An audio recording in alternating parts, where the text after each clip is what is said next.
I wandered into the pasture, a place that I had explicitly been told not to go. I was more concerned with how erratic and frantic her behavior was. I didn't really think about what she was saying to me. In that moment, she was saying, "Do you know what could have happened to you? I told you to never go past that fence. You have no idea what's out there. If he finds you, you'll wish you wouldn't have been so foolish." Years later, those words came back to me, and I realized she knew exactly what was out there and was trying her hardest to protect me from that evil. And it's honestly where this whole story begins. It was in May of 2001, 3 months after her death. My parents moved my brother and I into the farmhouse. My brother was 12 and I was 10 at the time. Immediately, my dad began clearing the overgrowth, starting with the pasture. Once it was cleared, it started to tell this story. Scattered all across the pasture were tractors, large farming equipment, harvesting equipment, and it was like whoever had last used it stopped whatever work they were doing, walked away, and never came back. Later, we found out exactly what happened. At the very back of the pasture was a large 3-story barn, which still to this day is the biggest barn I've ever seen. The 3rd floor there was a small dwelling that's actually where my great-grandfather had lived with his wife and son while they were building the farmhouse. Directly behind the barn on the other side of the fence, there was this really large pond that was full of catfish and other fish. Surrounding that pond were just woods before the land was abandoned. Those woods were actually land that the cattle had used for grazing, so the woods were smaller, but they had a ton of overgrowth. So it was in August. We were getting ready to start back school. My dad had finally worked his way back to the woods behind the pond, and he had cleared them enough that my brother and I were able to finally walk through them and explore a little bit. At the very back of those woods, there was this huge, very wide and deep ditch that cut the property completely in half. And on the other side there were just more fields that were surrounded by more woods. We told our dad about the ditch, and he was like, "Actually, your great-grandfather built a bridge that allowed him to cross over into the back fields with his tractors and equipment when he was harvesting." And it was a few days later. He drove us back there and was just showing us the property. He pointed to the very back tree line behind these fields, and he said that when he bought the place, he was told there was a fence in those woods that marked our property line. All summer, we had played in that barn, explored it, fished. We had a lot of fun, so we're like, yeah, we're gonna go find that fence. My dad had bought a 4-wheeler, just so he could get around on the property easier. With all the work that had to be done, he had given us permission to drive it. So we drove it back one day to the back tree line, and immediately we realized there was no way we were going to make it into those trees, into the woods with the 4-wheeler. It was just too overgrown. We parked in the middle of the field, right at the tree line, and went on foot. We walked a pretty long distance, I would say at least 20 minutes, before we finally found the fence, and it was halfway lying down due to a lot of overgrowth limbs, things like that had fallen onto it, about 20 feet on the other side. The woods actually opened up to more farmland. To the right, you could actually see the end of the fence. And then again, that edge of the fence opened up to more farmland. These woods were much older. You could tell these trees were very old. They were 4 or 5 feet wide. Very tall, huge canopy, the woods were a little bit brighter here, but we decided that we were going to walk to our left and see if we could find the other end of this fence. We walked for a very long ways, probably 30 minutes, and of course, we were having to make our way around fallen tree limbs.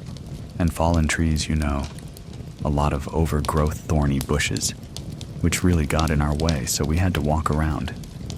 The farther we went, the darker the woods got, and we both started to get this eerie feeling.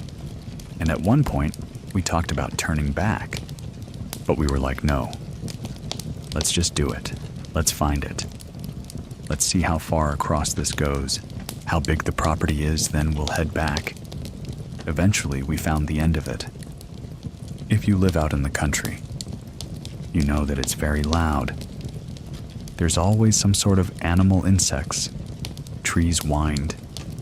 There's always some sort of noise. But the only thing we could even hear was the crunching of leaves under our footsteps.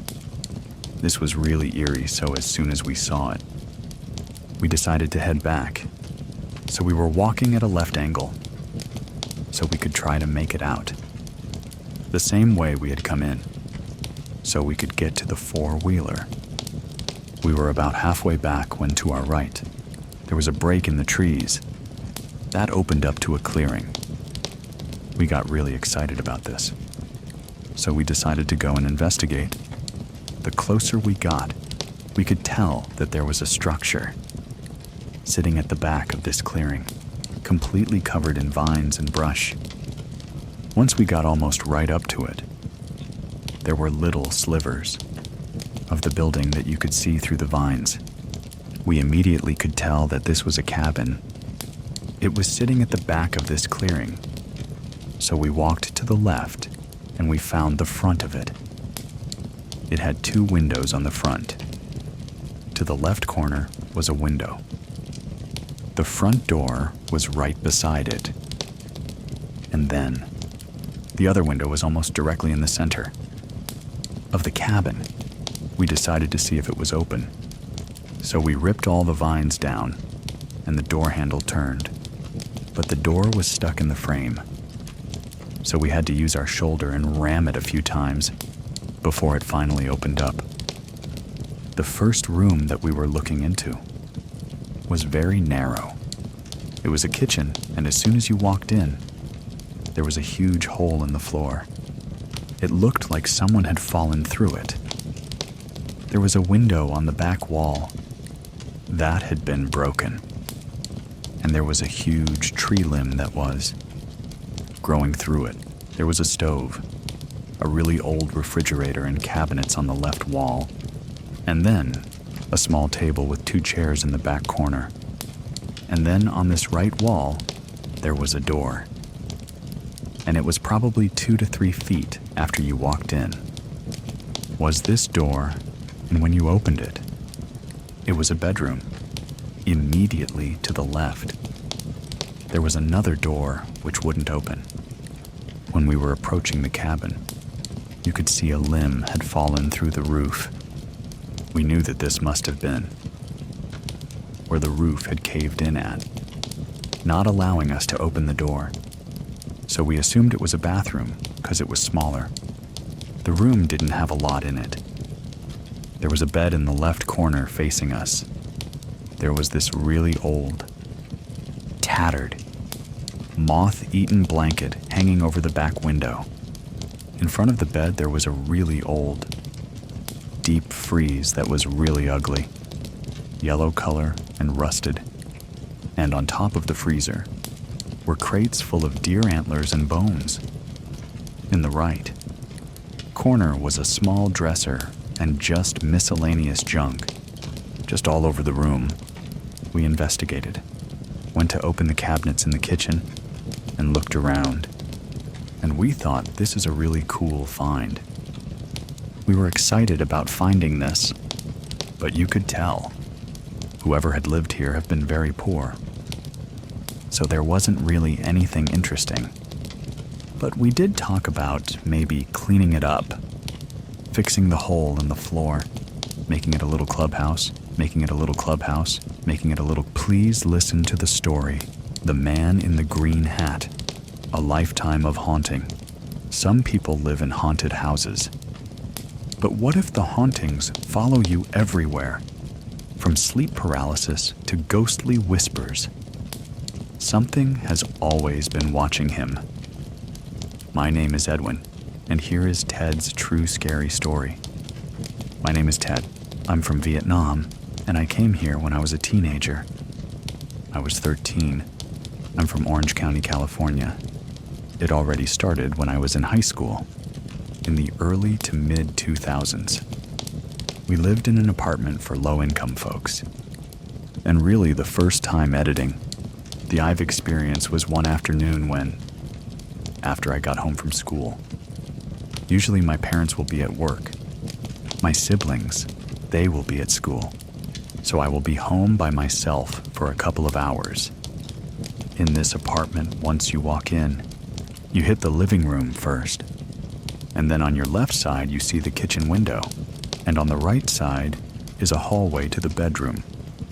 I came home and I heard water running in the kitchen.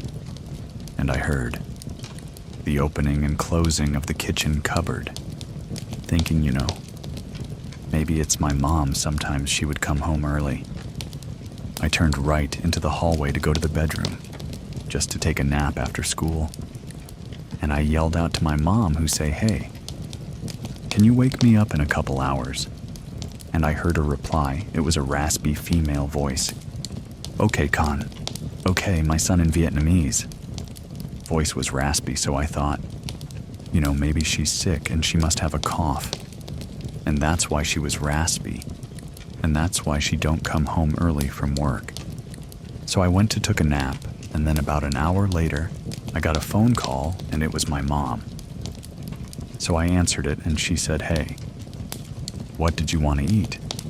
Because she had to stay late at work, and she was not going to go to cook dinner. And I realized that whoever it was in the kitchen early was not my mom.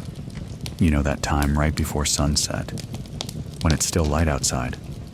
But then, inside your house is still dark. It was pitch black, and inside was an eerie silence. And I told my mom, "Please come home early," and I was like a teenager. But I was still a kid. I sat up in bed, and I was so afraid. I didn't want to move, because I didn't close the bedroom door. And now, I'm staring into the dark hallway, and the whole time thinking, who was that?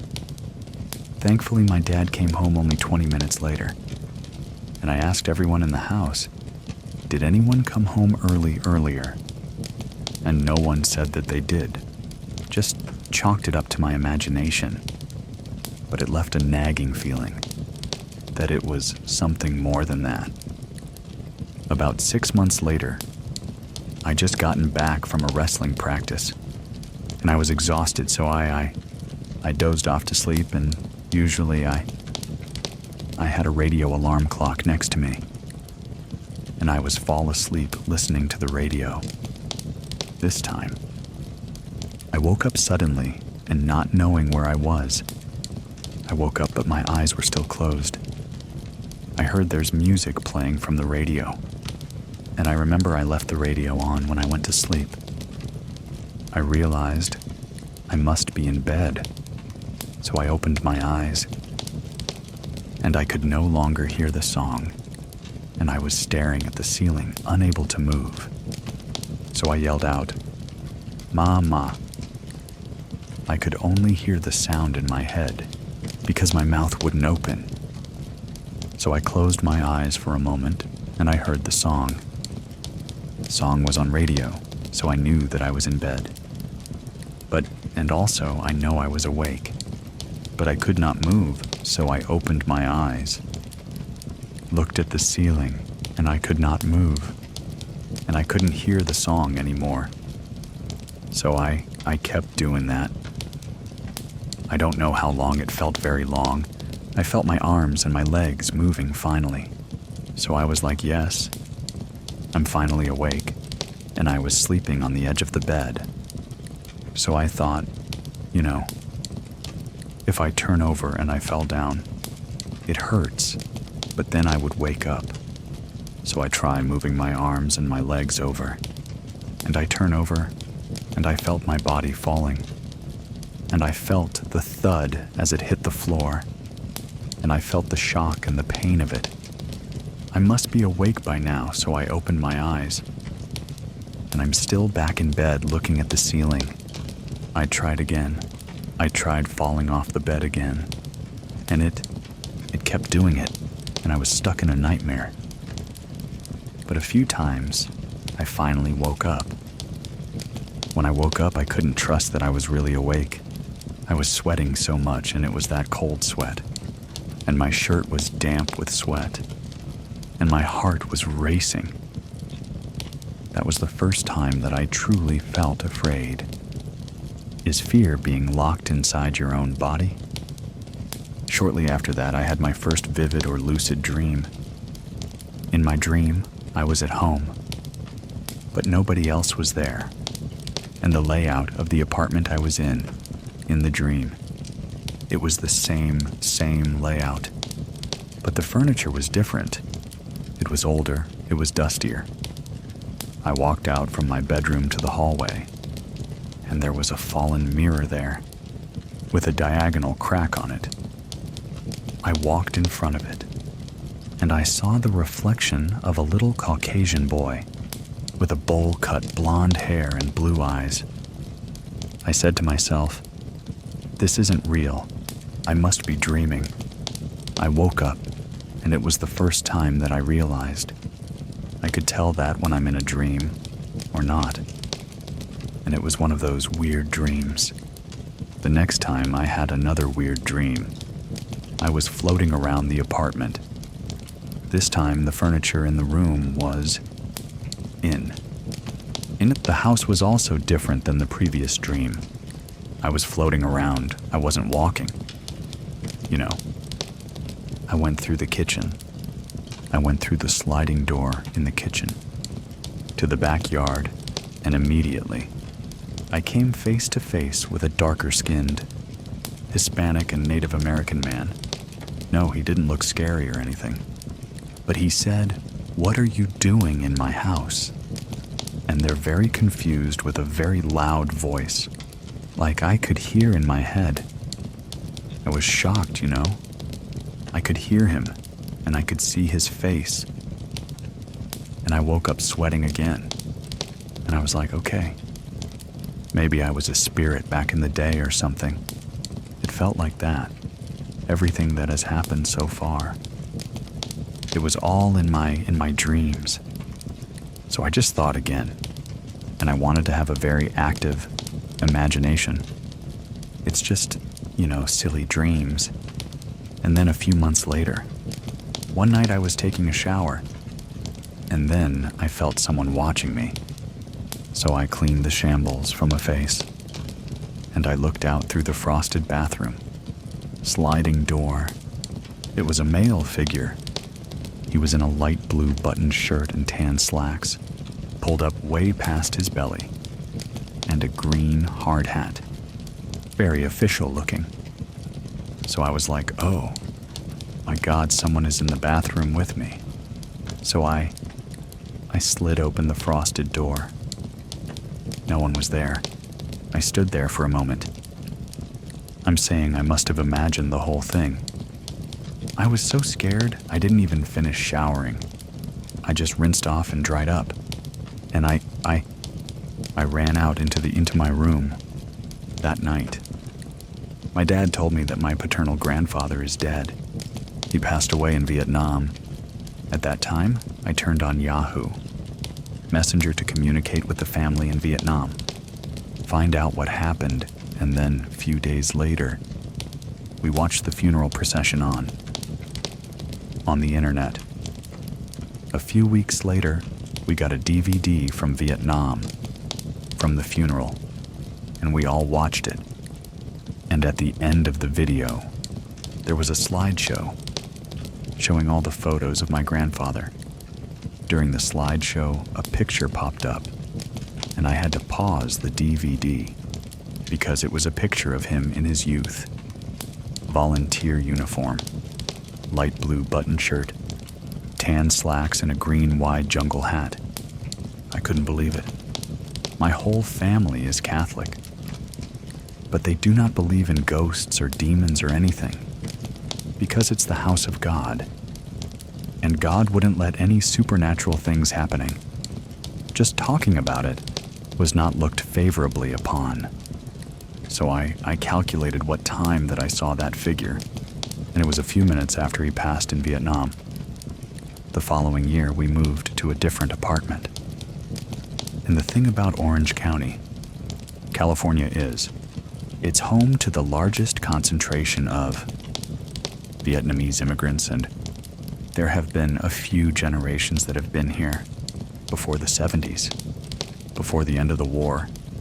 So we were excited to move to a new, more spacious 2-story apartment. At that time, I was going off to college, but I stayed home to save money. That's when the sleep paralysis escalated. I started seeing figures. I felt the bed move during the sleep paralysis episode. The stereotypical packmen staring at me. They had women straddling me while I'm in the sleep paralysis and looking at me. One time, I was sleeping in the living room on the couch, and I had sleep paralysis, and I heard someone walking up the stairs. So it was a 2-story apartment. So it's a second story who had stairs going up. So I was, in the living room. I had sleep paralysis. And I heard someone moving up the stairs, slowly but intentionally walking, so you can hear them. The first step, dude, dude, dude. And a deep voicemail said, I'm coming to get you.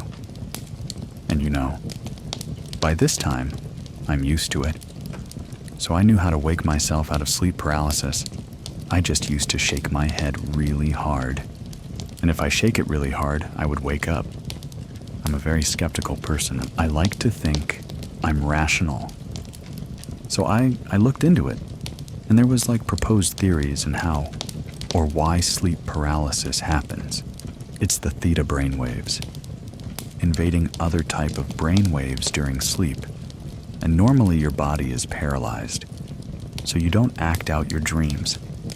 So sometimes you wake up and your mind is woken up, but your body hasn't woken up with it. So you're still paralyzed. And I rationalized it as it's just something that happened. It's a physiological phenomenon. It's not real. So I just kept on living my life. And with sleep paralysis, as you know, that is something common. And then one night, I was studying in the living room again.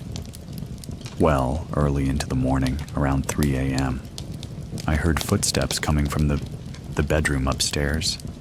Let's not tune abnormal. People in my family. They would come down for a glass of water. But this time, it was my teenage sister. She had a dazed look on her face. She was staring in a distance as she was walking through the living room, as she walked into the kitchen. So I thought maybe she's sleepwalking.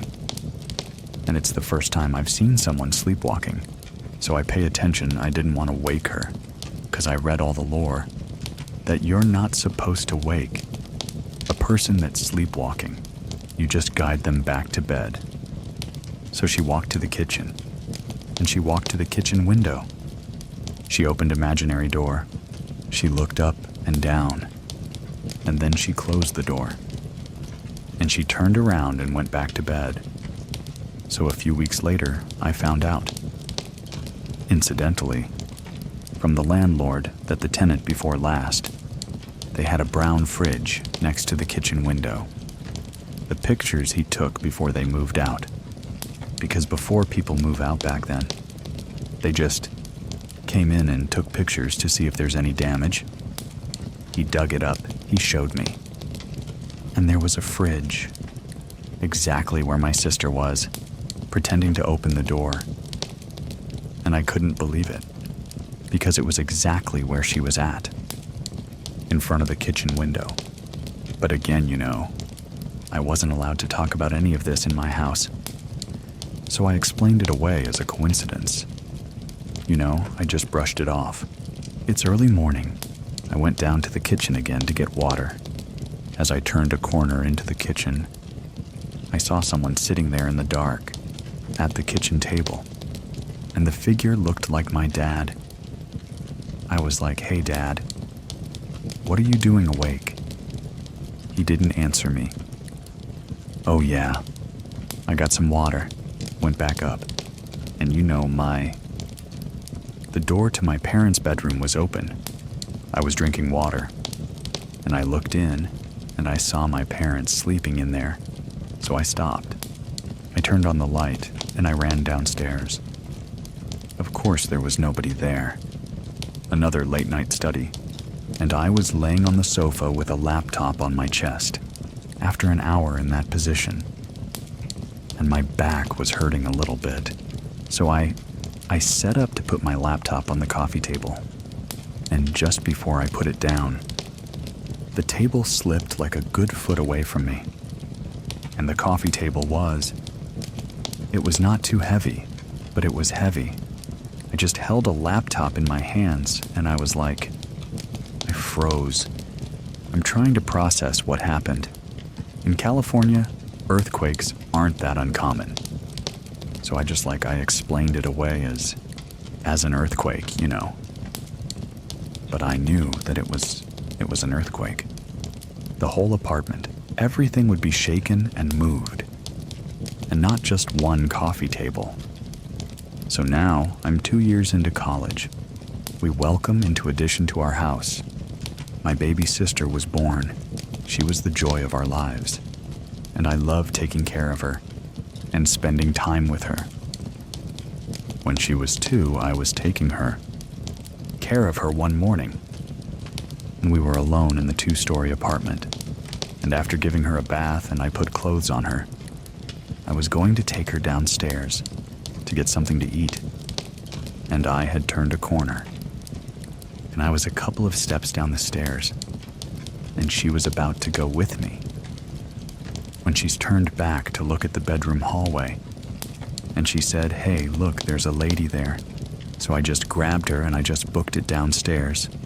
Again, I played it out as her imagination, and I didn't want to acknowledge it. Shortly thereafter, we had a roommate. He was a son of a family friend, so he came in to study, so we gave him a place to stay. He shared a bedroom with me. Now, the whole time, there was always something going on in the room that I slept in. Things like feeling being watched, waking up feeling someone sitting in the bed, with a depression in the mattress, and especially the door opening on its own. So outside of this bedroom is a bedroom hallway, and there was a loose piece of floorboard right outside of it. So if you walk slowly, you would hear the creak of the floorboard. At around 3 or 4 a.m., almost every single night, I would hear the floorboard creaking. And again, I just explained this as someone in my family, just probably waking up to get some water. But the door kept opening by itself, around 3 or 4 a.m. every night. Because I would just wake up with the door open, even though I remember closing the door before I go to sleep. I asked everyone if they opened the door to check on us during the night, and nobody said they did. I tried to rule out any physical explanation. We closed the window, so there's no draft that was pulling the door open from outside. We changed the locks, we changed the door. Then we changed the hole in the door frame, where the locking mechanism goes in. So basically, we changed the whole thing. Sort of changing the frame cause. It was a rented apartment, but the door kept opening. And so one night, we were up in bed. He was in his bed, I was in my bed, We were each on our laptop.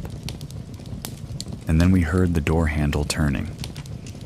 We looked to see who's checking on us, but the door creaked open, and the door had no turnback. There was nobody there. The door was in this place, and you had to turn the handle and push to open it. Finally, I got up and I closed the door and I locked it. Then I was convinced that there was no explanation for a lot of stuff. That was happening. The first EVP that we captured, my roommate was an amateur rapper. He would write and record a song. It was like a whole thing in the late 2000s. One afternoon I came back from class, and I saw him laying in his bed with his headphones on, editing his songs. This time he was staring at his laptop, and his face was like flushed, like he was like red, and he looked shocked. So he told me to come here. Put your headphone on and listen to this. So he had his audio playback open, and I saw the different spikes of his voice on the audiogram. Before those specks of his voice, there was one single spike. So he played it. The voice of an older man in Vietnamese rang land, which is keep going. And he was visibly scared. And I didn't know what EVP was so surreal at that time. So I put a recorder in my room later and went to school. I made sure that all the doors were closed. All the window was closed. There was no one at home during the day. That people either went to work, or went to school. So I got home that day and I listened to the playback. 4 hours of static nothing. I'm in the middle of doing math. I heard an older lady laughing.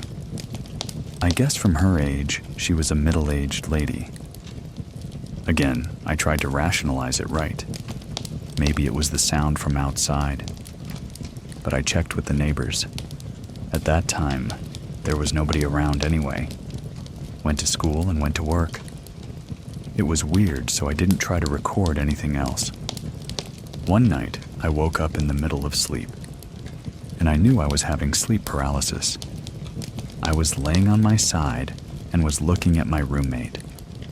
I said I couldn't see his face, because there was a pale white legs in front of it, belonging to a girl, and she wasn't my sister, because her legs and thighs were not as thin as my sister's. I put white legs and it turned around. It started to bend down. I closed my eyes, because I knew whoever it was bent down to look at me. I pretended to be asleep, but I could feel the eyes looking at me. And I woke up, and I saw my roommate laying on his side, looking at me, and I could tell that he saw her too, because he was scared. But he just turned away towards his wall and went back to sleep. Eventually, he found a place on his own and he moved out. I moved to the other bedroom with my little brother. On the wall, there was a heavy wooden cross, a good 10 pounds, and it was right where I slept. So it was right on top of my head. One night I was sleeping, and suddenly I heard someone yell in my left ear, "Tan." That's my Vietnamese name. I just jolted awake just as a reaction. I put my hands up. As I put my hands up, the cross fell into my hand. They pushed into my head. It hurt. I looked at my little brother, and he was sleeping. So if someone was really there, it would have hurt him. It was really loud, either in my ears or in my head. I was confused. There was a little bit of adrenaline too, because I woke up and something fell in my head. I put a cross on the table and put a pillow over my head and went back to sleep and try not to think about what happened. In Ikibindokus, we, the whole family, went back to Vietnam to visit our relatives. For the first time. It's been like almost 10 years now. They always had a little vacation. I went to the Buddhist temple, where my grandfather's ashes were kept. It was in this little room, where all the other ashes were stored, with a picture of decased in front of it. There was a little ceremony, and it was very solemn atmosphere. And even though I was not a Buddhist, I put my hand together, and I listened as everyone else prayed. I was in the first row, and then suddenly I felt numb, like I was in sleep paralysis. But then while I was awake, I was unable to move, and I felt I was trapped in my own mind and in my own body. My eyes became blurry, and I saw a figure in the tan slacks and the blue shirt and the green hat again. He was standing where my grandfather was standing, and I couldn't see his face, but I saw his outline. I was shocked and emotional. I snapped out of it. I couldn't see him anymore. I turned over to my uncle that was standing next to me, and I said, "Hey, I see Grandpa." And he just nodded. It was more natural to accept the paranormal in Buddhism. At that time, I felt relieved, glad that I saw my grandfather one last time. So I thought at the time. We stayed in Vietnam for a few more days. It's customary to have a shrine in the house, honoring the ancestors. So basically, you have a place where, with all the pictures of your ancestors, and people would come visit and reminisce about the family members. The shrine was on the 4th floor. It was a party. I was eating and drinking. I was drunk. I went upstairs to go lay down. I fell asleep with one of my uncle and aunt next to me. And 30 minutes or so after I went to sleep, I sat up. I looked at my uncle and my aunt with distant eyes. I stroked my imaginary beard, and I said, "Is Tam's family visiting?"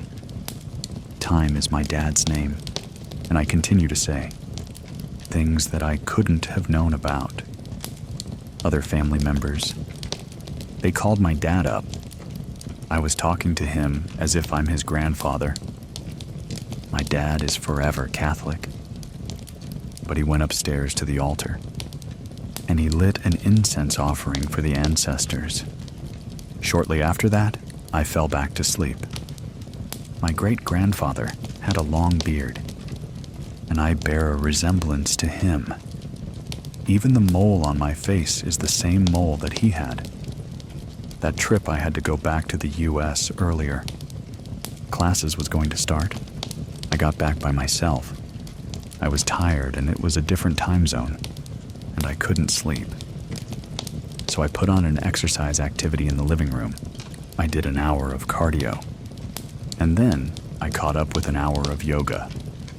And at the end of the yoga session, there was a little meditation. So I closed my eyes, and the voice from the deity chanted in the And I didn't hide the volume up because, early in the morning, I didn't want to, disturb the neighbors. After a second on, I started to feel weightless and peaceful. And in the middle of the third, I felt a hot breath on my right ear, and I heard loud whispers of multiple voices.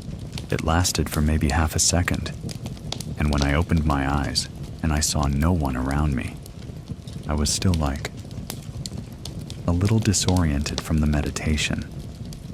I tried to recollect what just happened. Did I really hear whispers? So I called my friend. I told him I'm going to sleep over at his house. I've seen enough scary movies. It's a bad idea. The other person that believed was my little sister. The one that was sleepwalking. She came home one night. Besides, she's the one in college now. She was parked in the car and she was outside. And she saw my dad washing dishes through the window on the second floor. And she came up and she asked him, "Hey, was your sister here?" "My aunt." And he said, "No. It's late and she's probably at home." "You know, why would she be here?" And she told him that. "I saw you washing dishes by the window." And there was an older woman with white hair and a bun. Standing behind you, he became defensive. And I told her to stop watching scary movies and imagining things. Eventually, I moved out of the apartment, so I would come back sometimes to have a sleepover.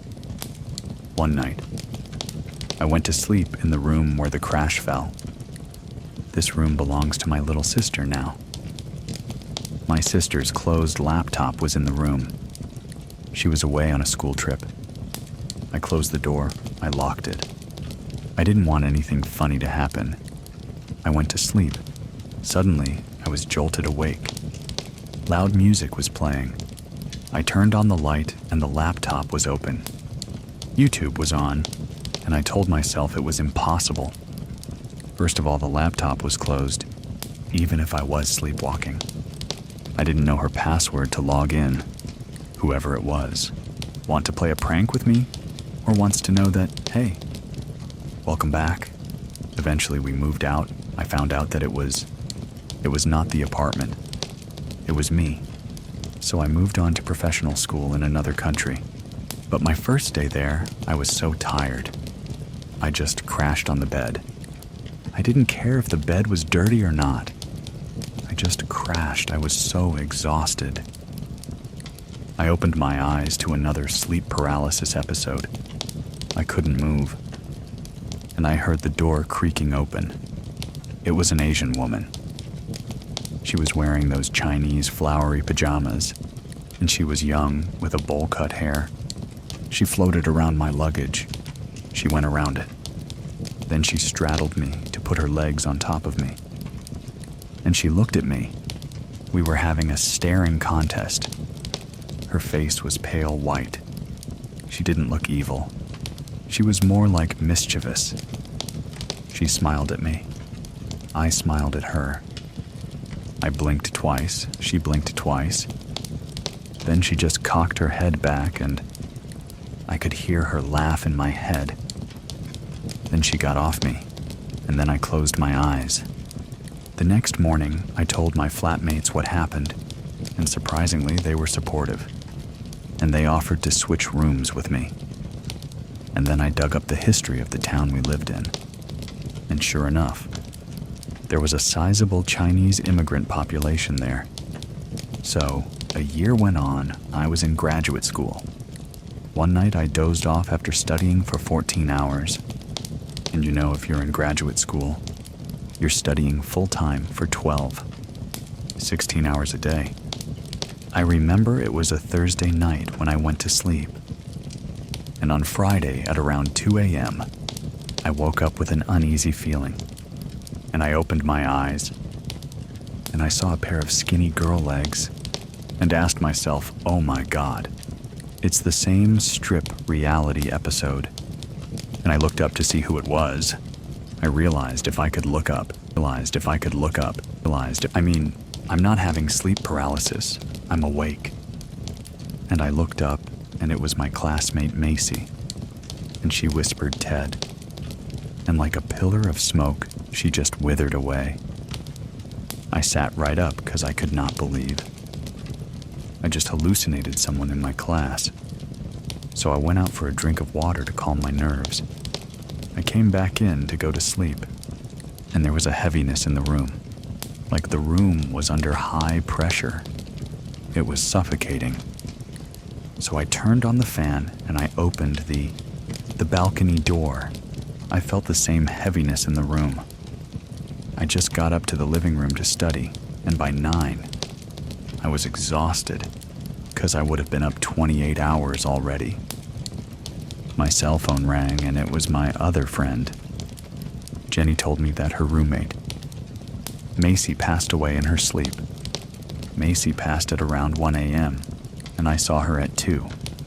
I can still see her in my head. A couple weeks later, I had another lucid dream.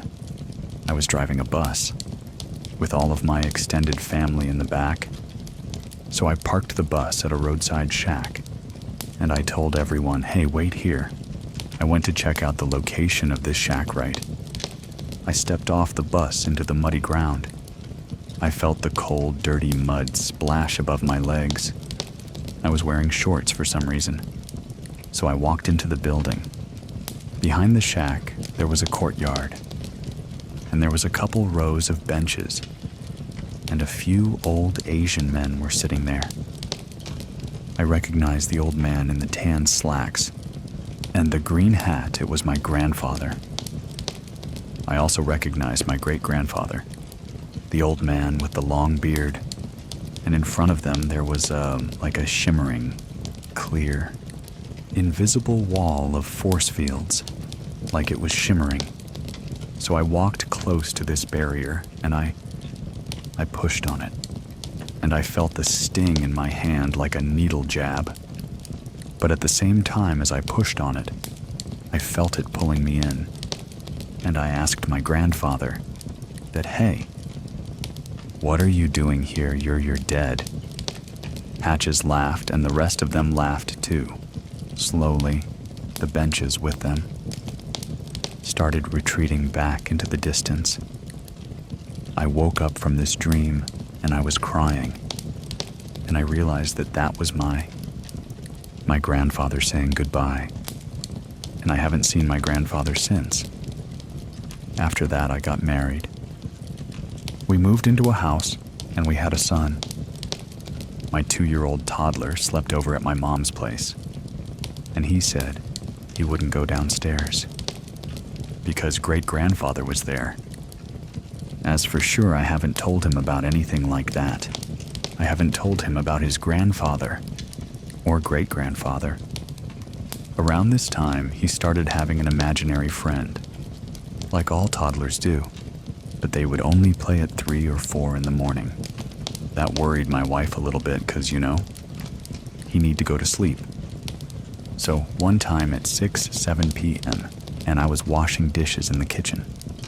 I heard feet running, and it was okay. My little partner. Why is he awake? Out of the hallway into the kitchen, a Caucasian white boy with bowl-cut hair and blue eyes. You remember this boy from the mirror. He ran out of the bedroom into the wall, and then my little toddler came out after him. I took a moment to collect myself and wanted to see what happened. The activities continued. At this time, we had another baby, 2 boys. I was holding a baby in the living room, and putting him to sleep, I was holding him. I was sitting in my chair in the living room, and the house was dark. There was a light that came through the window, probably from a passing car or so. In the living room, there's this liquor cabinet. The light shone into the liquor cabinet. I saw a phantom little dress that belonged to me, like a little girl or something. It was flowing in front of the cabinet. Because it was a glass liquor cabinet, not only did I see the dress in front of the cabinet, I saw the reflection of it in the cabinet too. I didn't do anything, because I didn't want to wake the baby. That's the time that I thought to myself, is this another haunted house? Because I grew up in 2 haunted apartments, and it was the first time I started to think, maybe it's not the apartment, maybe it's me. One time, I fell asleep and someone yelled out my name again. It was a younger female voice. It scared me out of my mind because it was loud. It was the loudest voice in my head I've ever heard. I asked my wife, did she call my name? She said no, and just went back to sleep. I didn't know what any of this meant. I am a laboratory scientist. I work in a hospital. One night I was at work, and I was in the pathology room. The hospital morgue is also in this room. I was cutting a piece of tissue for testing. I was concentrating on my work. Behind me was a cupboard. Suddenly, a few plastic fly holders and clamps came flying out of the cabinet. across the room and hit the other side. It hit the wall. It didn't fall, it flew out of there. Violently flew out of there. But no, I was in the middle of cutting. I was in the sterile field. So I couldn't leave, so I just said out loud, "You know I'm working here. Leave me alone." I finished up as quickly as I could, and I ran out of there. One night I have a checklist in my head of what I needed to do. So I'm totally in the zone going on to the next task. I opened the refrigerator with the glass door to retrieve a unit of blood. I got it, and I swung the door closed. In the reflection in the corner of the room, there was a shadow figure. It is solid black, wearing black scrubs, sitting on the counter in the corner behind me, crossing his arms and looking down. His whole body was black. I didn't process what I saw until a couple seconds later. I turned around, and there was no one in there. I was the only person there. I just dropped everything. I just ran outside. I tell my coworker what just happened. Before this, I would just see the phantom lab coat swinging in my career for vision, or occasionally I heard the disembodied voices or someone calling my name. But this is the first time that I saw the shadow figure. Usually when I do something tedious, I would have my headphones on. I would listen to music or podcast. I took my headphone out, went to the bathroom. I put it on the keyboard. I came back to the bathroom and I looked for my headphones. It wasn't there, and I looked all over. I turned the keyboard upside down. I looked in the drawer, I looked on the floor. Did I drop it? I asked my other coworker in the room if she was playing with me, and she hid my headphone. She said no, she was in her corner, so she went out, and I just spoke out loud. I said, "Hey, can you not mess with me? I'm at work," and returned my headphone. I got out of the room, so both of us went out. I went to get some water too. 3 minutes later, I came back and the headphones was on the keyboard, exactly where I left it. And remember, I turned the keyboard upside down to look for it. I've had this recurring dream where I was in the Vietnamese countryside. I was in one of the villages, in the kitchen. It was not a modern kitchen that we used to. It was a shack kitchen. There's a kitchen in the shack, basically. And it was a wood fire in the kitchen. I would dream I would help out with the cooking, stoking the fire, butchering the meat. And I remember reaching into the crevice. On the side of the stove, I can still see it. It was a darkened, half-burnt piece of wood with a fault crack at a handle. So at the handle, there's a crack, just to move the firewood around. And we wake up and not think too much about it. It's just another recurring dream. So it went to one of my trips back to Vietnam. That's one time we went to an ancestral home of a distant branch of my family. It was in the countryside, and it was a bit of a drive outside the city.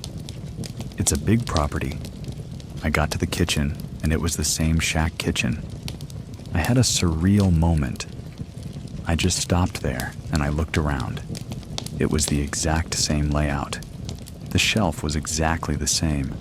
I felt a little lightheaded, and my arms and legs were weak, 'cause could not believe that I saw this in my dream. Dejero is when you had a feeling that you've done this before, but I knew exactly what this was. I know the kitchen. I went to the stove. I bent down, I stuck my hand in the crevice. I pulled out the same half-burnt stick with a fork, crack at the handle. This was not a coincidence. I didn't share this with the rest of the family for no. Nobody believed. Another dream I had. My routine was, I would jog in the morning. One time, I woke up to find one of my uncles standing next to me and put his hand on my chest and tell me to stay home. No, I don't need to run today. He looked just like my uncle, but the only difference, he had a thick mustache. It didn't make sense if he was living in Vietnam. Why would he be here in the US with me? I called and I talked to my aunt's uncle in Vietnam. I found out that my uncle was the youngest in the family. My grandma had a miscarriage after having him, and it was a boy. My aunt told me that it could have been him. The uncle that my grandma had had a miscarriage, and then a few months later, someone in my neighborhood was taking her dogs out for a jog. She was run over by a car whose driver ran a stop sign. I wanted to make the connection, but the timing of the day was off. I drop in the morning. This accident happened in the afternoon. Later, I realized that if I was destined to get run over that morning, but stay in bed instead, then maybe no one else had to take my place, and there would be no accident at all. But yeah, that's conjecture. I dreamed about a family of 4, playing on the side of a house. It was a Caucasian family. There was a green convertible. Personal driving, it was one of those old car AGTO, and they were writing their initials in the year, in the wet concrete on the side of the house. I didn't see what they were writing, but I know that's what they were doing. What else would you write in concrete? And it was a recurring dream. I didn't pay much attention to it, because it's just a dream. Sometime later in real life, we were looking to buy a house, and the housing market in 21 was very bad. Then one afternoon, after putting our names down at 2 different houses, with very low hope, we went back home. And on the way, we had passed by this house with an open house sign, and I told my wife, you know what? Let's just go in, let's try our luck. Went into the house, and I went out by myself. And I got to the side of the house, and just like when I was in that kitchen, I stopped. I was shaking. There it is, the green convertible, GTO. I walked to the side of the garage, and I saw the initials and the year in concrete. All of a sudden, it's like a rush of intensity. I felt everything. I felt the happiness. I felt the nostalgia. I felt a laughter. I felt a shiver, despite all the emotion that the property has experienced. It shared some of that with me. So the realtor revealed that the owners retired and wanted to move to the United States and needed to sell his house. Usually you need to outbid the other buyer. The price would just go up.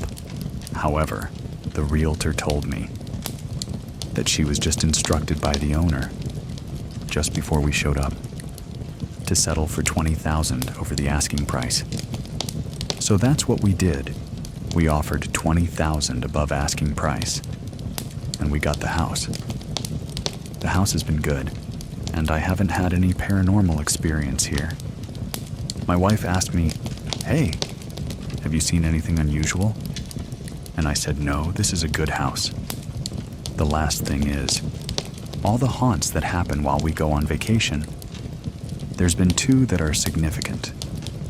So we went to Indianapolis to attend a cousin's wedding, and it was a large group of us. We booked a large multi-room house, and the first thing I noticed when I put up was, this is a very nice Victorian house. Oh, but it looks very nice historic. It was in the historic part of Indianapolis. So one night I went to sleep pretty late, and I was tired from a day of driving and attending events. My wife was in the bathroom getting ready to sleep. I closed my eyes, and the light was on in the room. It was bright white light, and I felt the room getting darker. through my closed eyelids, so I figured my wife get out of the bathroom, and she turned off the light. When I opened my eyes, and what seemed like a second later, the room had a flickering yellow hue, as if the room was lit by candle lights. Standing at the foot of the bed was an older, white man in colonial attire. He had a saber or a sword by his side. I looked over to my right, and there was an older, white woman with salt and pepper hair, in a white nightgown. The older woman was looking into the distance, but the police officer was looking straight at me. I was scared. I pushed myself to sit up, and as soon as I sat up, the older woman turned to look at me. I realized I am awake. I'm wide awake. This is not a sleep paralysis. I closed my eyes. I didn't want to look at them. I saw myself standing on the sidewalk at an intersection. I looked up and saw the signs for the cross street. Pennsylvania and 22nd. A sedan was speeding in its cross intersection, but it hit a pedestrian. The pedestrian's face zoomed into mine, and I saw her face. It was an older black woman with short, buzz-cut hair, and then a name appeared in my head. Wendy. That's when I opened my eyes and I yelled out help. My wife came out of the bathroom, and she asked what happened. I told her what I've seen, and she said, "Let's just go to sleep." I was very unnerved by what I saw.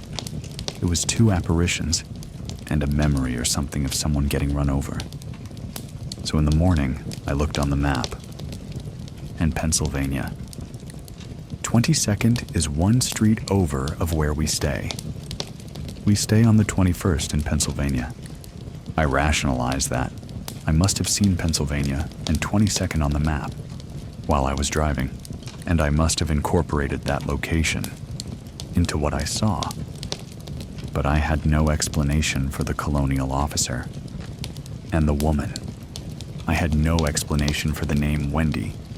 I Googled car accident in Wendy and that location, but nothing came up. I couldn't explain it. A couple nights later, I sat in the kitchen to talk to one of the uncles. It was early in the morning, again 3 in the morning, and I sat on the table across from him. Behind his head on the wall was an oval vanity mirror.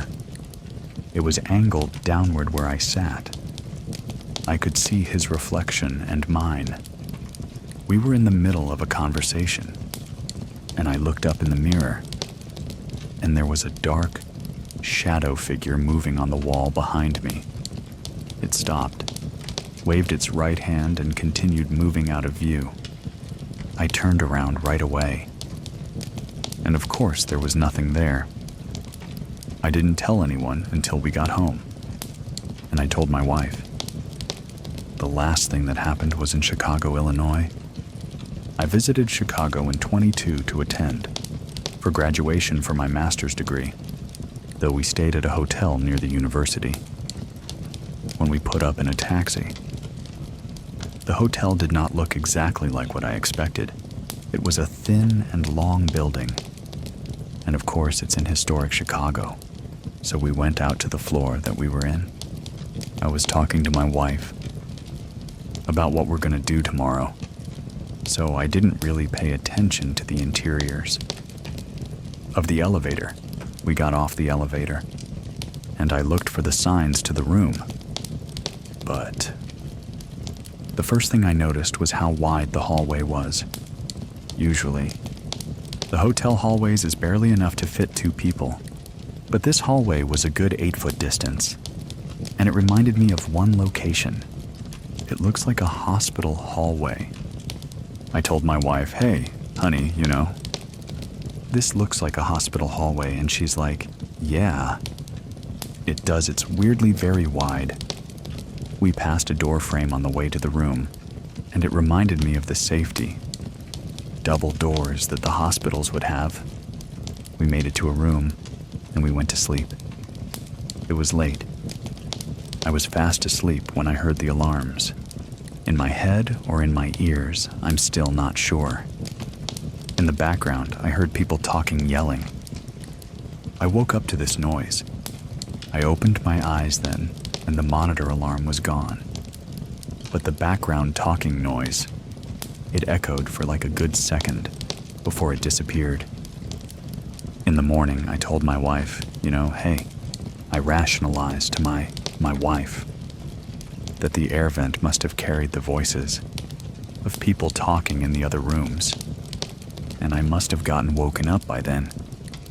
We got up, we went to breakfast in the lobby, so we got in the elevator to go down. This time I was fresh. I was awake. I read the poster that was on the elevator. So this hotel used to be the Cook County Hospital. It's one of the first hospitals established in Chicago.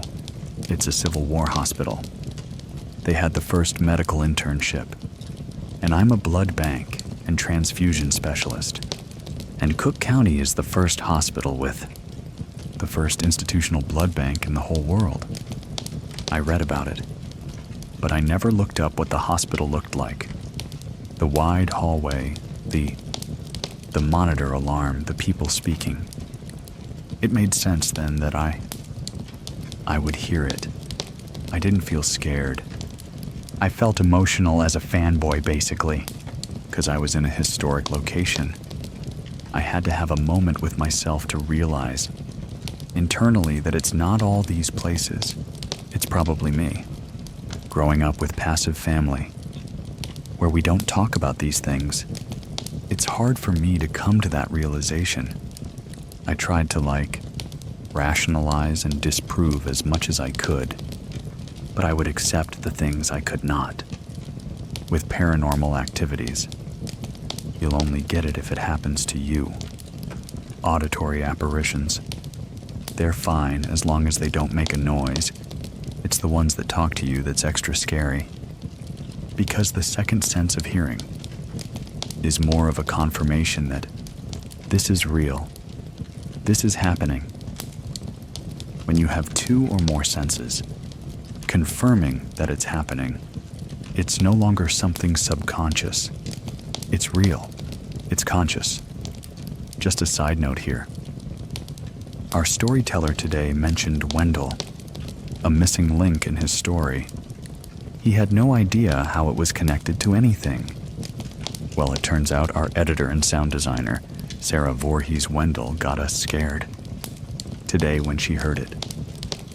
Was it just a coincidence? If you have a true story that you want to share, head on over to TrueScaryStory.com and fill out the form. And if you're following the show, we'll get to hear another story next week. Anyway, thank you very much for listening. Keep it scary, everyone. See you soon. Please listen to the story Farmhouse Nightmares. Some memories never fade. She was just a child when it happened, alone in the dark, unable to move. She heard it, and she knew she was not alone. My name is Edwin, and here is Liz's true scary story. My name is Liz. This situation happened 1976. I was 8, my older sister was 10. Back then, my parents divorced, so we had to go into the foster care system. The night that we left, we had to go to what they call an emergency shelter. Home. We grew up in the city, so here we are driving maybe an hour and a half, 2 hours, and it's all farmland. It was dark. You've got one house. Another house, you won't see it for another couple miles. That's where Mr. and Mrs. Moore lived. They lived in a farmhouse. Looked very scary the night we got there, of course. But as the days and weeks and months went by, we actually really enjoyed ourselves there during the day.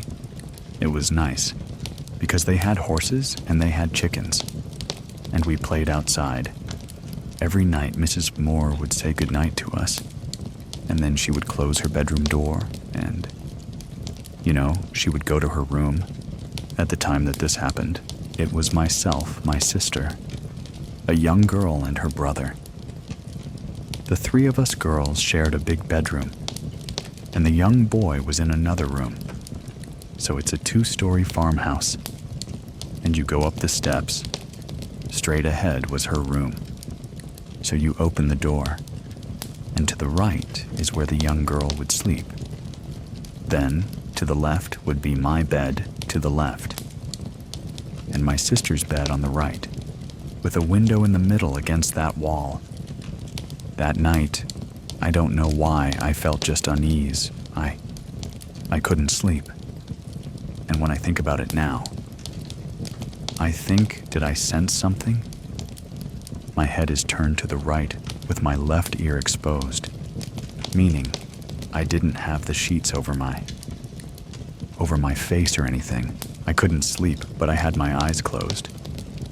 And then, all of a sudden, I see the shadow, but look to be of a man come in the room, come straight and then turn left, coming either to my sister's side or my side. I can see that, but yet my eyes are closed, and I know I was not sleeping. I couldn't scream, I couldn't cry, I couldn't do anything, I couldn't move, I was frozen, but I could just see it coming. It started to hover down over me. Now this shadow was darker than dark. Like I said, there was a window. The moon was out, and you still couldn't see the shadow. And he was tall, very tall. So he hovers over me, and he starts to get closer and closer. And then he starts whistling in my left ear, and each time he whistled, I could feel him getting closer. And then he touched me. When he touched me, which felt cold, I woke up. It was like I was in this trance. And then I woke up, and I started screaming, and I was crying. Mrs. Moore comes in, turns on the light, and she says, "What the devil's going on here?" I said, "There is a man here." He whistled in my ear, and he touched me. "There is a man here." I just kept repeating it and repeating it. She thought it was nonsense. She didn't believe me. My sister and the other girl just kind of their eyes were kind of big, wow, you know what's going on? She said, "I'll go to bed. Enough of this nonsense." And she said, "And who opened the door?" And I said, "He did. He opened the door." Still, she didn't believe me. So she closed the door and she went back in her room. Of course, she turned off the light. And my sister says to me, "Liz," she says, "I believe you because I think it came to me first." I'm crying, and I wiping the tears off my eyes. And I said, "Well, why didn't you say something?" And she said, "Well, I didn't think anybody was going to believe me." She tells me that she sees the shadow, and she, too, said it looked like a man, a very tall man. It's coming towards her, which is weird because I can see it coming towards me. And she said she was holding on to her sheets, and she wanted to cover her face because it was starting to hover down over her. She said it took everything she had to put the sheets over her head, over her face, and she said when she did that, what woke her up was me crying and screaming. I never saw it again, but other things have happened. It just was not the Shadow Man. My first encounter with what I may call the paranormal happened probably a year before my parents separated. I was home alone with my baby sister. My dad was working. My mom was working at night from time to time. She cleaned offices at night, and I remember her taking my older sister with her. Now, nowadays you're going, okay, wait. She's like 7 years old. No one leaves her 7-year-old like that. But back then in the 70s, anything happened. We were in this apartment. And just to kind of give you a visual, there was a living room. Then there was a small little dining. And right across from it was a kitchen. And then straight ahead, to the left was my parents' bedroom. Then down the hall was our bedroom. And the three of us shared it. That night, I'm sitting in the living room. The couch was on one side of the wall, and I was watching TV kind of like sideways. Sitting on that couch, and my sister was on the floor. She was playing. I think I might have had like a blanket on the carpet for her. I needed to get her a diaper. I got up, and I went straight down the hallway into our room, opened the door, and as soon as I opened the door, to the right of that room is our closet. And when I opened the door and turned on the light, that closet door was like shaking. It was like trembling like. And I'm looking at it, I'm scared. Of course I'm 7 years old. I'm scared. And I quickly go straight to my sister's crib, grab a diaper, close the door, didn't turn off the light, nothing. I just closed the door and I ran back in the living room. Of course I'm starting to cry a little. I changed her diaper. And I'm sitting there, and I can recall watching the Sonny and Cher show. And I'm sitting there watching that, and trying not to think about what I just saw. Just praying that my mom would hurry up and come home. As I'm sitting on this couch, I'm on each side of the couch with one end. Table on one side and table on the other side. All of a sudden, to the right, on that table, and I looked at it like, what was that? Then, all of a sudden, to the left, the end table on the left side of the couch, it knocks again. And I'm like freaking out by then, knowing that something is wrong here. And all of a sudden, it starts knocking underneath the couch. I jumped off and I got on the floor, started tearing, but I don't think I was crying, like out loud, because I didn't want to scare my baby sister. When my mom finally comes home with my older sister, as soon as she opens the door, I run to her and I'm crying. And she's saying to me in Spanish, she says, "Mijita, ¿qué te pasa?" which is honey. What's wrong? I started telling her. The closet door in the bedroom was shaking. This table was knocking. And then it knocked again on this table. And then it knocked under the sofa. I guess because we're Hispanic. And we have that background of beliefs in the paranormal. And all these other things. And the thing she asks is how many knocks. And I'm looking at her. And I'm like, 3. 3 on this table. 3 on that table, and 3 under the couch. And then she proceeds to tell me, which now when you think about it, it's like, okay, why would you tell me that? Mom, at like 7 years old. And she said, well, that's the devil. Thinking back on that, with knowledge I have of some things, that's mocking the Holy Trinity. So when you're 7 years old, you're not going to make up a story of 3 knocks each. And that was the first time that an encounter of, for me, I call it evil. I call it evil. I've had many evil encounters, but I've had other types of paranormal encounters. Just maybe not necessarily all bad. That one, though, was bad. The next story would be when we left Mr. and Mrs. Moore's house and found like a permanent foster home. We actually stayed the most with Mrs. Moore's best friend, Mrs. Clark. She was a widow. Her husband was the local pastor, who had passed away long time ago. We came to love her and her huge family. I mean, she had like 7 grandkids, grown kids, And she did open her home to other foster kids, not just me and my sister. And my sister, again, is my older sister. My younger sister stayed with my mom. I think we may have had a 4th of July party. We had to walk down this road, very dark road again. It's that same road, it's dark. It's farmland.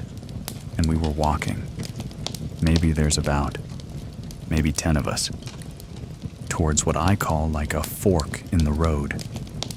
Because half of those kids lived on the other side of that road. And in this fork of the road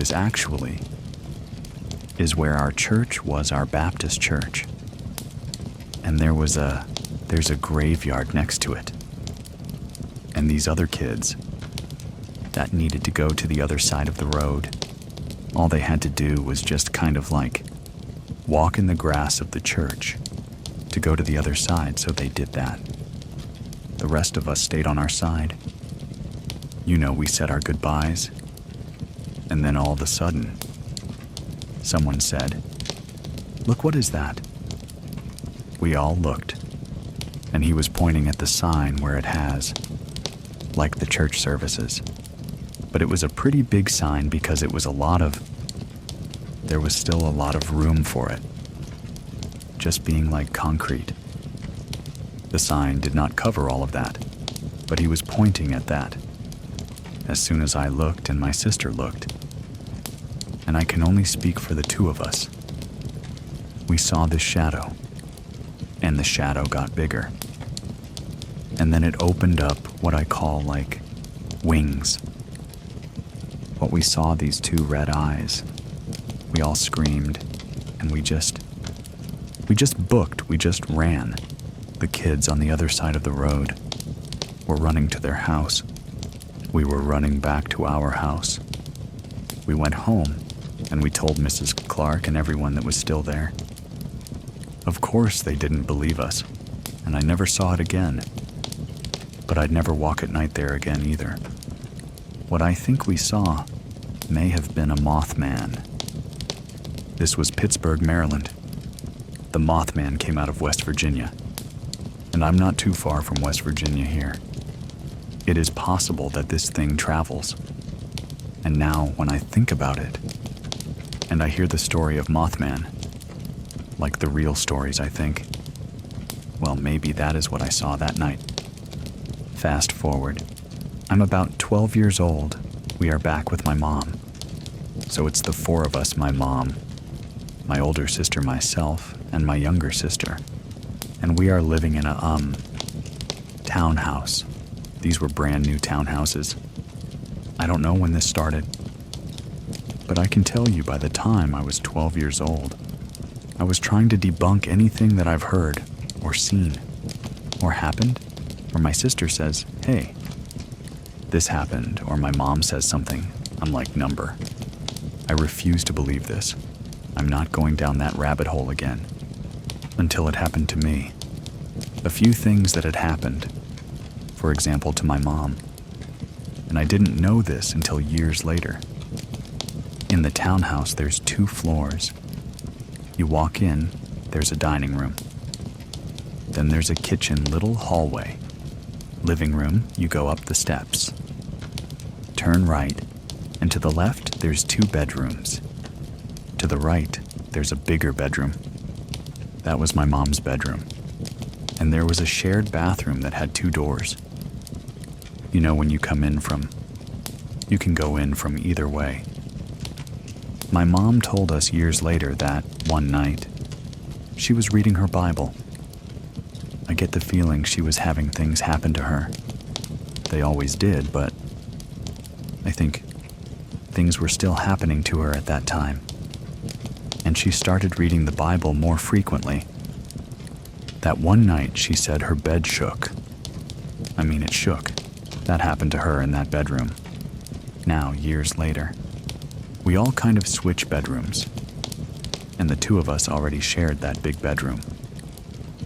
One day, my younger sister was with her best friend in our bedroom, and they were playing and stuff. And then all of a sudden, they're hearing sounds coming out of our closet. Things kind of like moving. a belt moving that was hung up. Wasn't like on the floor or anything like that. They ran downstairs and said, "There's something in the closet." And I was like, "The bunker." I'm like, "Now there isn't." I went upstairs. I opened the closet. I see my belt hanging and, see nothing. And I said, "It's all good." I ignored that. One time, the three of us went to my younger sister's best friend's house. Her parents weren't there. But we went over and we watched a movie, ate popcorn and things like that. Now, Heather had a dog, so the dog was with us. We're sitting in a game room, and it was near the kitchen. But you couldn't see the kitchen from where we were sitting. I remember that when we came in and went in the kitchen, there was the local newspaper on the kitchen counter. So we're sitting in the living room, minding our own business, doing our thing. And then all of a sudden you can hear a sound of what sounded to all of us was someone picked up the newspaper and threw it on the floor. The dog looked and started barking. My sister's best friend wasn't "Oh, paranormal or whatever," of course. We didn't call it that. Back then we did. We figured, okay, something's not right here.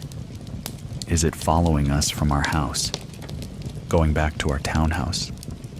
I remember the one time I was in my bedroom, and my room was always very cold.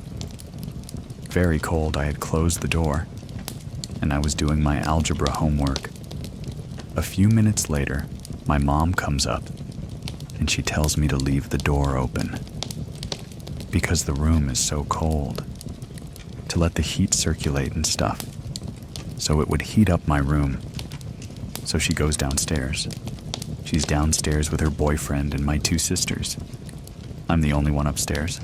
I'm on my bed, sitting on my bed, looking at my book, and I can see that my door, shut, but it didn't clasp or anything. It came close to closing, but it didn't. But it moved so quickly, it just went. And I looked up, and I was like, okay, my sisters are pranking me here, so I ignored it. Finished my homework, I went downstairs, watched TV with the rest of the family. And I said, okay. By the way, I said, which one of you tried to close my door? And they're like, what are you talking about? I said, Mom told me to leave the door open. She left it open, and I did. I said I could see that my door went to shut, but not all the way real close though. I would have seen someone's hand on the doorknob if they were trying to close the door. I didn't see anything. And they're like, Liz. And they're like, I don't know what you're talking about. None of us were up there. I looked at my mom because I know she wouldn't have lied. She wouldn't lie. And I looked at her boyfriend, and he's like, nope, nobody was up there. Now, when this happened, I no longer could ignore it. One Saturday morning, I was by myself at the house. By then, both my sisters had heard things upstairs. Like walking, I refused to believe it. That morning, I'm in the living room, I'm watching TV, and all of a sudden I can hear footsteps upstairs. They're pacing back and forth, back and forth. I ignored it well. Then it got louder, and I could hear it come and pace from that bathroom where there's two entrances. It was going from the hallway to the bathroom, to my mom's bedroom, back to the bathroom, back to the hallway. And I finally put the TV on pause. It would stop every time I would pause. I put the volume back on. And then this time, I put the volume even louder. The footsteps got louder, louder than the volume on the TV. As if it wanted me to hear it, so I put pause again. I did that maybe about 3 times. By the 4th time, I got really mad, and I got up and I went to the hallway, turned around to the bottom of the steps, and looked up to the steps at the top, and I said, "Okay. I've had enough," I said. "If you're here, then show yourself." I can hear the steps creaking, and I can hear each step that was being made. There was the creaking sound in, but you could hear like there were footsteps. By the time it became down like halfway, I was scared. I ran outside of the house and sat on the corner of my house, waiting for my mom and my sisters to come home. And when they came home, I told them. My sisters are like, "See, we told you. There's something here. There's something here." I believed them after that. Fast forward. My older cousin, actually, his name is Edwin. He always liked coming over and hanging out with us, and his aunt, my mom, if I was 12, Edwin may have been, I don't know, a junior in high school maybe. He came over our house and he stayed there. We went out when we came home. It was nighttime. The lights all over the house were on. You can see it from the outside. You can see the kitchen light. You can see the hallway light. And we saw the lights, and we're like, why does everyone have all the lights on? And then we kind of like looked at each other. Not my mom, but us sisters. And we're like, I bet something happened. So as soon as we come up the steps outside, he opens the door and he's holding a bat. And he says to my mom in Spanish, he says, "You have something here. There's something here. It keeps walking." We're like, yep, okay. That definitely confirms there's something there. We even had our neighbor 2 doors down. He came over one night. He was there by himself. We had gone out, and when we came home, Butch tells my mom, and we're standing there. We can hear him. He says, "There's something in this house." He proceeds to say that you know. He's hearing footsteps.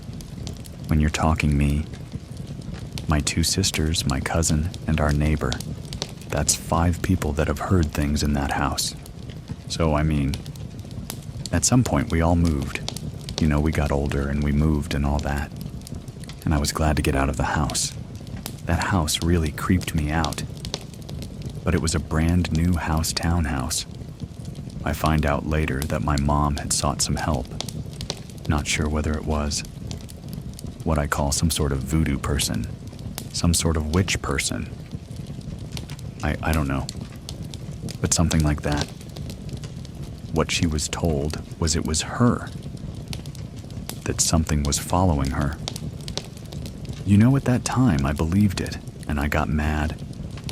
I'm like, it's your fault. You know it's following us. But quite honestly, you know, like I said, I'm 56 years old, and I still have things that happen.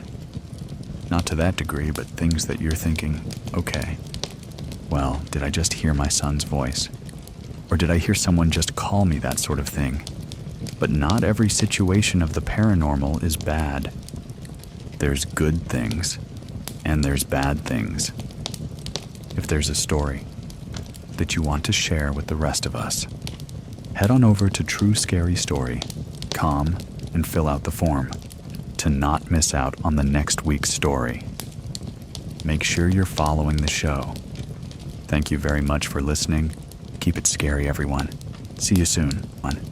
Please listen to the story, The Mistake of Never Saying Goodbye. Despite many warnings, Brooke and her friend decide to play with the Ouija board, a decision they would come to regret. My name is Edwin, and here is Brooke's true scary story. My name is Brooke. My first experience ever with the supernatural happened in Irvine, California at my grandma's house. My grandma still lives in the same house. She bought the house in the mid to late 50s. I was 6 or 7 years old. My mom and I were in the back room, watching Unsolved Mysteries. So it was pretty late at night. The TV was on, I was sitting on my bed.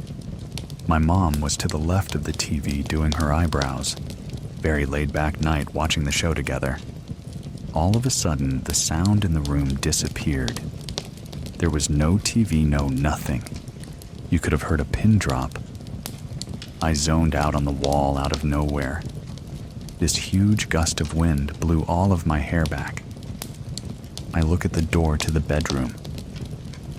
There is this huge shadow figure. No facial features, but it was the shape of a human. It was so tall, it almost surpassed the top of the door frame. After a few seconds goes by, it instantly realized that I had seen it. It turns and starts sprinting down the hallway. I jumped up from my bed, I run down the hallway and stop. I just knew not to follow it. All the way to the end of the hallway, out to the door. It makes it to the front door and it disappears. I'm standing completely confused. I go back to my room and it's as if nothing happened. My mom's still doing her eyebrows. The TV is still on. She didn't even ask me about what happened. So it was honestly as if time just stood still. From that point on, I would see things, hear things. We moved around quite a bit when I was growing up. And it didn't matter what house we were in. Something just chose to follow me. I would hear my name being called a lot of the time. It would either sound like my mom, or someone was trying to sound like my mom to get my attention. I would even hear my name in class in elementary school. And of course, as a little kid, you don't want to hear someone calling my name in the middle of class and draw attention to yourself. I didn't want anyone to think I was crazy, so I kept it to myself a lot of the time. But the experiences never went away. They slowed down once I hit my early teenage years, 11, 12, 13. But they never fully went away. Even to this day, I still experience a shift in the energy in the room and this overwhelming sense of dread. It didn't matter what house we were in. Sometimes it would happen during the day. A lot of times it was at night. Just this overwhelming sense of I'm not alone. Someone is watching me. Fast forward to middle school. I'm 12 years old. We're living in a townhome. Still in Irvine, but out of Grandma's house. Me, my mom and dad, my brother and sister. My parents decide that it's not working, and they tell us that they're getting a divorce. Dad moves out. He has his own place. That doesn't last long. And he ends up back at my grandma's. And he meets my stepmom. They get married. They have my youngest sister. And we move into a house in Northwood, not far from my grandma's house. At all this house. The first time that we did a walkthrough of that house, it didn't feel right to me. Downstairs, no problem. As soon as I went upstairs were my soon-to-be bedroom, my siblings' bedroom, and my dad and stepmom's bedroom was. I just had a feeling of I don't want to be here. This doesn't feel right. I ignored it. We move in. We're going back and forth, spending about half the week with my mom, half the week with my dad and stepmom. Nothing happened at first. It was a lot of feeling again. Dread every time I had to go up into their room, or even just walk past their room. I absolutely hated that feeling. I would ask someone to go up and close their bedroom door. I would avoid even looking down the hallway. If their door was open, it never gave me a good feeling. This was going on for a handful of months, and I felt very fortunate that we moved into the same neighborhood that my best friend at the time was living in. Her house was 2 streets up in the same exact neighborhood. We were spending the night at each other's houses. Every weekend we would alternate and meet at the corner. Okay, whose house are we spending the night at tonight? A few months goes by, I keep having these feelings. I can't shake them. And her and I are having a sleepover at her house. I'm telling her about all these things, how scary it is, and I wish I could figure out what was going on. She laughs and she goes, "Hold on. I have something I want to show you." She goes to her bedroom closet, and she pulls out a Ouija board. I grew up in a very traditional Mexican household. Most of my family are believers. You don't mess with the supernatural, and you absolutely do not mess with Ouija boards, no matter what anyone tells you. It's not worth it. I always knew it was something you avoid, but we were teenagers. A few weeks later, it was my turn to host. Having her over, she brought the Ouija board with her. The light that I would use in my room had a dimmer setting. You could dim it almost all the way down to where it was almost like a very mild candlelight feel. We waited for everybody to go to bed and, of course, picked the absolute worst time. The witching hour, as they call it, to bust out this Ouija board. Her and I are sitting right across from each other. Our knees are almost touching. There's obviously space on either side of us. It's just her, and we have my light all the way on. We're sitting there, she takes it out, explains to me how it works. We both place our hands on the Ouija board. She's like, "Okay, what do you want to ask it first? Do you have an idea of what could be in the house? Is it an adult? Is it a child? I don't know. Let's just ask it if there's a ghost in our house." She says, "Okay." We put our hands on the Ouija board. She asks the question. The little piece starts moving. So of course I'm like, "Okay, you're moving it. This isn't really happening." She starts freaking out, and she's like, "No, I'm not moving it, I promise you. It keeps moving all the way to yes." I start panicking. I ask her to stop, and we sit there for a second. Clearly, there's something here. I'm not going crazy. What do I ask it now? She thinks about it for a second, and she goes, "Why don't you ask its name?" We put our hands back on. She asks the question. It slowly moves to GE as it's getting closer to the letter O. My lights dim by themselves. I start accusing her of moving it again. And she's like, "No, I promise you I'm not moving it." The lights dimmed on their own. It spells out Geo. George, maybe. We're trying to figure out what this name could be. Going back and forth, we're both a little scared.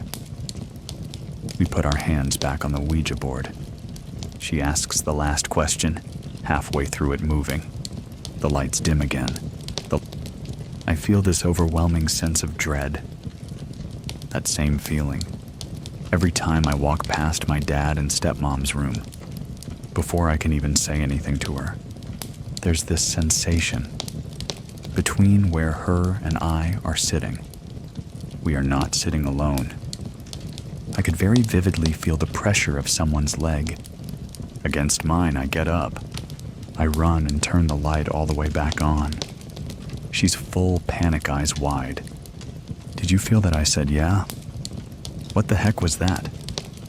We are completely freaking out. Don't want to wake anybody up. The lights are on. She puts everything away. Went to sleep. Looking back, I realize now, the biggest mistake that we could have ever made is not saying goodbye.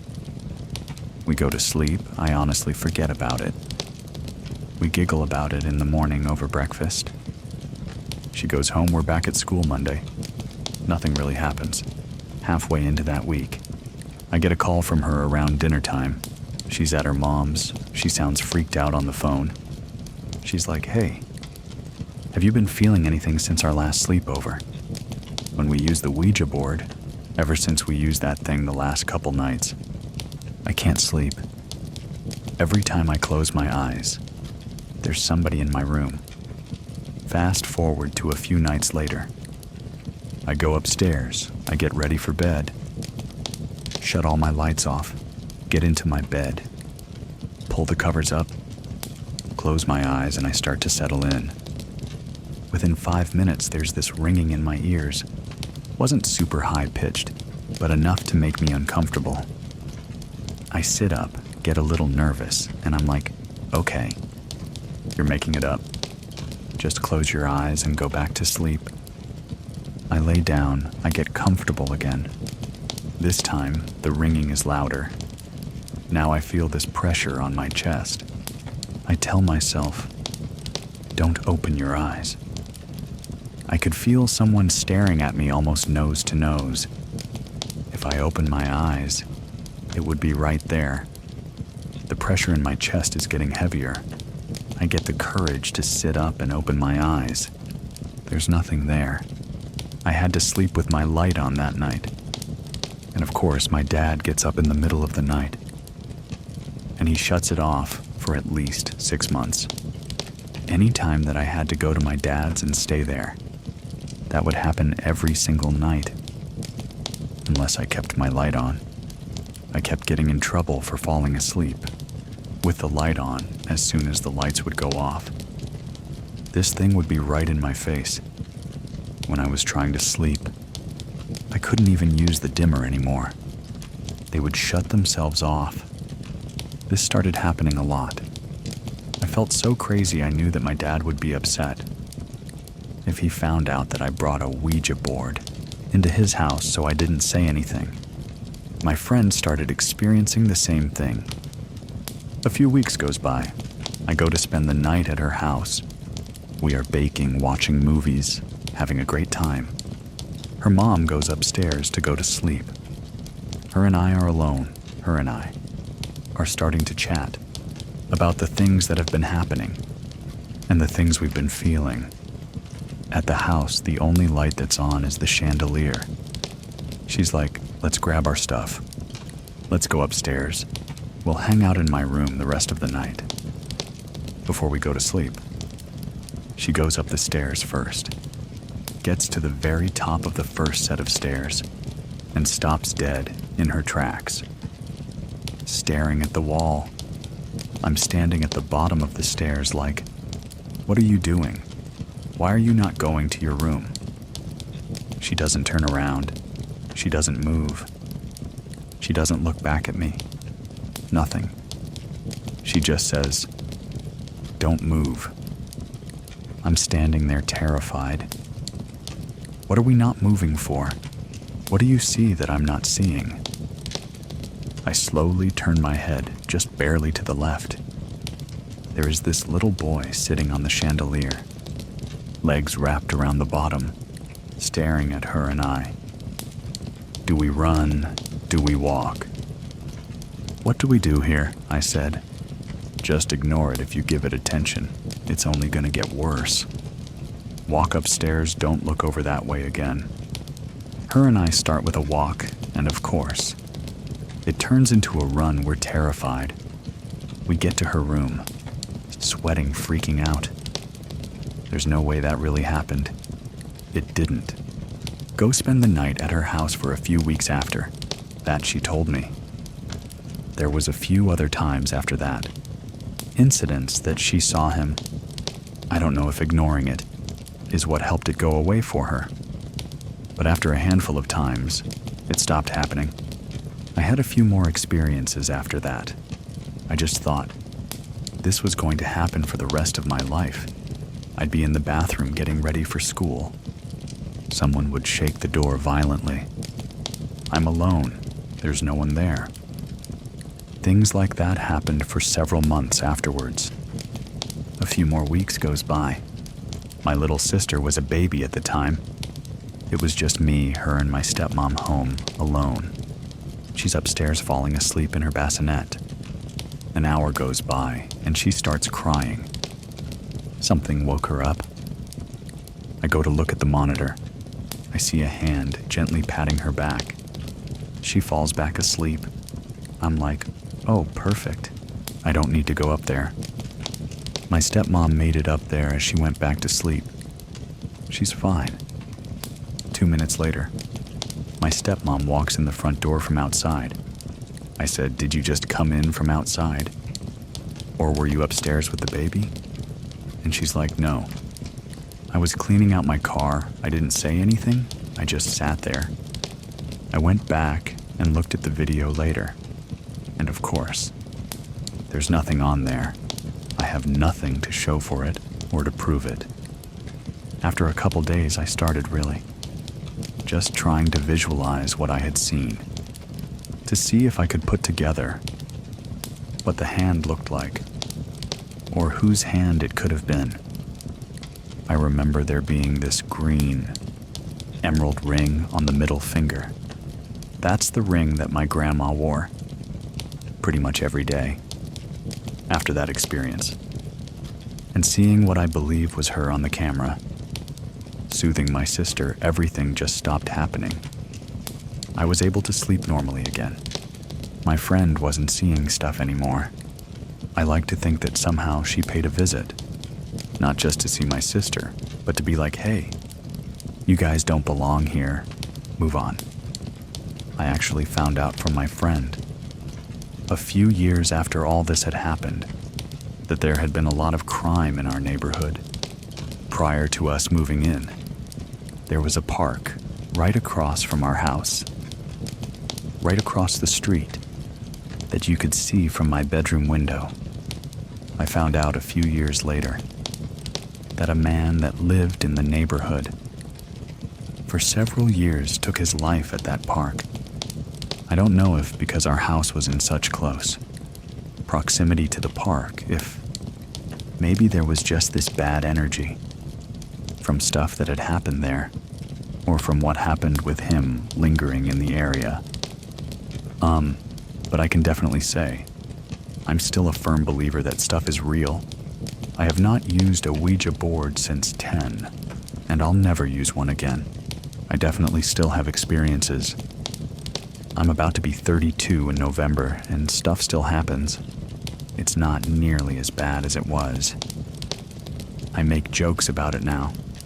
I feel like keeping it lighthearted. It won. Doesn't scare me. But it also doesn't welcome in the darker, maybe more sinister, spirits that could potentially make themselves known. The most recent experience I had was actually about a week ago. My grandfather unfortunately passed away early May. It was very unexpected. I took the loss really hard. I get married in a couple of weeks, and he was so unbelievably excited for the wedding. I was given some of his things. I just feel badly. Wanted something of his to keep around. I have a picture of him from barber school. He was a very proud barber for over 60 years, on the same shelf as his photo.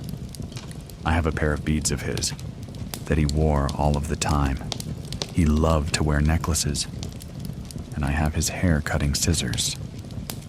A week ago, I was getting ready for work, and out of nowhere, the light started making this weird buzzing noise and was dimming itself almost in frequency. There was no music on, no TV on. And I giggled and I was like, "Oh, Grandpa, you came to visit? I've been waiting for you." As soon as I said that, the lights shut themselves off and back on. They started making that sound again, and dimming in frequency. The more that I talked to him, the more the lights started doing that. They would get really bright and then really dim again. It was him paying a visit. I still talk to him every now and again, and the lights will do their thing. I'm sure a lot of that is just having his stuff in our apartment, but I definitely still have experiences to this day. I'm just grateful that they're a little bit nicer now than they used to be. If you have a true scary story that happened to you, and you want to share it with the rest of us, go to truescarystory.com and fill out the form. You can always reach out to me in case you have any questions.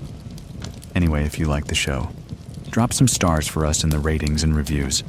I'll be back next week with another story. Thank you very much for listening. Keep it scary, everyone. See you soon. See you soon. Please listen to the story Roommates. In a small college town in the Midwest, a group of roommates moves in, expecting a fun summer, until something unseen makes its presence known. My name is Edwin, and here is Brain's true scary story. This took place in 2020. It was in a little riverside college town in the Midwest. It was 5 of us girls who were just moving into a new college-style house. Some of us had already graduated from school, so we were going to just all be there for an extra year, whether that be working or just finishing up school. One of the girls of the house that we were moving into had already lived there for a few years, and we were all friends with her. 4 of us moving into the house were brand new. We moved in, though, mid-May of 2020. Unfortunately, we had left by the beginning of August of 2020, so it was short-lived. Just to understand the story, I will have to lay out what the house looked like. It's very important to know what levels, what rooms. Everything makes the story easier to follow. It was a 2-story house. When you walk into the front door, though, it was a stairwell that separated the levels. So if you went down the hallway, straight through the stairwell, it was a little hallway that led to the basement. The basement was just storage. Nothing really that important.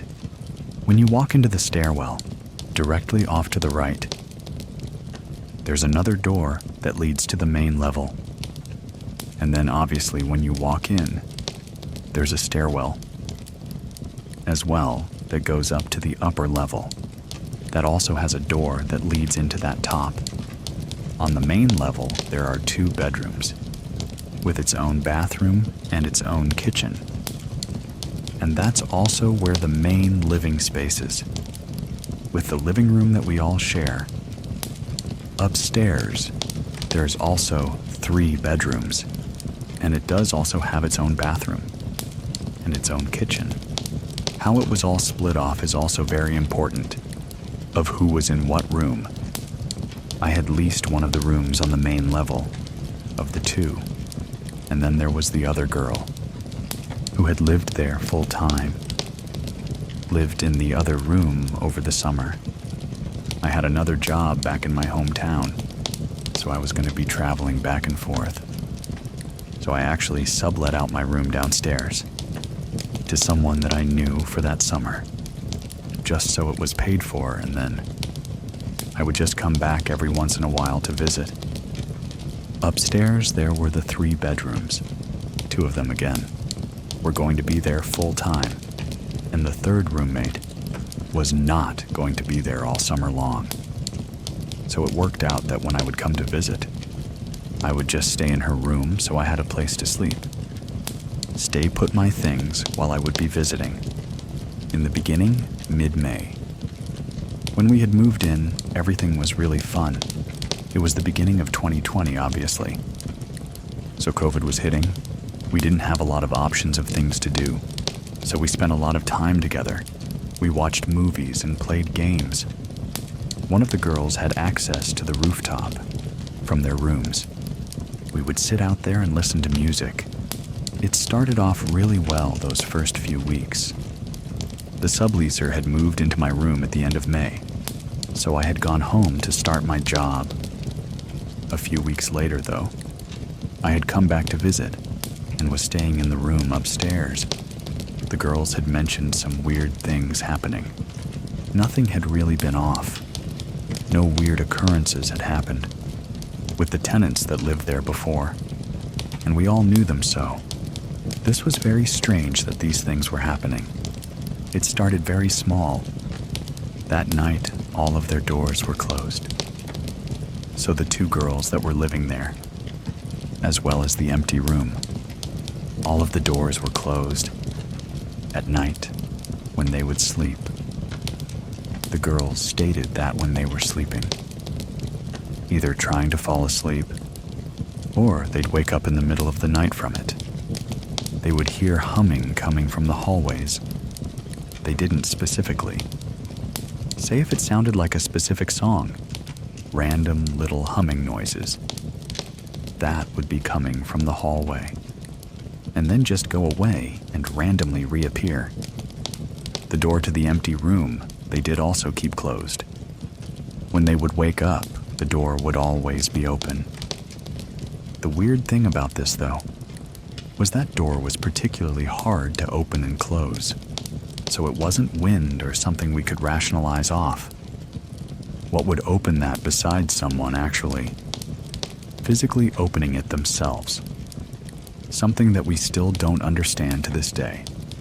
Is the only room in the house that has a padlock on it.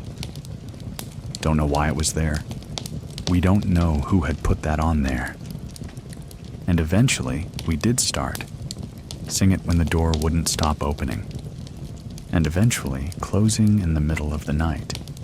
At that point, things were still fairly new. We were rationalizing off those little occurrences that were happening. But it just felt heavy upstairs. Whenever I'd walk around, I would creep around the corner first.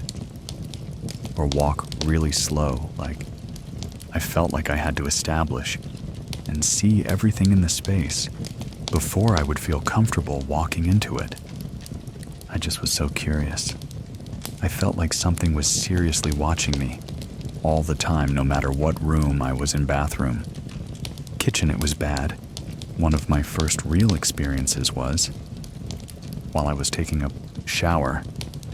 A lot of these events happen so fast, and it's really hard to always remember the order of operations. But this definitely happened towards the beginning, when I was in the shower again. It was the same feeling of being watched. I kept looking outside the curtains, and I know sometimes you do that when you're alone, and you kind of a little paranoid. But I seriously was looking out very frequently, looking behind me. I felt a little tickle on my neck, but I was again trying to rationalize that, saying, I'm in the shower. The water's running on me. I'm washing my hair. But I tried the end of that shower as soon as possible. Once I got out, I did bring up to the two girls that lived upstairs when they got home that I took a shower. And it felt weird, you know. I felt like something tickled me. But I think I'm just overreacting. They looked at me and they said, "Oh, we don't shower alone. If someone's taking a shower in there, they leave the door open, or someone's sitting on the toilet next to them. Because when they're in the shower and they're alone, or no one's near them, their hair will move. Like someone's picking up their hair, picking at it or rubbing their back. The shower, and this also happens to the sink, will just turn really hot, scalding hot all of a sudden, and they'll just kind of jump out of the water. They just will not be alone in that room."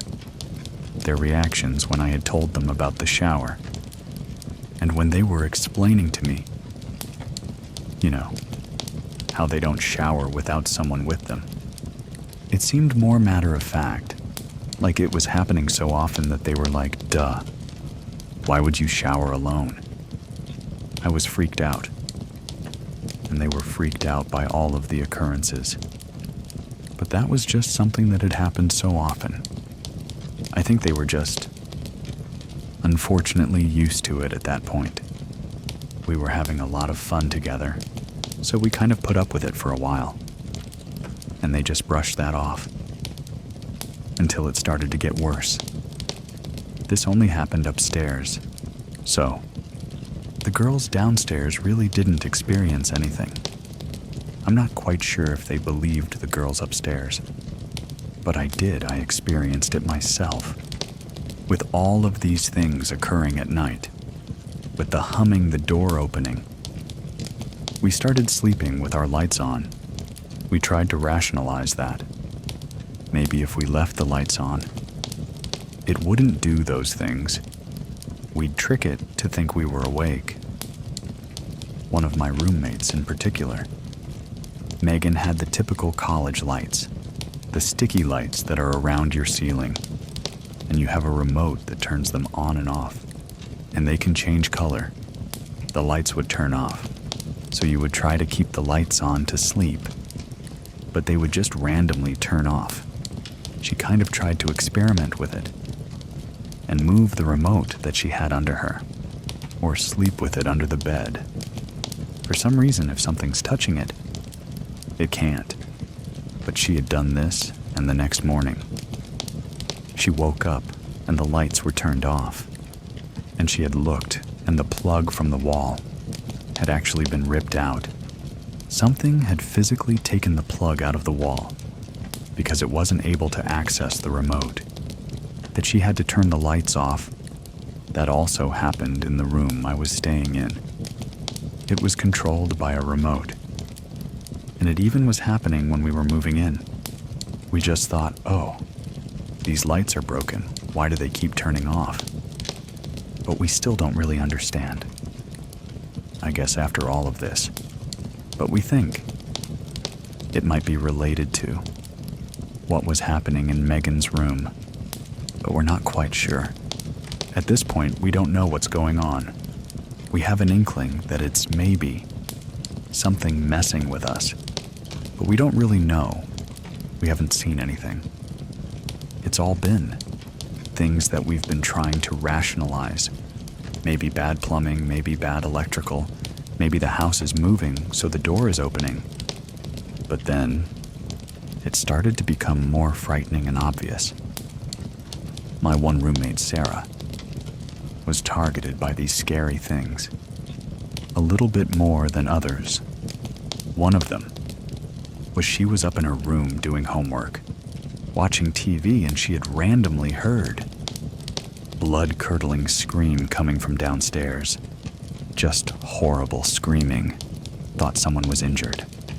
So she ran out of her room, ran down the stairwell, burst into the living room, and then went and checked on the roommates to see what was going on, and both the subleaser, as well as the other roommate that lived downstairs, were both just chilling in their room, watching Netflix, not doing anything. No noises, nothing. So that happened multiple times. You would be upstairs and just hear noises downstairs, and nothing would be there at all. We all had very vivid dreams as well. I was staying in the room that had the padlock on it. It was really hot, so I had a fan on. I had my laptop up playing some kind of show on Netflix. I was trying to fall asleep. And I did turn the lights off. My leg was sticking out from under the covers, and it felt like something was kind of tickling my leg. But again, I tried to rationalize. Maybe it was the wind of the fan, with maybe some leg hairs. I don't know, I tried, and then all of a sudden, it kind of became like scratch. So I immediately sat up, and I didn't even think to turn on a flashlight or turn on the room lights. I took a picture with the flash. I was going to send it to my friend, who was actually leasing that room, and I was going to send her that picture. And I looked at it, and there was a red scratch mark and a bruise, and kind of a little hole in my leg in that part. I don't remember there being a bruise there before. I don't remember there being a red mark. It looked like there might have been a scab on my leg. That was kind of ripped off. It had scared me enough that I turned the lights on and was trying to sleep with the lights on again. Somehow that night, I did fall asleep. My first dream was me having a lake day with my family. We were all swimming in the lake. Some of us were outside on the dock, but most of us were swimming. All of a sudden, the lake had turned black. Everyone's eyes had turned black, and they just all had a blank stare and were going underwater. The family members, including me, who did not do that. they were trying to swim underneath their feet and pull them under and drown them. And I remember in my dream taking a t-shirt and trying to cover my feet so, like, I wouldn't get pulled down. Then all of a sudden it snapped, and I was in a field. It was a big, open, green rolling hills field, and I was standing there with a goat that was on its hind legs. Somewhere in this, the goat had assaulted me.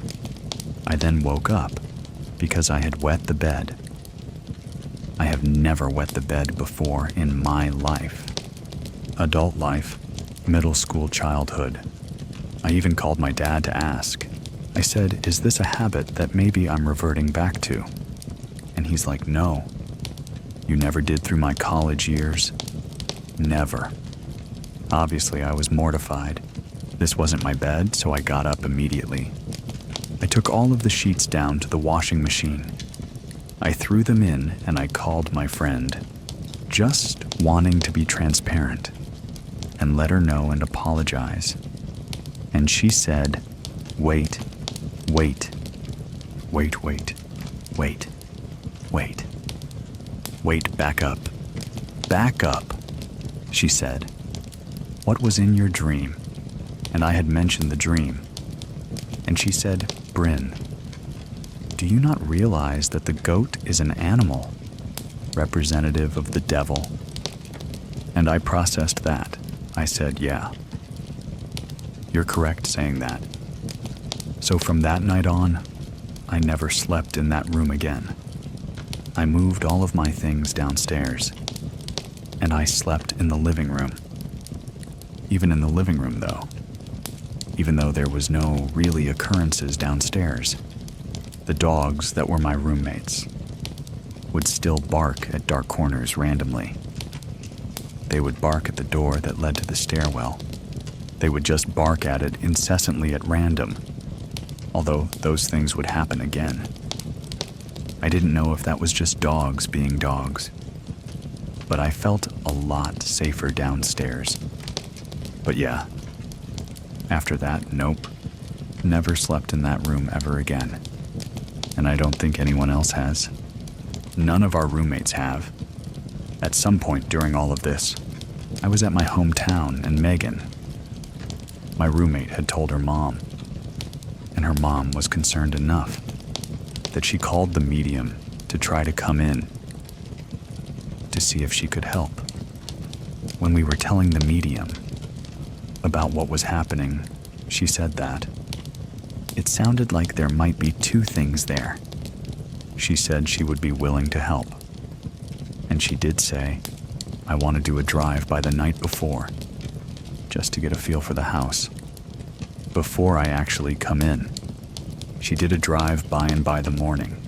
She had blocked all 3 of their phone numbers and never got back to us. So at that point, we were kind of just on our own. We also did a lot of research on the house and couldn't find any dirt on the house. We couldn't find anything about any kind of weird offense, any crimes. The house was right next to a Lutheran church, so we have no idea if that had anything to do with it. The house was also under construction. On the external parts of it, they were doing new windows and new walls, so we were just trying to grasp at any, maybe, reason why these things would have happened to us, and no one else. Unfortunately, things did not get any better. They actually got more physical again. I had mentioned that I had a bruise on my leg. Sarah had bruises all over her body. I even mentioned when I woke up the next morning, look at what's on my leg, and she said, oh, I have those all over me. So she had bruises all over her body, all up her legs, her arms. One weekend she had left to go camping, and all of the bruises had gone away. When she came back within a few days, they were all back. They just felt something touching them when they would be sleeping. So both of them really didn't get a lot of sleep. So both of them were kind of just mentally not there for a few months. Sarah also had an encounter where she was in her room, and she was working on homework, and she had all of her things kind of spread out on the floor. She was just working, head down, legs crossed, leaning over, and she had a mirror, a glass mirror. So not one of the kind of plastic, cheap ones you can put over your door. She had a glass mirror that was leaning up against the wall. She had looked up at one point. She saw something moving, and the mirror was actually tipping over onto her, and she was able to catch it. If she didn't look and see it and catch it, it probably would have smashed over her head. The most concerning part of that, besides her potentially getting injured, was this mirror was leaning against the wall. If it were to fall, it should have slid. The bottom of it should have come out from under it, and should have slid and fell flat, but it tipped up and over, and she had to catch it to stop it.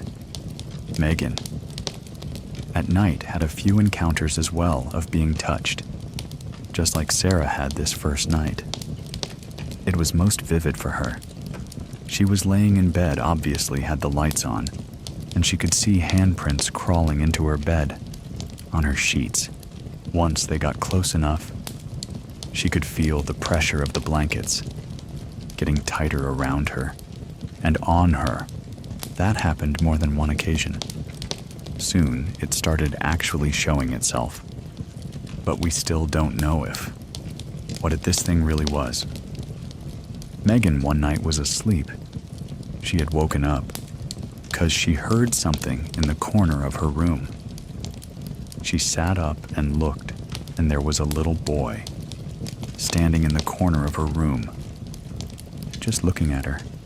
She described him maybe as like 6 years old.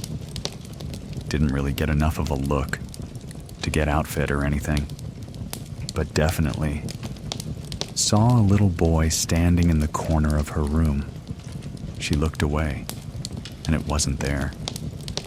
The door at the top of the stairwell. It started moving in the middle of the night, and opening and closing and knocking. Someone would be knocking at it, so they would start locking it when they would be home, or when they would be sleeping. And you'd have to use the key to get into the upstairs. Even when they locked it, the knocking still continued. But they started hearing, like someone trying to get in with a key. And one time, they actually came home, and Sarah had seen some kind of little boy moving around the key that had been in the door, and then it had gone away. So they had seen this apparition of a little boy multiple times, but again, the medium had said that it seemed like there might be multiple things, and these things were scaring us. It was like meaning to make us feel uncomfortable. So we don't particularly believe that. It might have just been this little boy trying to mess with us, all of our dreams, and just the horrible feelings we had. It felt like something might be acting as a little boy, or there might be multiple things that were there. We still to this day don't really understand why all this happened. We didn't really talk about it for a long time. I was honestly hesitant to come on and share it, because the people that lived in there before us never had anything. But ultimately, it became so overwhelming and furious, and just ultimately scary. They weren't sleeping, we weren't sleeping. I wasn't able to be in the house anymore. We all left the house by the beginning of August. We were getting subleases, and we all had different places to live. We're still not sure if. Maybe it followed one of us into the house. We're not sure if anything continued after that. We felt kind of bad about it, but it doesn't sound like anything happened to the new subleasers. But we did not disclose anything to the new subleasers.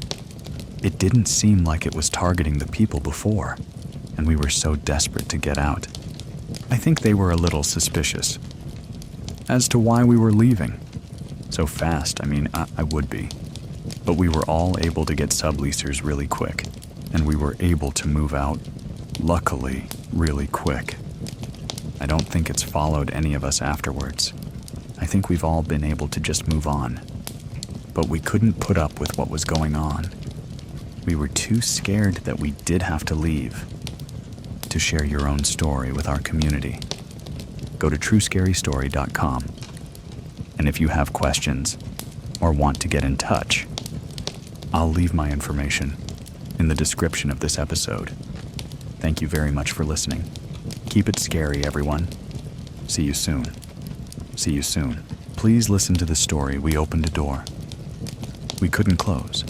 We're about to hear a series of experiences from two of our community members. From Scary FM, from objects moving on their own, to a ghostly child that roams around at night. My name is Edwin. And here are Gabby and Mike's true scary stories. I actually grew up in the south side of San Antonio.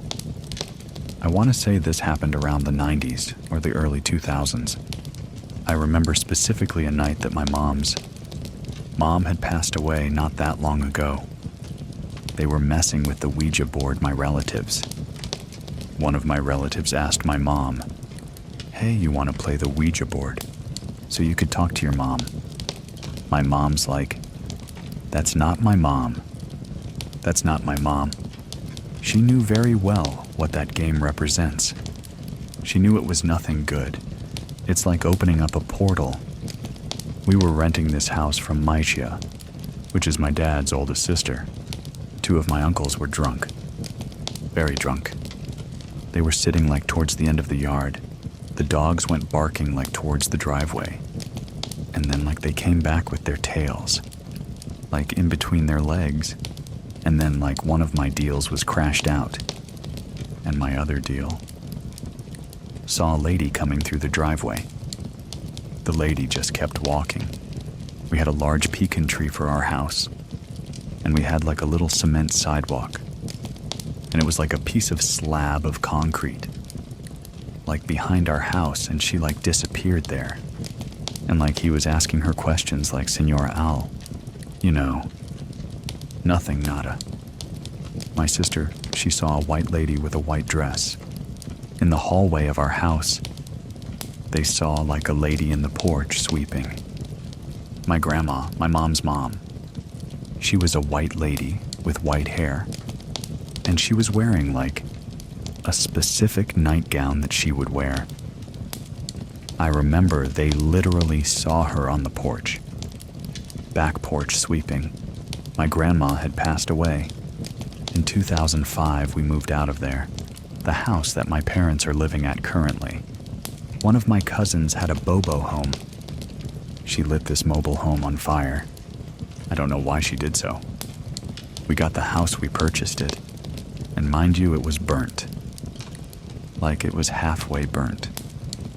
My dad was working on this house while we were living there like halfway. I remember we would take the pictures. You can see faces on these pictures. I remember one time I was laying down in the living room of that house. I literally felt somebody ran their fingers through my hair. We would hear our names being called, because I call my mom Ma. She would hear my voice, and I would be at school when this happened. They still experience stuff till this day. A few years ago, my little brother, I don't know what got him into, getting into the Tadic stuff, but he started doing upside down crosses, pentagrams, and they're like, I remember he had a devil head like a ball. I remember. My baby brother and my dad were cleaning up the bedroom where my brother we used to sleep in. They specifically threw that ball in the trash, in the fire. For some reason, when they went back inside, that little devil ball was inside, the same spot where my brother had left it. One time, my mom was washing clothes. I want to say about like 11. My sister, my brother-in-law, and my niece were asleep. My dad was asleep, so my mom was the only one that was awake. She literally saw a shadow, pass by, and everybody was asleep. I remember my baby brother recorded some orbs floating in that house. It was a few years ago when he did that. It was very strange. My mom, she said that she would make dinner quickly for my dad, because my dad used to get out, at midnight or 1 o'clock in the morning, because he used to work late. She would literally make the dinner at 4.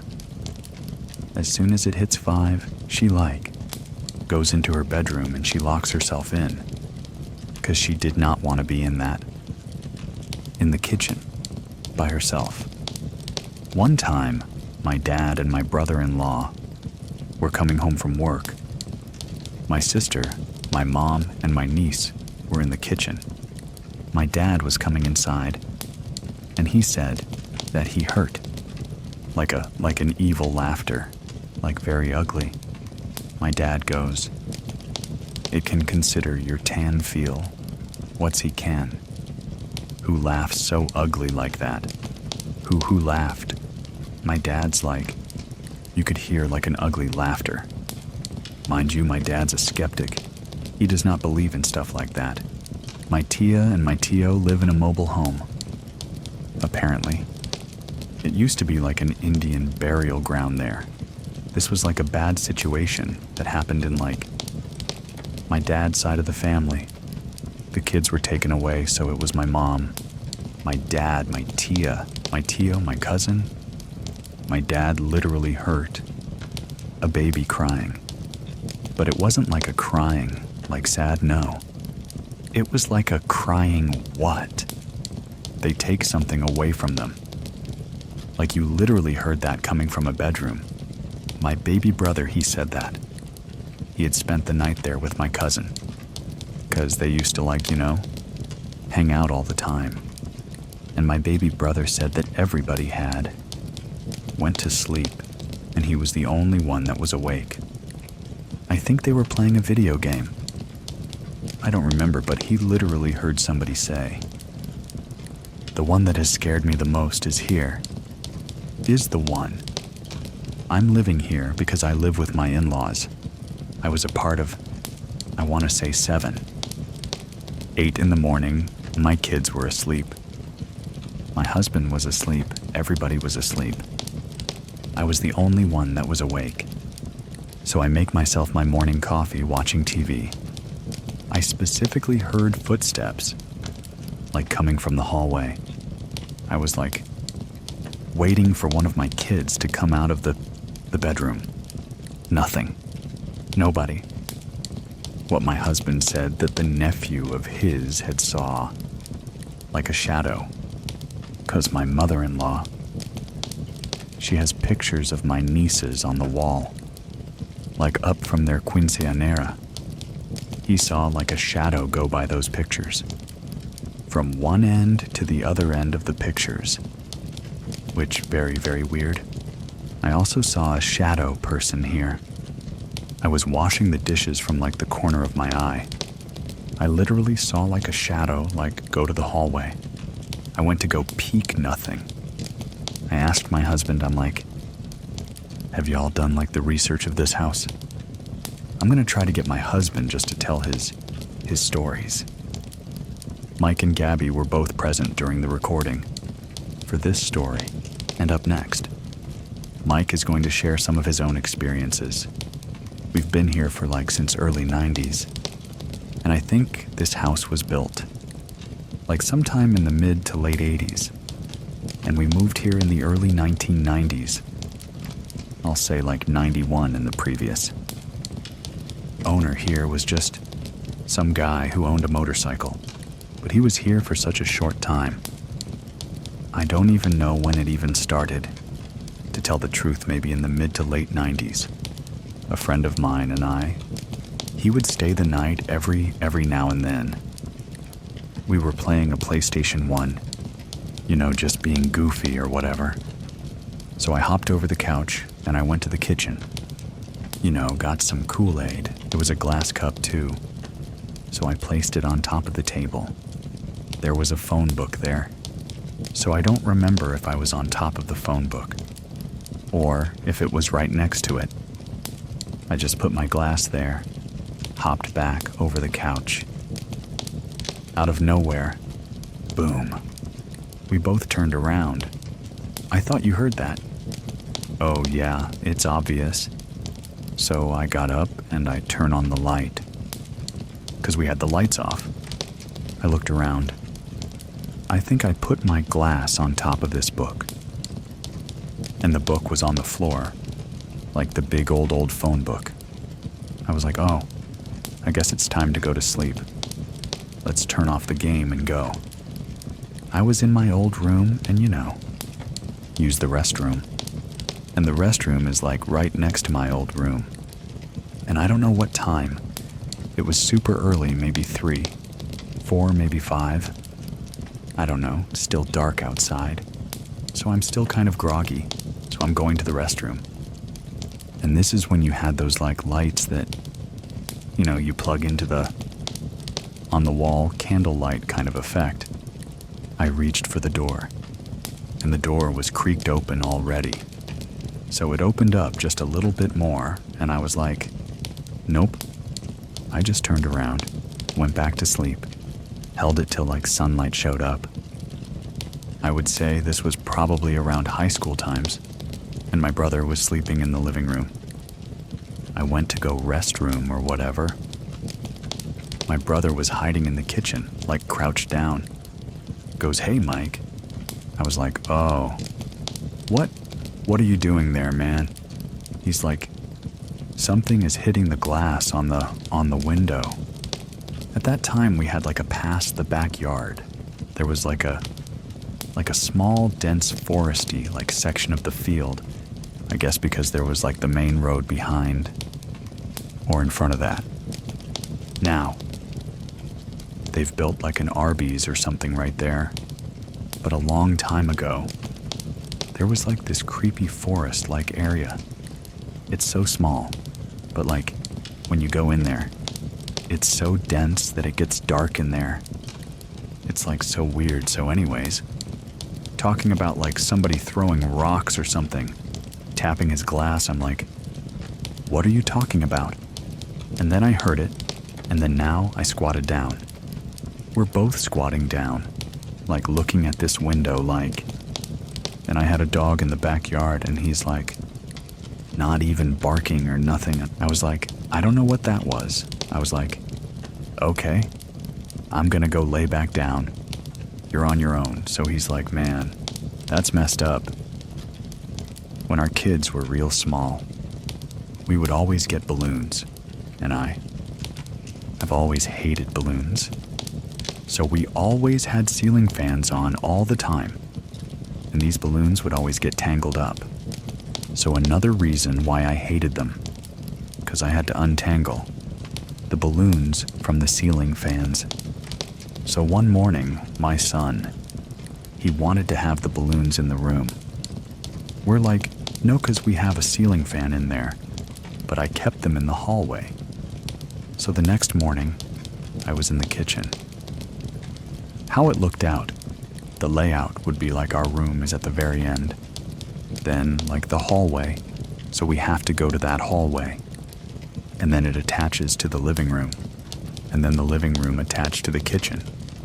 When you're sitting against the wall where I was at, I could see the hallway a little bit to my left, and the kitchen would be just straight ahead.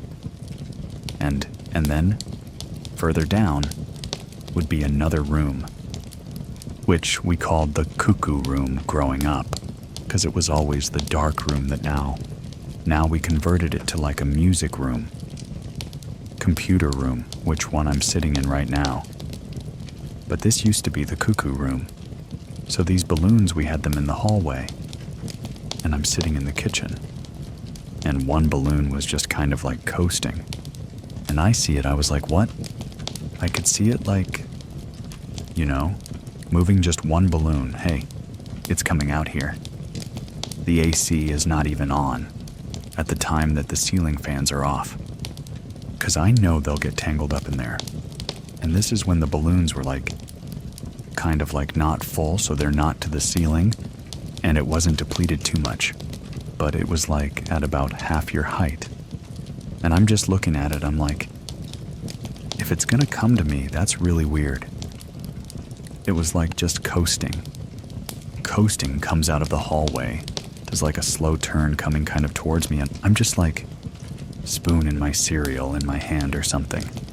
I'm like looking at it. It just kind of coasted to the Kokuryu room door and just stopped there. Gabby was talking to me and I was looking at her. It was also in the kitchen. And I saw somebody walking in the backyard. And I was like, what was that? And she was like, what? Screaming at me. I just bolted past by her, opened the back sliding door, and I ran outside. There was somebody just walking here.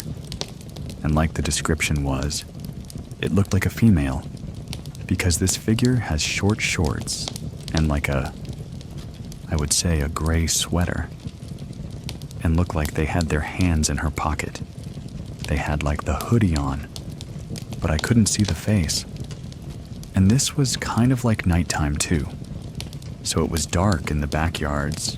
We have a bunch of stuff that my dad has and my brother has over the years. Just sitting in the back, so in the darkness, if you were to just go in there unknowingly, you're gonna trip and fall on something. So I ran out there like so fast, and I didn't see anything. And I was like, what was that? I saw somebody, and also when I went out there, I heard the neighbor's dog just started barking.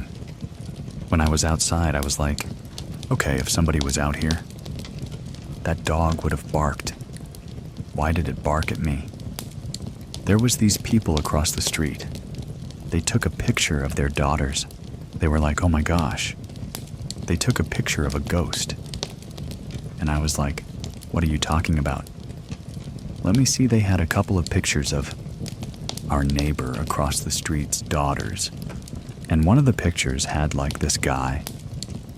He'd had like thick rim glasses, the white long sleeve shirt, and you could see it so clear, but he was transparent at the same time.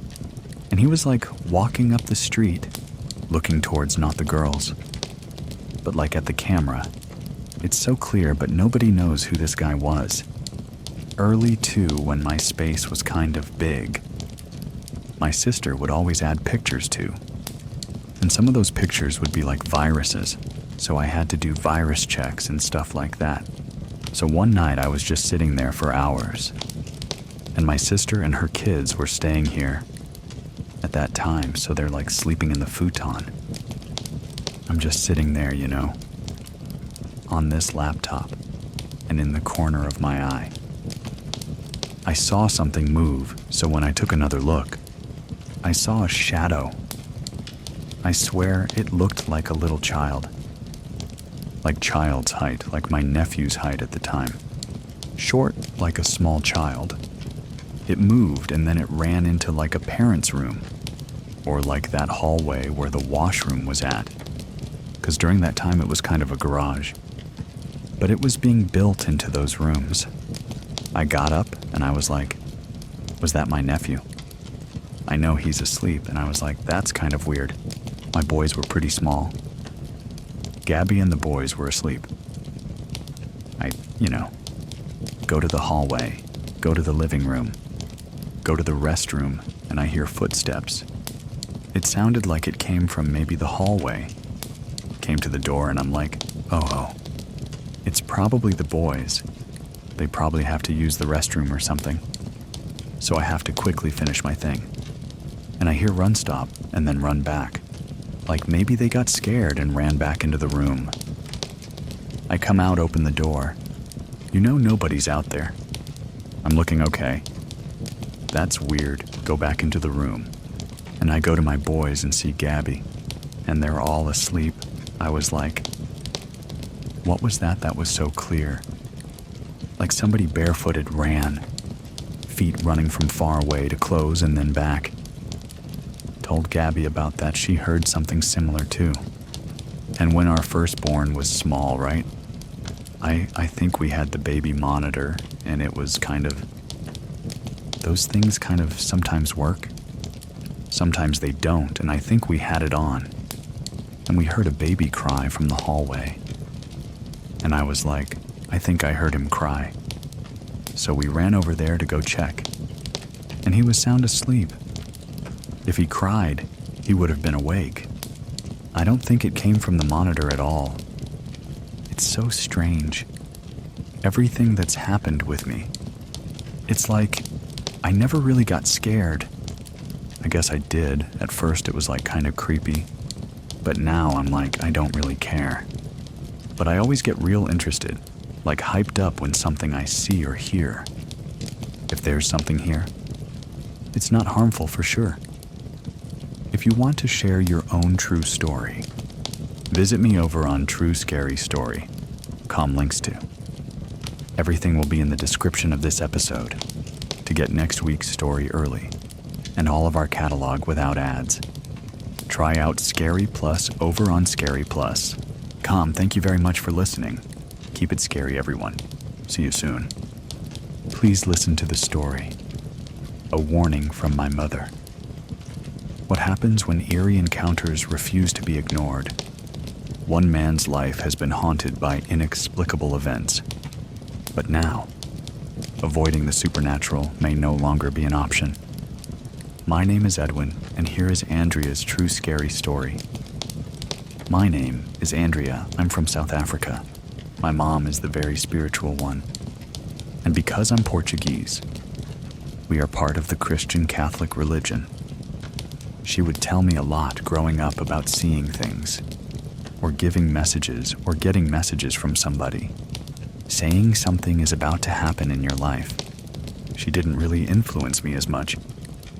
And my dad also didn't quite believe in it, as much as what she did, but throughout my life. There's been a few small things that happened that I'd talk to her about, and then she would always turn around to me and say, "Yeah, you see, it's real." When I was 8 or 9 years old, just after my sister was born, we used to live in this very big mining house. So in South Africa, when you work for the mines, which is what my dad used to do, they would provide housing. Now, the housing that was provided was built back in the 1960s. And in this house, there's a lot of wooden floors. You could hear quite well when somebody was walking around through the hallways towards the bedrooms, towards the sitting room. It was quite difficult to sneak around the house. The first encounter occurred one night when I was taking a bath in my parents' bathroom. All of our rooms were on the same side of this house. If you walked down the hallway facing the rooms, my bedroom would be on the right, and my parents' would be on the left. The bathroom would also be on the left, but it would be just before my parents' bedroom. I was taking a bath in their bathroom this one evening. My dad was working late due to some incident that happened at the mine. I was playing with my toys in the bath when I heard footsteps coming down the hallway. I could tell that this was my mom walking towards the bedroom. When I saw her walk past, I greeted her and kept playing, thinking everything's normal. She went to fold up laundry in the bedroom. After a few minutes, I heard heavier footsteps coming down the hallway, so I shouted for my dad, thinking that he had arrived home safely. My mother shouted from the bedroom saying, "No, your dad can't be home because he hasn't called me yet. He's still underground dealing with the incident." So I thought that was strange, but carried on playing anyways. And then I heard footsteps coming down that hallway, towards the bedroom again, still sounding heavy. So I thought again that it was my father. I shouted to my mom that, "Hey, Dad is home." But she shouted at me again, saying, "No, he's not home. She still hasn't received the call. He's still at work. He's still underground." Right after she told me that, I heard the footsteps coming towards the bathroom again. But it's as if they were going to walk across the entrance to the bathroom. So I waited, and I looked to see if there was anyone coming through. But I didn't see anyone. The footsteps stopped, and I was looking at the hallway and didn't see anybody there. I faced basically the bathroom door, which was open, and it looked like some weird black cloak disappeared behind the bathroom door. As I was looking at it, I freaked out. I shouted for my mom to come get me. I told her what had happened, so she came running. I kept staring at the door. When she came in, I pointed to the door, trying to explain to her what I just saw. And then she just told me that if I ever see darkness, or see anything that's out of the ordinary, I must pray. She would always be watching over us, with regards to the spiritual world. You know, the paranormal. And sometimes she would even tell us things that either hasn't happened yet, and then it would happen, or you know something that we wouldn't have told her, but she knows about it. It's actually frightening sometimes. I'm even getting goosebumps right now, thinking about it, and I have a funny feeling that when I am done here, I'm gonna probably get a phone call from her, saying that, no, were you talking about me? 'Cause stuff like that happens. It's weird. This was a few months later. I used to have a pet hamster named Alex in my bedroom. If you go straight into my bedroom, my bed would be on your left. Then I would have a desk at the end of the bed, and then I would have this huge window facing our back garden. While I had my hamster Alex, I had him in a cage, and the cage was always on that desk in front of the bed. When I tried to go to sleep during the night, I would hear the squeaking coming from his little wheel that he would run on. I think it was a few days before the event. He somehow escaped from his cage, and he ran out of my window. We looked inside the cage. We could not find it. We searched quite thoroughly for it, and we just couldn't find Alex the hamster. A few days later, after he had disappeared, I went to bed quite early because it was a school night. I woke up during the night feeling uneasy, as if something is watching you, or someone's there in the corner, just staring down at you with this pressure on you. It's quite a strange feeling. I sat up, and I didn't hear my parents in the television room, so I assumed that it was late enough, that they were already sleeping. I tried to go back to sleep. I heard the footsteps coming down that hallway again. At first, I thought maybe it's my mom, because my mom would stand up, take the dogs outside for them to go and do their business, and then she would come back inside. But it would have been a bit strange if it was just her on her own, because normally she would have the dog's footsteps following behind her. I just kept feeling like there was some sort of pressure surrounding the atmosphere in my room. But I heard the footsteps, and they started getting closer to my bedroom door. My bedroom door would normally be closed enough that I could still have a bit of light coming from the hallway if somebody turned on the light. But there was no light at all. So I know for a fact that it wasn't my mother. Then the feeling of a supposed anxiety got worse. The footsteps kept coming, stopped right outside my door. Something pushed my door lightly so that it could open a bit. And I saw it opening, and I thought, okay, you know what? My mom is just checking up on me. She's making sure I'm sleeping. Because it is a school night, but nobody poked. Head around to see me nothing. And I began to hear my hamster's wheel start squeaking as if he was running on it, but running super fast. That's when I just freaked out. I threw the blanket over my head. I screamed out in terror. When that squeaking got so loud, it's as if it was right next to me. Mother came running from her bedroom, asking me what's happening. Stopped. We checked the cage. No hamster. After that event happened, we went outside of our front door. So the front door, to the whole household, was actually quite close to where my bedroom door was. So I always thought that he escaped through the window and into the garden. And the next day, I found him in the garden, right in front of the front door, which was amazing. He came back. My mom said that something was kind of affecting me, so she said that we need to call somebody to come and cleanse the house, to get the house clean. But my dad was always very against the idea. This would cause quite a lot of fights between them. Money wasn't a problem for us. We were very fortunate. But my dad was always under a lot of pressure at work. Whenever he got home, there would be quite a lot of negativity from his side, because his work was not easy. Especially for the mines in South Africa. It's quite a difficult job to do. So he was under a lot of pressure all the time. Because of that, my parents used to fight quite a lot.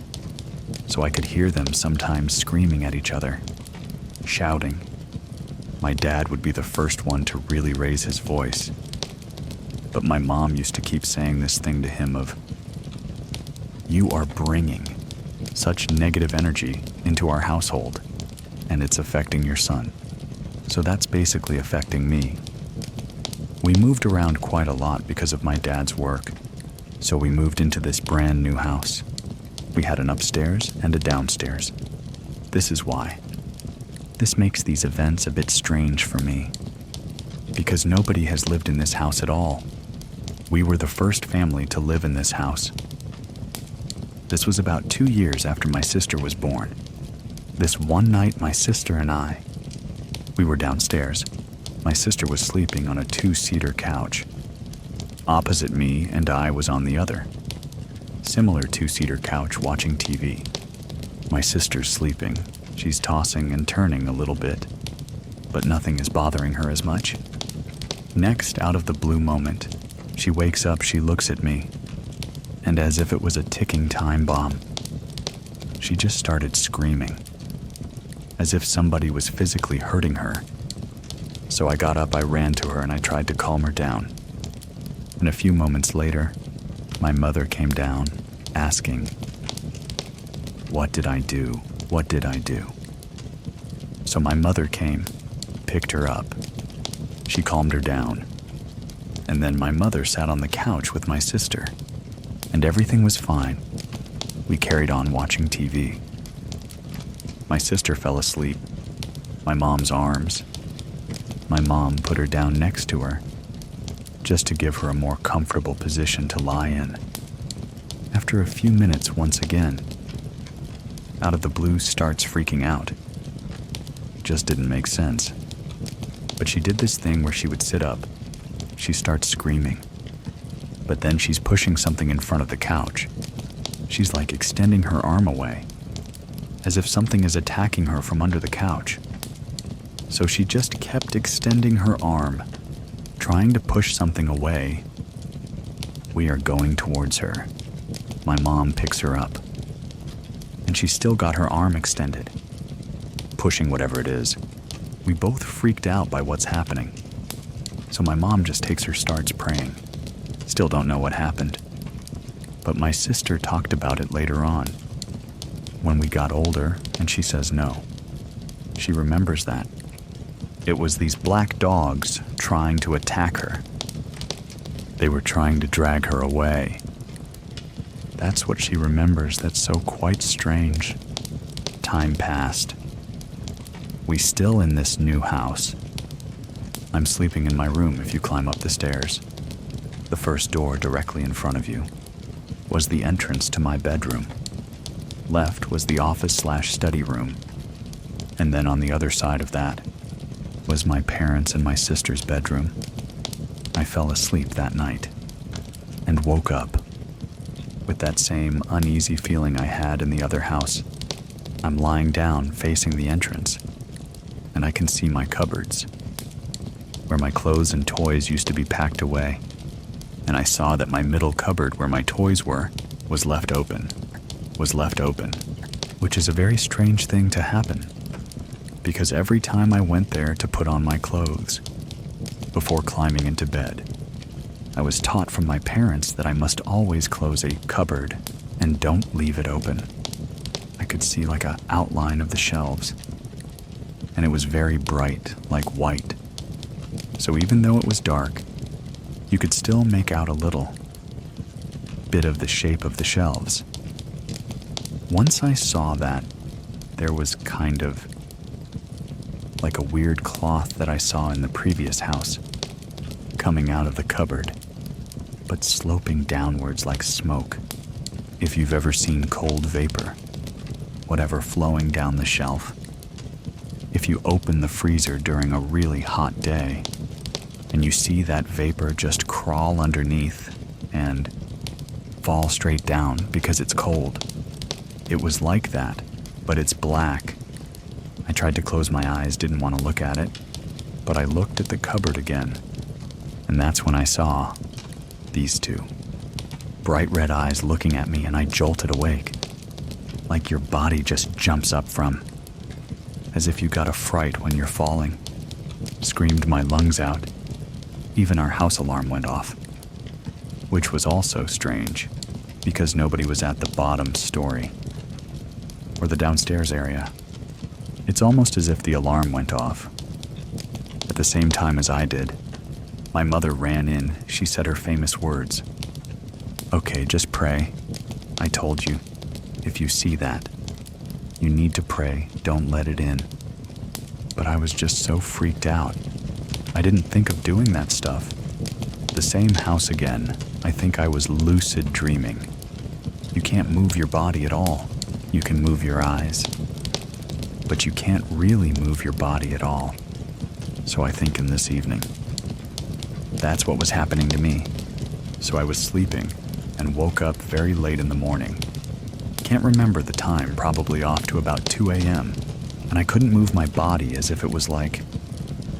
With an instinct, I looked at the cupboards, where I saw that shadow face thing with the red eyes. But my cupboards were closed. Didn't see anything. So I thought, okay, I'm safe, I felt comfortable.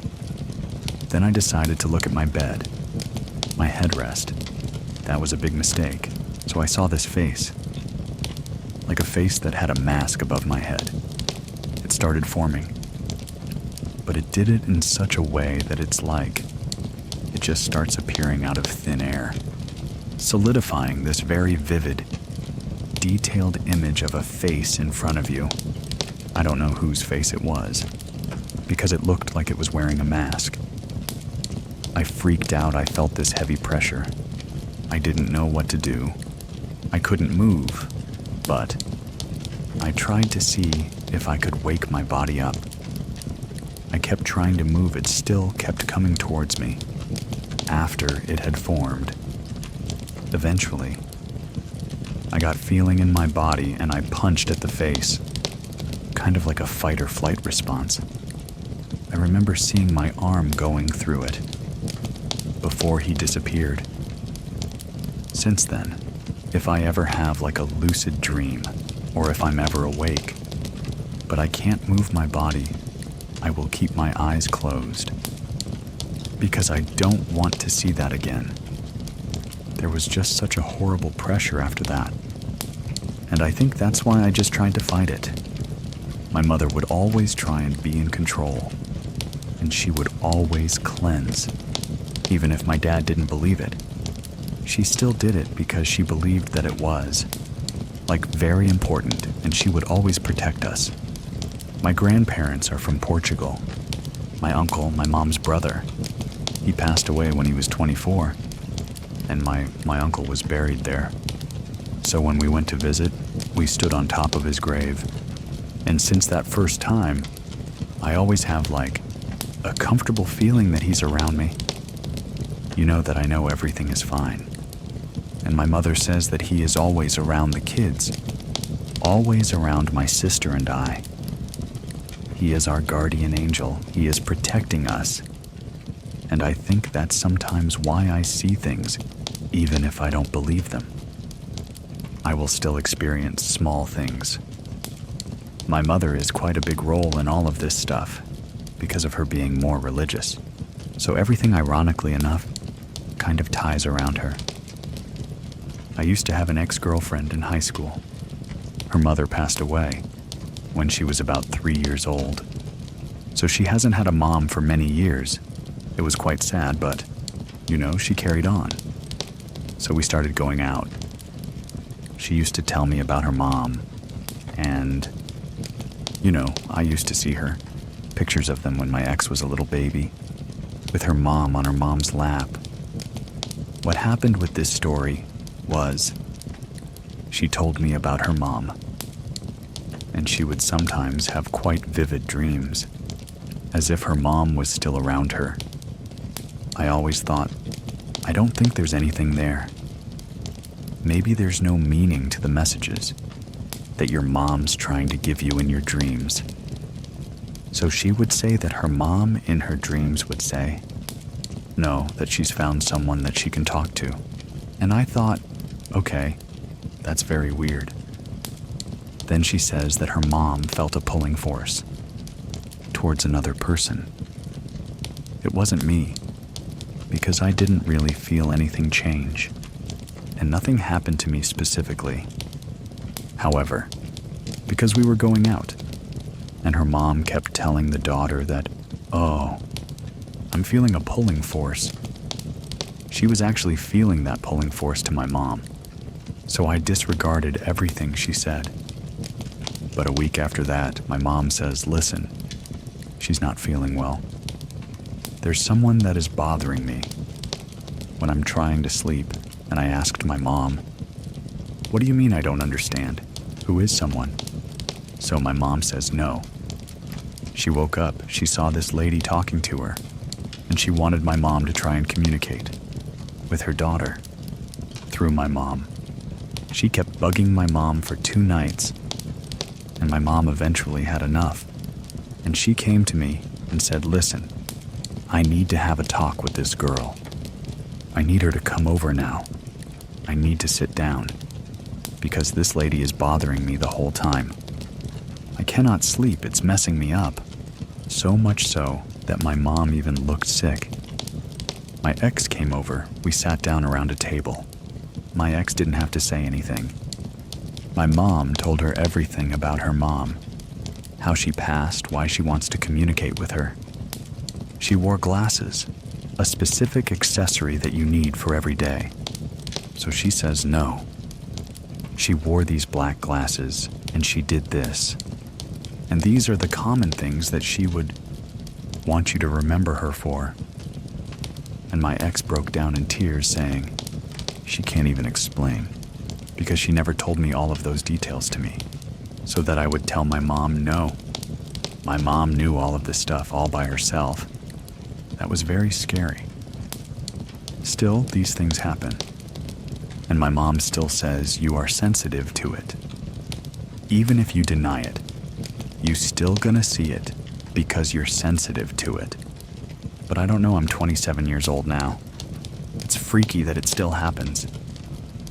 They say that dogs can see this sort of thing. We have a little pickiness.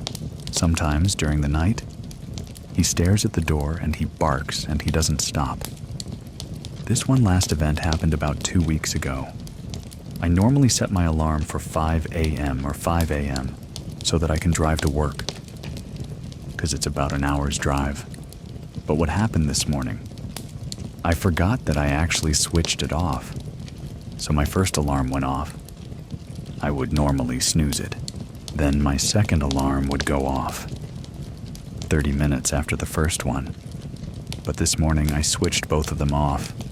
Don't know how, but that happened. Now it's 6 in the morning when I always leave for work. I was in dreamland. I heard this scream like this loud shout as if it was right in my ear. That woke me up, and you wake up. You get a fright, you trying to catch your breath. That's how I was. I thought, what's happening? Is it my girlfriend? Is she okay? Because we live together. So she's next to me. So I thought, oh, maybe she's screamed no. She's passed out. She's not even facing my direction.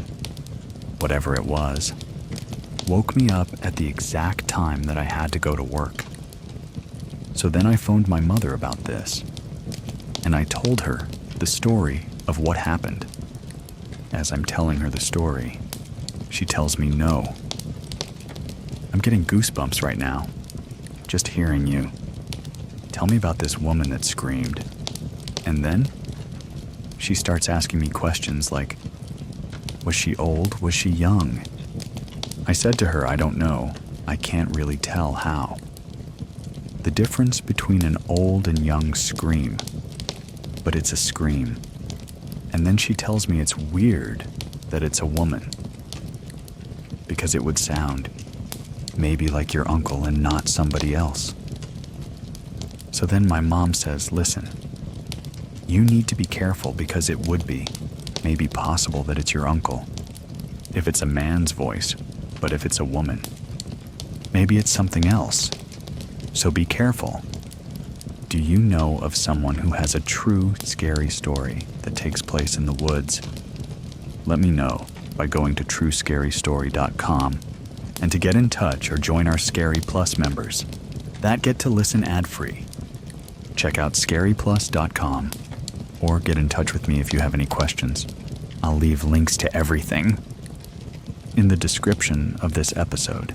Thank you very much for listening. Keep it scary, everyone. See you soon. See you soon. Please listen to the story, 3 Chilling Paranormal Encounters. My name is Edwin, and here are Diana's, Vanessa's, and Adrian's true scary stories.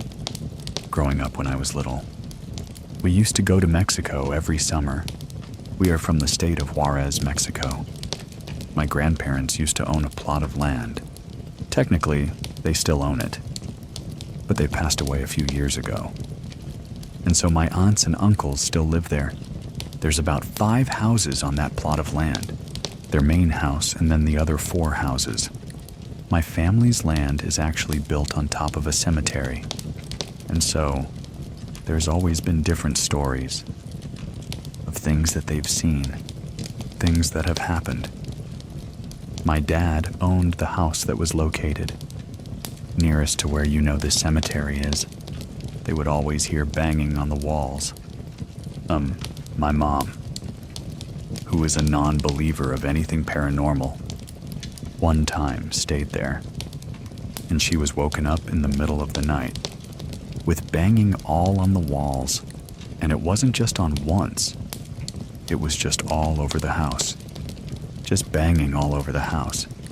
During breakfast time with everybody around, she's like, yeah, you know, I didn't get good sleep last night because there was banging on the walls, you know. Maybe something happened with the neighbor and she was using the hammer. And they're like, no, that's actually very common in that house.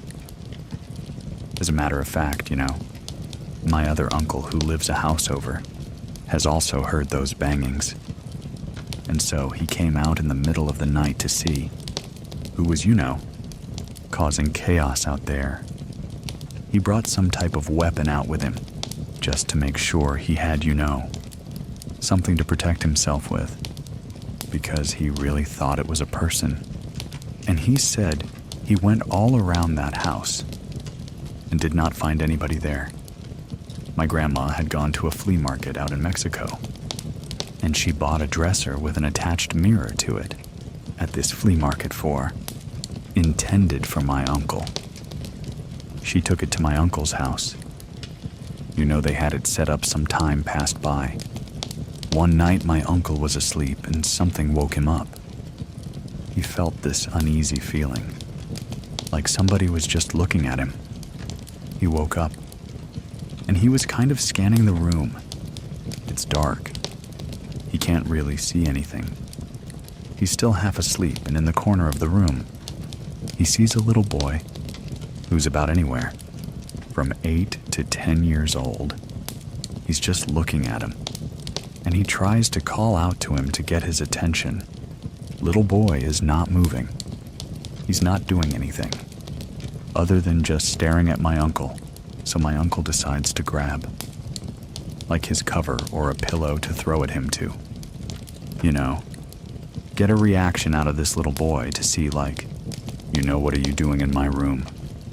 The little boy jumps from where he was to the dresser and disappears into the mirror. Fast forward maybe the next summer. My adult cousin and her son, who was at the time around that same age, went to Mexico to visit for the summertime. We all know we all go back home to visit for vacation. My uncle lends her his room so she could sleep in there with her kid in the middle of the night at around the same time. Her little boy starts shaking her mommy. Mommy, mommy. Wake up, there's a little boy. Oh, mijo. Go to sleep, go to sleep. You're dreaming, there's nothing there, mommy. Mommy. There's a little boy, and he's smiling at me, and his teeth are ugly. No, mijo. There's nothing there, go back to sleep. Finally, he gives up, and he goes back to sleep. During breakfast the next morning, my cousin is complaining of how tired she is because her little boy didn't let her sleep. And they are telling the story to my uncle, who's in a house that belongs to, and my grandma. And so my uncle and my grandma kind of just stare at each other because they know what happened to him. She goes on to tell them that, yeah, he kept trying to wake me up, that there was a little boy in the room, and that the little boy was smiling at him. And my uncle is like, well, that kind of happened to me too. He proceeds to tell her his story. Needless to say, my cousin and her son did not sleep there. The following night, that same dresser and mirror ends up in the possession of an aunt of mine here in the United States. My aunt, very superstitious. She had gone to see like a witch doctor at this time. The mirror and the dresser are put away in the garage. She knows the story of this mirror. Why she has possession of this mirror, I don't know, even though she knows the story. Anyway, she goes and sees a witch doctor for unrelated reasons. And this witch doctor gives her this little blanket, which is like a little pillow. A green one and a red one. One was intended for like luck, and the other one was intended for money. And she always carried these little pillows with her, in her purse. One day she was rummaging through her purse, and she notices that those pillows are gone. At the time, my aunt had, teenage sons. And so she kind of confronted them about it, and was like, hey, you guys were going through my purse. My little pillows are gone. Why were you guys going through my purse? They all deny. They're like, no, Mom. It wasn't us, we didn't do anything like that. They end up finding those pillows by the mirror, in the garage, and no idea how they got there. Once that happened to her specifically, that's when they're like, okay, no, we need to get rid of this mirror. Something is wrong with this mirror. We got it at a flea market. It's in Mexico, so something or somebody must have done something to this mirror that, would have caused, like, this little boy to get stuck in there.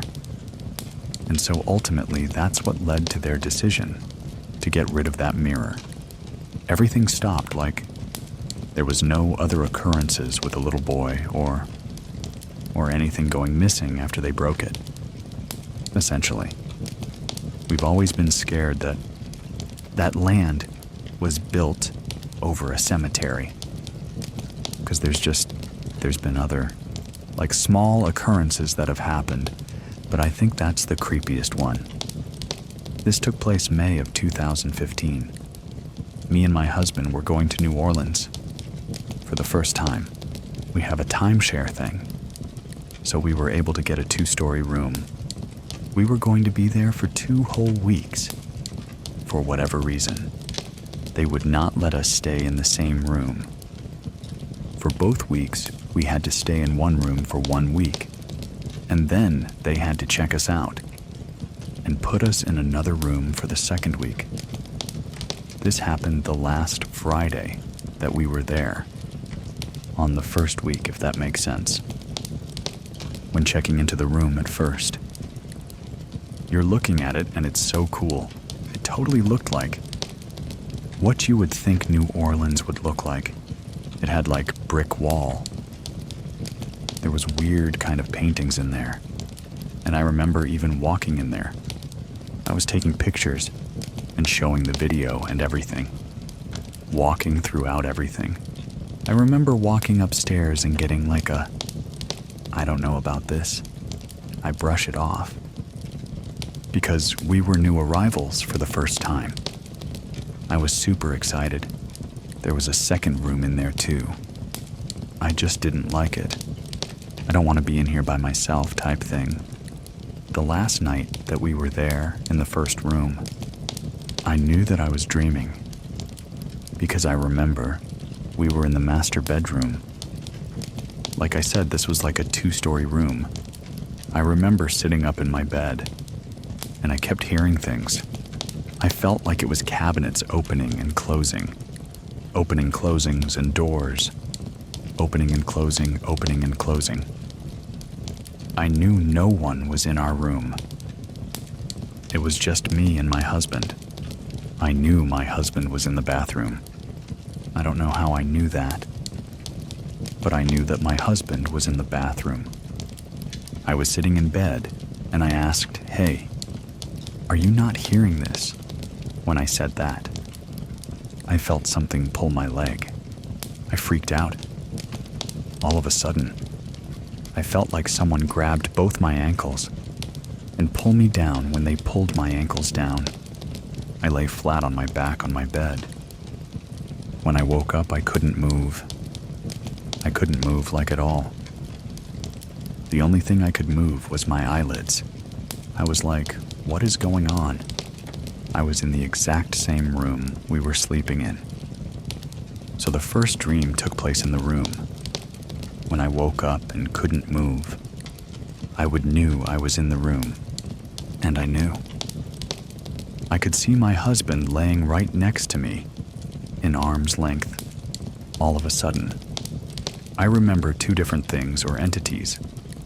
I don't know what they were, but I felt one hand on one shoulder and another hand on my other shoulder. They were holding me down. It wasn't hard, but I could feel them hold me down. The only thing I can remember is them looking, like the Monet painting of the screaming person. All I saw was they were like misty, and all I saw was like 2 eye sockets and a long face. I couldn't move anything but my eyelids. For the life of me, I just wanted for him to wake me up, because he was right next to me in bed. All of a sudden, I hear both of those entities. In my voice, in my own voice.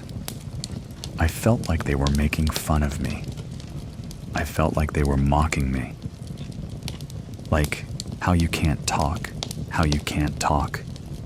I could feel myself wanting to cry. I just closed my eyes. I was praying to Jesus. I was praying to God, Holy Spirit. I was praying to everybody. My dad had passed 3 years prior. So I even called out to my dad like, "Dad, if you can hear me, please." I had called out even to my grandfather, my paternal grandfather who had died in 2012. I was like, "Please help me, please."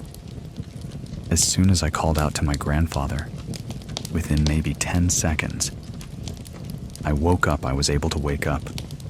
I immediately woke up my husband, and I was like, I just had a bad dream. I didn't want to tell him everything, because I knew he was dead asleep. So he just comforted me.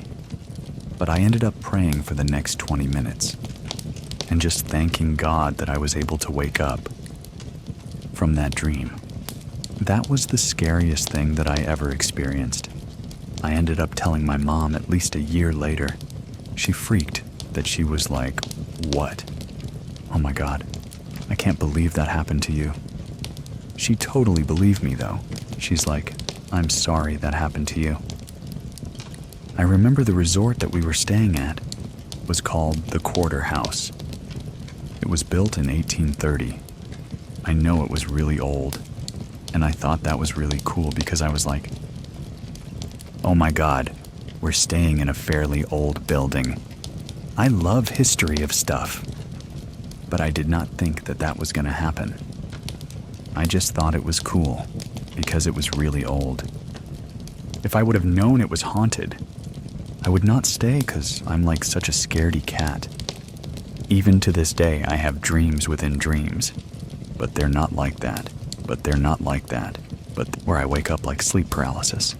But I've had dreams within dreams. This happened to me 19 or 20 years ago. I'm 38 years old. I come from a Hispanic family, and we tend to be friends with our cousins because we have so many of them. I would hang out with a girl cousin of mine very often. One day, she invited me over. Her mom had got a new place. I hadn't been there. I took a bus across town to get to this address. When I got there, my cousin was there with her older sister. Right away, they're like, "Hey, glad you're here. We were just about to go to the store. Do you want to go with us?" I was done with the California heat. And I was like, "No, I'll stay here." And she says, "Great. My daughter, she's asleep. Keep an eye on her. We're just going to go to the corner convenience store. When we get back." They leave, and I stay there watching TV. As soon as they leave, the door closed. The little girl sits up and starts asking me over and over again, "Where's my mommy at? Where's my mommy at?" I would answer her every time. It's almost as if she just didn't hear me. Speaking to her, and would continue to ask. After a while, I just figured, I'm just gonna watch TV. Sit here, little girl, still asking me the same questions. But it could have been 15 or 20 minutes. I hear the metal door, it swings open. Makes that sound that you hear on these doors. Then I can hear the wooden door swing open. Then I hear my cousin. She's laughing, as if they're joking. She says, "Ha, Joanna." I hear what sounds like a plastic bag landing on a wooden table. The exact sound you hear of a cheap corner store bag. I look at the little girl, and I respond to her. "Your mom's home." I walk into the kitchen. There's absolutely nobody there. The doors are closed. Everything's closed. There's nothing there. I walk right back to the room thinking, what did I hear? What's going on? The little girl's still sitting there, but now she's staring at me. She starts asking me all over again. Where her mommy's at, she's probably asked me 15, 20 times where her mom's at. In the same tone over and over again. A few minutes later, I hear the wooden door rubbing across the floor. I hear my cousin again laughing, and I hear her say, "Ah." F in Joanna. I hear the bag with the soda hit the table. I'm too scared to get up. I sit there for a minute. I'm not saying anything to a girl. She's still asking me for her mother. All of a sudden, my cousin pops her head around the corner. I jump up, run to the kitchen, and I tell her, "I heard that you guys came, but you weren't here." Both my cousin and her older sister just staring at me, like it's not a big deal. After I tell them what happens to me, they tell me when my mother gets home, "We want you to tell her what happened to you." An hour or two pass. My aunt gets home and she's not surprised. She starts telling me that. when she first moved into that house. My aunt, at that time, she was a single mother.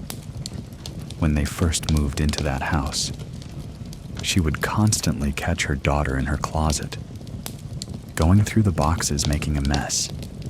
My aunt, getting tired of telling her to get out of the closet, she tells her, "What are you doing in there? Why do you keep going in my closet? And what are you searching for?" Her daughter looked at her and told her, "The little girl is telling me that there's toys in here. That's why I'm in here." She tells me she spoke to the owner as she asked him, "There's been weird things happening in this house.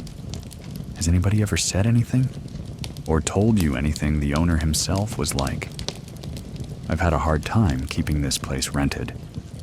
I have heard some things I don't believe too much. I haven't experienced anything myself." He never stayed there. He said that. There was a family that had passed away in that home. A mother and a father, and they had a daughter. They had passed away in that house. My aunt lived there for a number of years. But one thing that had happened to my aunt there, she was dating a man for a while, and they would go out. Sometimes he'd go out on his own. She'd stay home. One night, he had gone out with his friends. She stayed home. She had work. She was tired. She fell asleep in the living room on the couch. Late at night, she woke up to the sounds of somebody getting there. She saw the figure of who she thought was her boyfriend, coming home from a night out with his friends. She said, "I just glanced and told them, 'You're going to sit with me.' And she gave him space at the end of the couch. She saw this figure sit down. Later on, at 3 a.m, there was knocking at the door. She gets up, opens the door. It's her boyfriend, just getting home and being dropped off by his friends. I know other people that things happen to in that house. My sister has a story when she graduated high school. She took one of her high school friends to that house. My mother had gone to the casino with that aunt. This girl, she felt strange sitting in the living room. She kept glancing to her left, where there was a small bathroom. The door looked like it was trying to open. She couldn't hear anything, but the light was on, and then it was open. When she glanced back, the door was still open, but now there was a doll sitting on the sink, and face out of the bathroom. A lot of our family have known that things were happening at that house.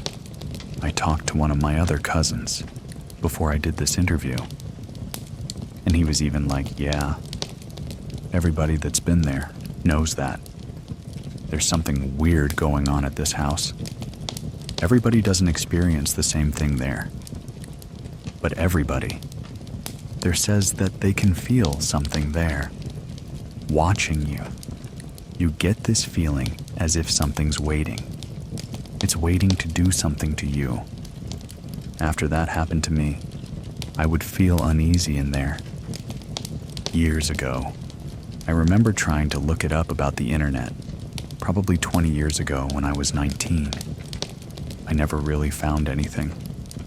I know when I looked up the house, I know this house gets rented quite often because it's not a very nice house. Super tiny. It almost looks like a studio with an extra room.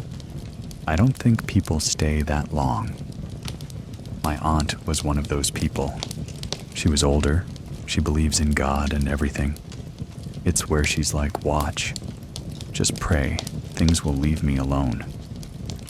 But she didn't want to stay there. After a while, she felt like something was trying to be on top of her, hold her down. She needed a struggle, and she got up, caught her breath and stuff.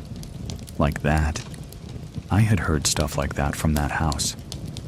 I remember seeing an old house being remodeled, our neighbor's house.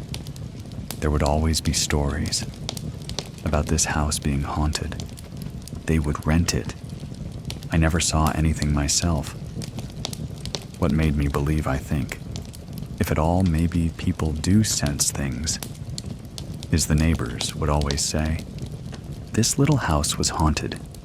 It shared the property light with our house the day that we were remodeling it. I'm probably like in the 6th grade and I'm being nosy. I'm out there, all of a sudden I see that one of the contractor guys. He's like, hey, everybody stop. Go call the owner, because we need to figure something out. They're telling me to go away. I'm like, number. I'm on my property, you can tell me. Go away. Under the house that'd been in that house. They had a cement floor. They had to redo it, because they had cracked. When they lifted up the cement, I'm standing there when they lifted up the cement. There was a human skeleton. It still had clothes on, a flannel shirt and jeans. I remember clearly. I saw construction workers pick up the bones, throw it in the garbage, and continue working. The girls that lived in there, they would see things upstairs and hear sound. I don't know if maybe that has something to do with that, but that's what I saw at that home. When you're a kid, you don't think about these things. But as an adult, I can remember, because it was such a big deal. Like I was like, oh, my God, they found a dead person. But when I think back on what they were doing at that house, when I tell you they found him under the cement, the foundation, they didn't dig. He was in between the poured cement and the dirt. It wasn't like an old burial site or anything. If you picked up a broken piece of cement on the street, it was like right there. I remember seeing hair. It was old, and it bunched up. Almost a red, brownish color. Like bronze. That's what I saw. So it was like the skeleton that's still. It had hair there. It had a flannel shirt on. Obviously all beat up and the colors faded.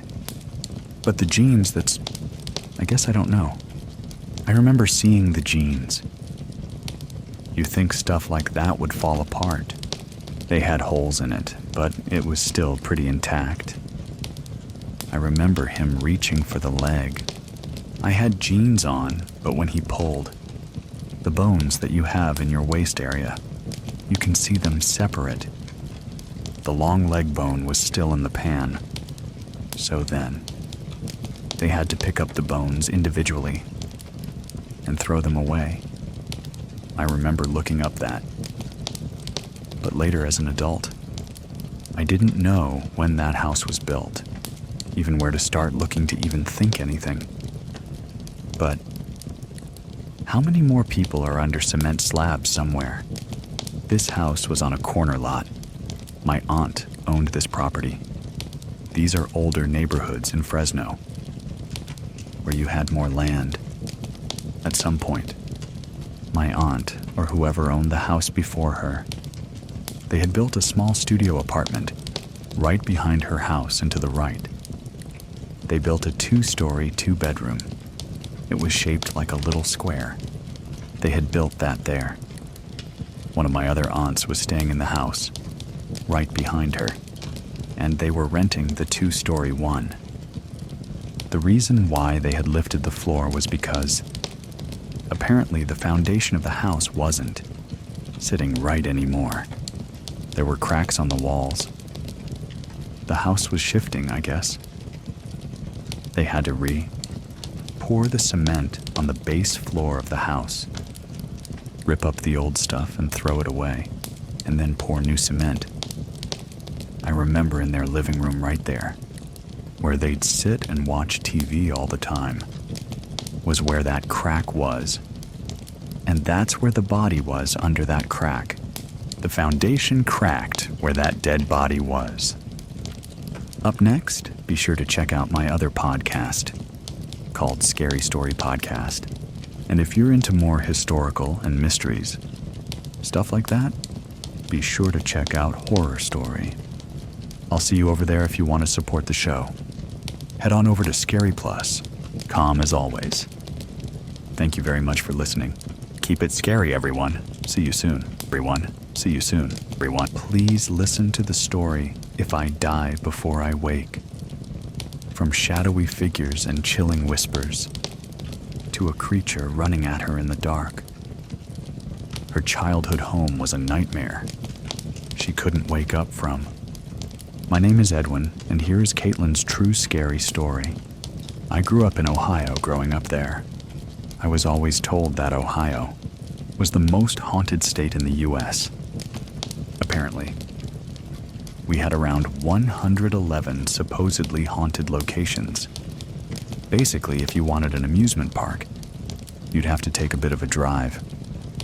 But if you wanted a haunted location, you'd probably have to drive right down the road. And that was normal growing up there. I grew up learning about the paranormal. My mother even told me. I grew up around it before I was even aware. I was told everything about life and death, angels and demons, and my mom even gave me a teddy bear. That spoke a prayer. Now I lay me down to sleep. I pray my Lord my soul to keep. And if I die before I wake, I pray the Lord my soul to take. The prayers scared me some nights, thinking about why I wouldn't wake up the next morning. And some nights I felt protected no matter what. My mom told me stories about how someone in the family had passed away, and she used to wear cat-shaped glasses. Apparently during my birthday party, a balloon had floated to the ceiling, and I had pointed to it and said to my mother, there was a lady with pointy glasses holding it. My mother cried that day. I don't remember this event, but I remember when it first started, noticing that something was off. I grew up in a house that had 2 rooms. My parents had to sleep in the living room on the couch, while my siblings and I shared the rooms upstairs. Us 3 girls had to share a room, while my brother had his own. The house had 2 bathrooms, one usable and one not. And in the bathroom that was not usable, there is this huge metal thing in the center of the bathroom. My mom explained that it was possibly an old sewing machine that got left behind. But when I tell you that this room was made of nightmares, I meant it had cracked old tiles, 1 window, and no working lights at all. And it was always dark in there, just a room you did not want to go into. My parents did make it off limits, but children will be children. I remember laying in bed and being able to see that bathroom entrance from my bedroom. A part of me always believed I saw a figure in a top hat standing there. Imagine that as a child, a man figure, just standing at your doorway next to the bathroom. That always scared you. Along with this, my mother telling me, I saw a man with a large mark on his face next to my bed when I was going to sleep. I don't recall this either, but apparently I was very shaken by it. I started crying. My uncle was babysitting us kids. We were allowed on the computer for 30 minutes to play that one pinball game on the old computer in the dining room. I was a kid, so I was always losing the game, but having fun while doing it. But this night was different. I lost like any normal night, but a pop-up window had appeared, and I thought my game had crashed, but I don't remember what the message had said to me. I remember though seeing a pixelated demon head opening, closing its mouth while an awful noise played. It was dark and deep laughter that became so immensely and loudly distorted that you could barely tell was laughing. I screamed and ran for my uncle, who was already on his way. I was so shaken by this as well. I slept against him on the couch, to my favorite TV show at the time. I chalked this up to be possibly a computer virus. It was the early 2000s. viruses were going crazy at that time. You see, I like to try to debunk it. I want to be a rational person.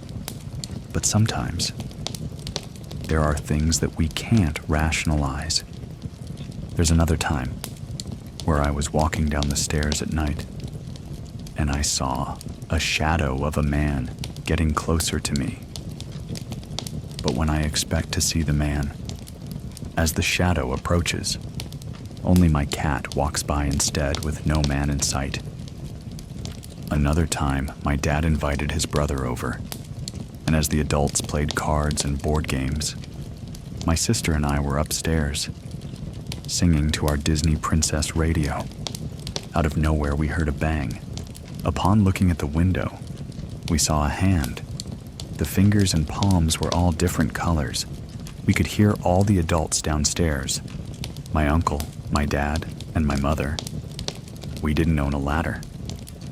And my dad and uncle walked around the house multiple times while my mother consoled us.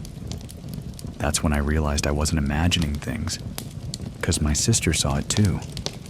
And from that point on, things got more aggressive and more terrifying, more physical. We had a small hole in the wall against the stairs, and for some reason, being a kid, I stuck a pencil into it. I did have an eerie feeling about it at the time, but blew it off, and then something grappled.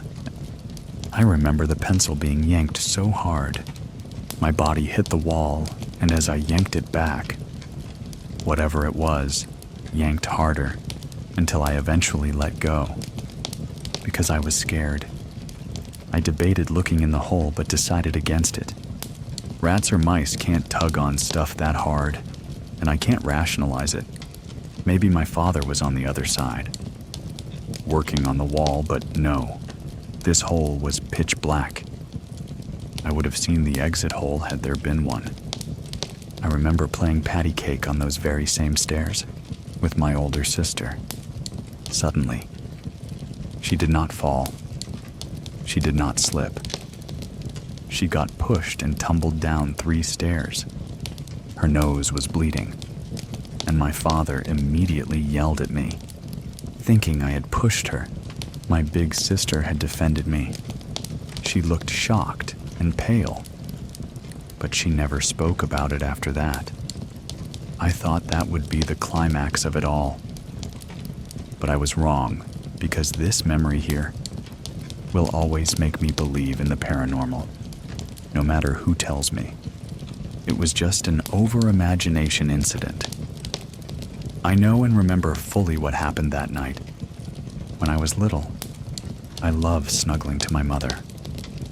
So, I would go downstairs and sleep with her on the couch.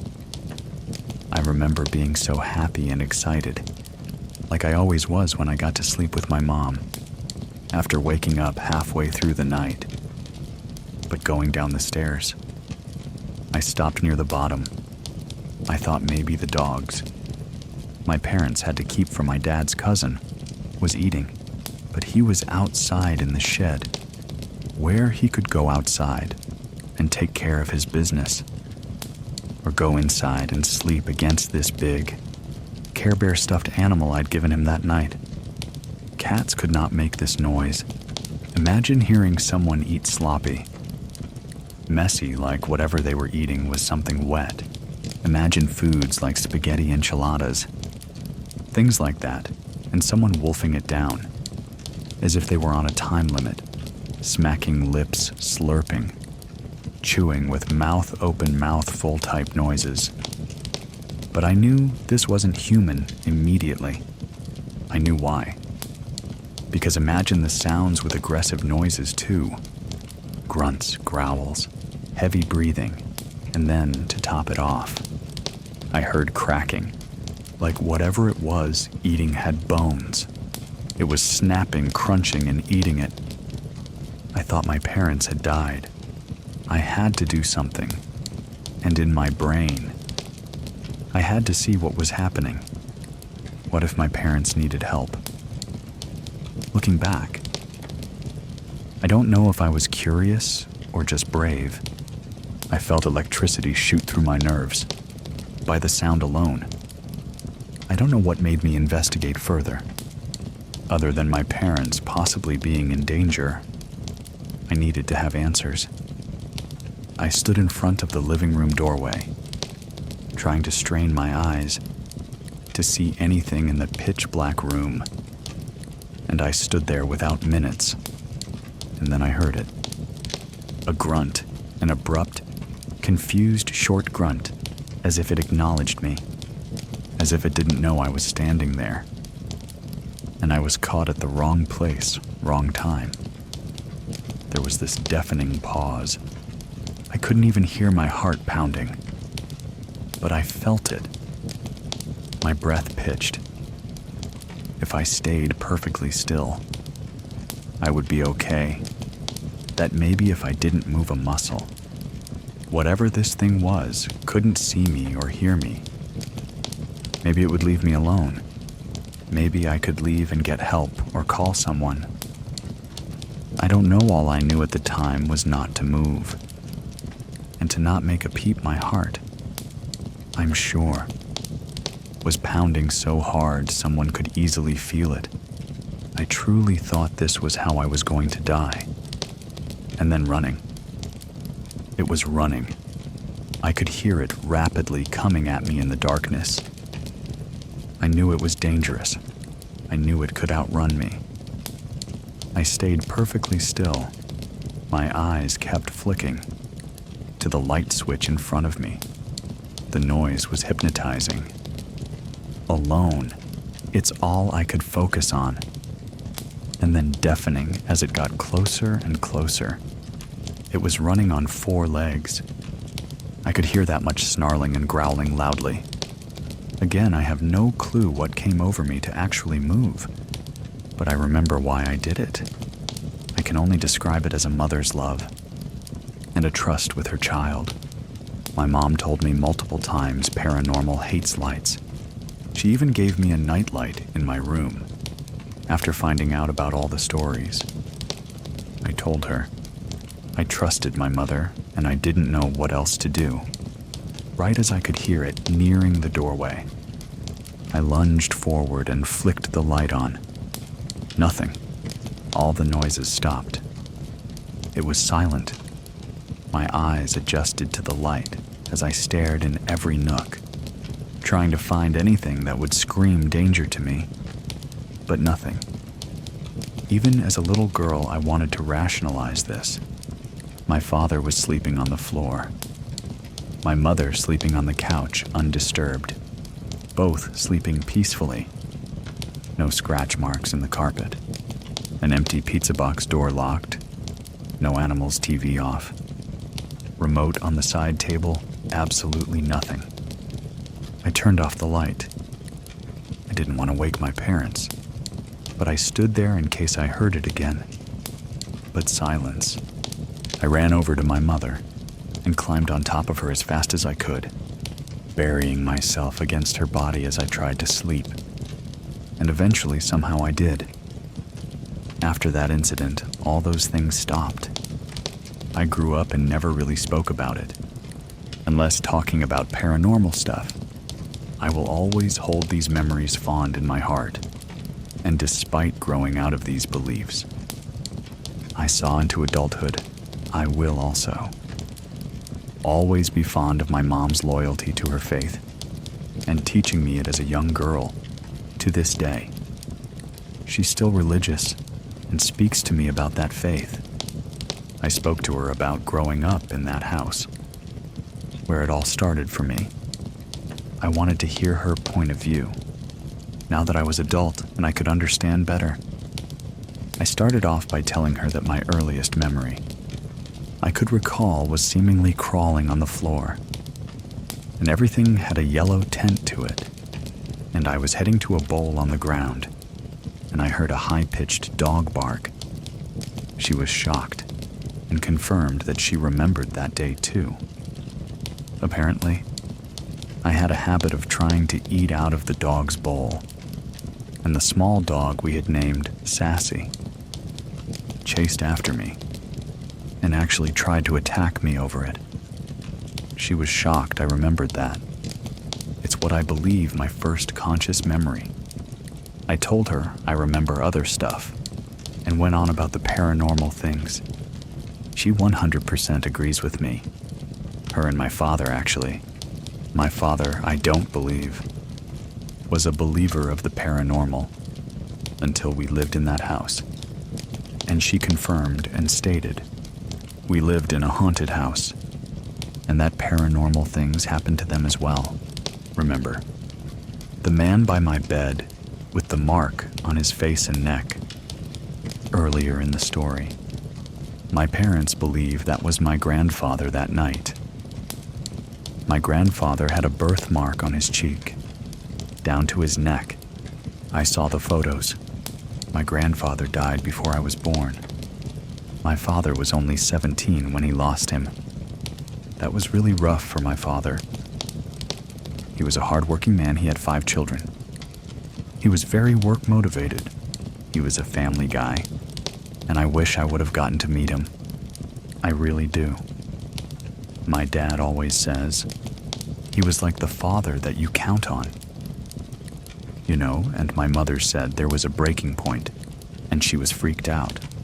That she came home and she was yelling at the house. Like just yelling like, we get it. If you're worried about your grandbabies, they're okay. Stop worrying about them. They're protected. They're safe. They're this. And just yelling out to any spirit that's listening. Hoping it's my grandfather. And if she was able to tell him, hey, they're okay. Stop all this. He'd be able to rest easy. I remember my mom explained to me that she went to a pastor to seek advice. I know. She told me that the advice she did receive did help. But upon hearing this, I wondered if my grandpa was checking on us. In the shadow of the man. What if that was him without me noticing? I wonder what he would have thought of me. And how did he truly come to visit us? If he were hurting about having to see us in a spiritual way rather than physical. I wonder if he still checks on us every now and then. I wonder if any of our loved ones I lost check on us, if they're able to, and where they are now. But one thing I cannot shake is that night. I can find comfort in my mother's explanation, but pushing my sister along with the memory, I can't forget that couldn't be my grandpa. And to this day, I don't know what it could have been. But whatever's on the other side, I don't think I want to know what it was. Now I'm all grown up, moved out of state, and I'm in a relationship.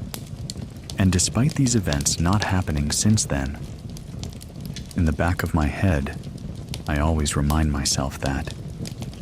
When I walk to the bathroom at night, when I'm home alone while my girlfriend's at work, when I least expect it as I enter a room, what if it comes back? To share your true story with our community, head on over to TrueScaryStory.com and fill out the form. Everybody gets a response to get in touch with me. You can find links to everything in the description of this episode. Thank you very much for listening. Keep it scary, everyone. See you soon. Please listen to the story, Demon in the Barn, while exploring an abandoned farmhouse in rural California. 2 friends came face to face with something dark, an encounter so chilling that it still haunts them. Decades later, my name is Edwin, and here is Dory's true scary story. I grew up on my grandparents' and great-grandparents' property in the Central Valley of California. In the 1800s, my family settled there. I'm not sure how they got the land. I think they got it from the Native American Indian tribe. That was in the area. I think it was the Miwoks. My great-grandparents built a big, huge custom home on the property. Had peach orchards, then walnut orchards, almond orchards. Then my grandparents built a big ranch house on that property as well. When I was a teenager, we moved onto the property. onto a separate house next to my grandparents' house. So we spent a lot of time outside. I had horses and whatnot.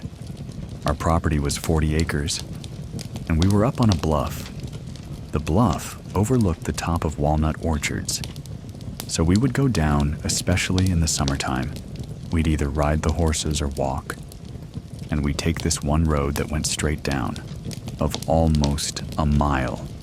And our property ended at the river, to a day where this story comes into play.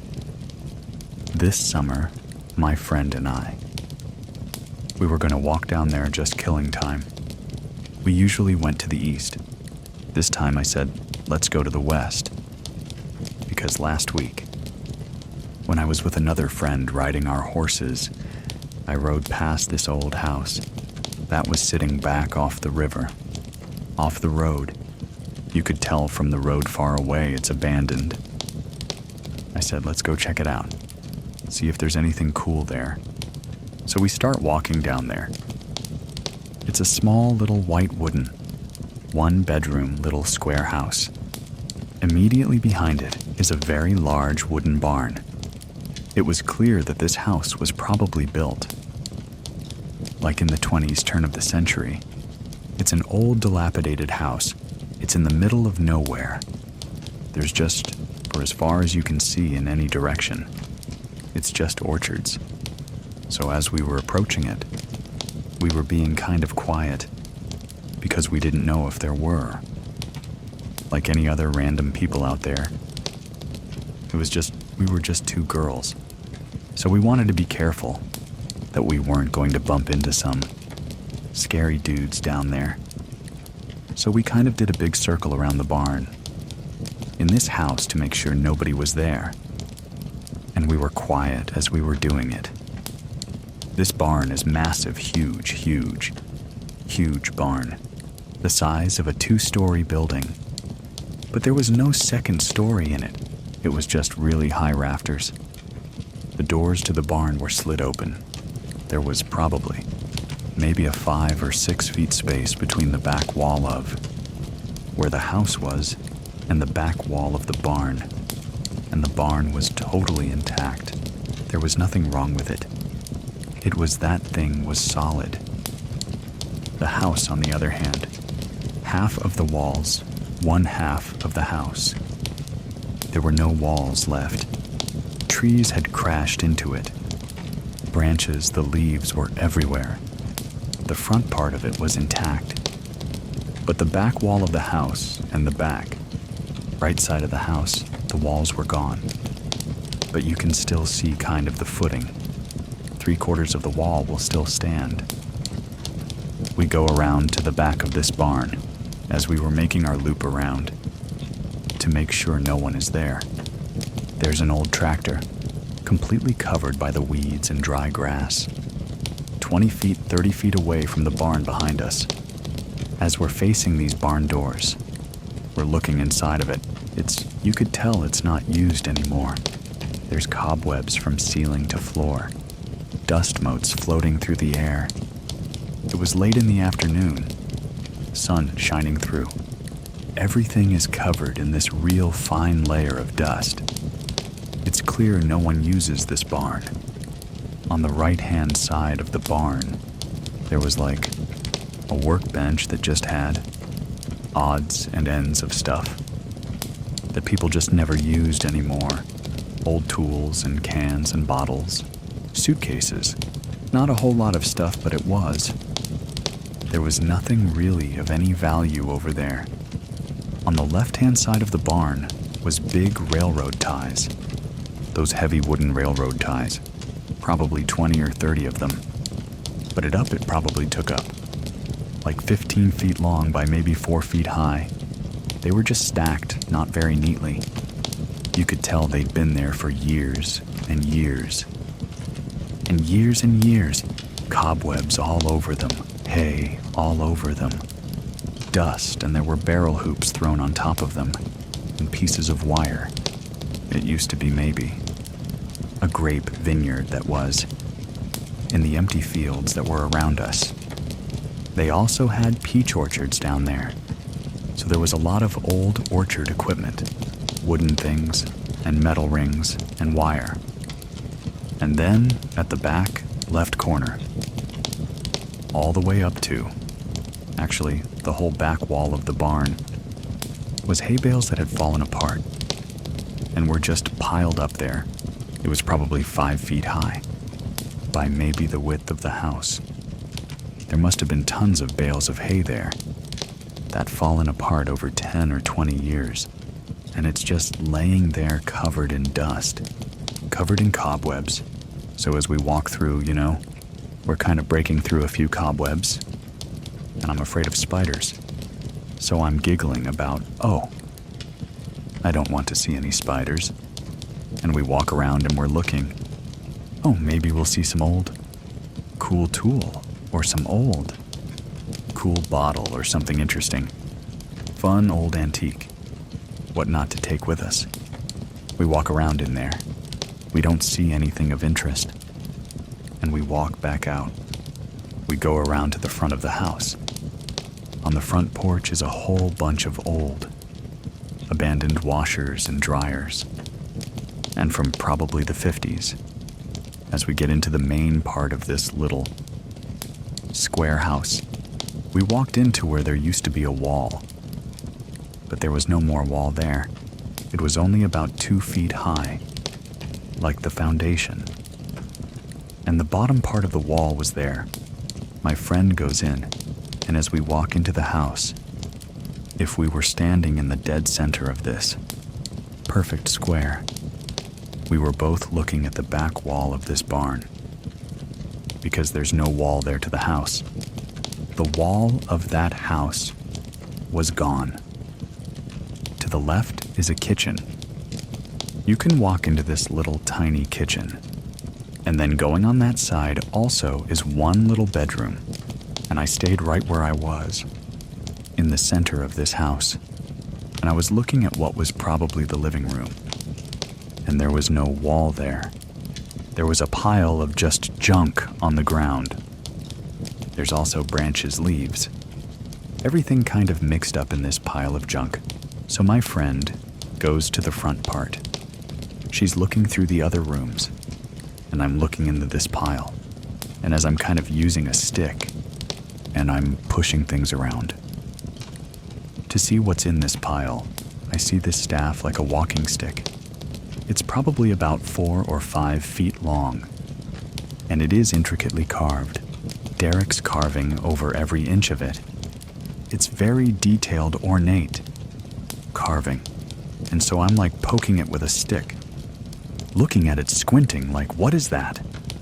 My friend calls me kind of in a panic, I startle and I go, kind of hustling back to the front part of the house, where she is. A lizard scared her or something. I said, come here, you gotta see what's in this pile. This thing's cool. So, we walk back to where I was standing at this pile, and from where we're standing, we are probably 5 or 6 feet from the back wall of the barn. If you've ever been in an old barn, or like an old wooden fence, you could see kind of through the cracks of the wood, just a little tiny bit. You can see through the cracks of the wood. And so I get to that pile and I'm like, look, there's this stack here. I start poking around in the pile and there's nothing there. It's not there. And she goes, what? What did you see? And I said, there was this stick. And as soon as I started talking about it, there came a sound from inside that barn that was so deafeningly loud. It sounded like somebody had dropped a freight train inside that barn. The ground shook, and it was like whatever was at the back of the barn, where the doors were. It was like a train, or it was louder than a truck. It was whatever it was.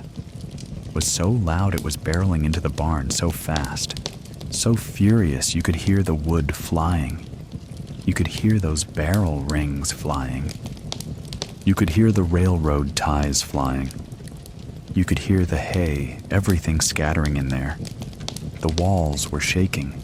The ground was shaking. The air was just reverse. It was so loud, everything just moving in there. And then, whatever it was, hit the back of the wall of that barn, right in front of us, eye level. And you could just hear this guttural growl and breathing on the other side of this wall. And this wasn't a person. This wasn't a car. This was a sound that I can't even describe how incredibly loud this was.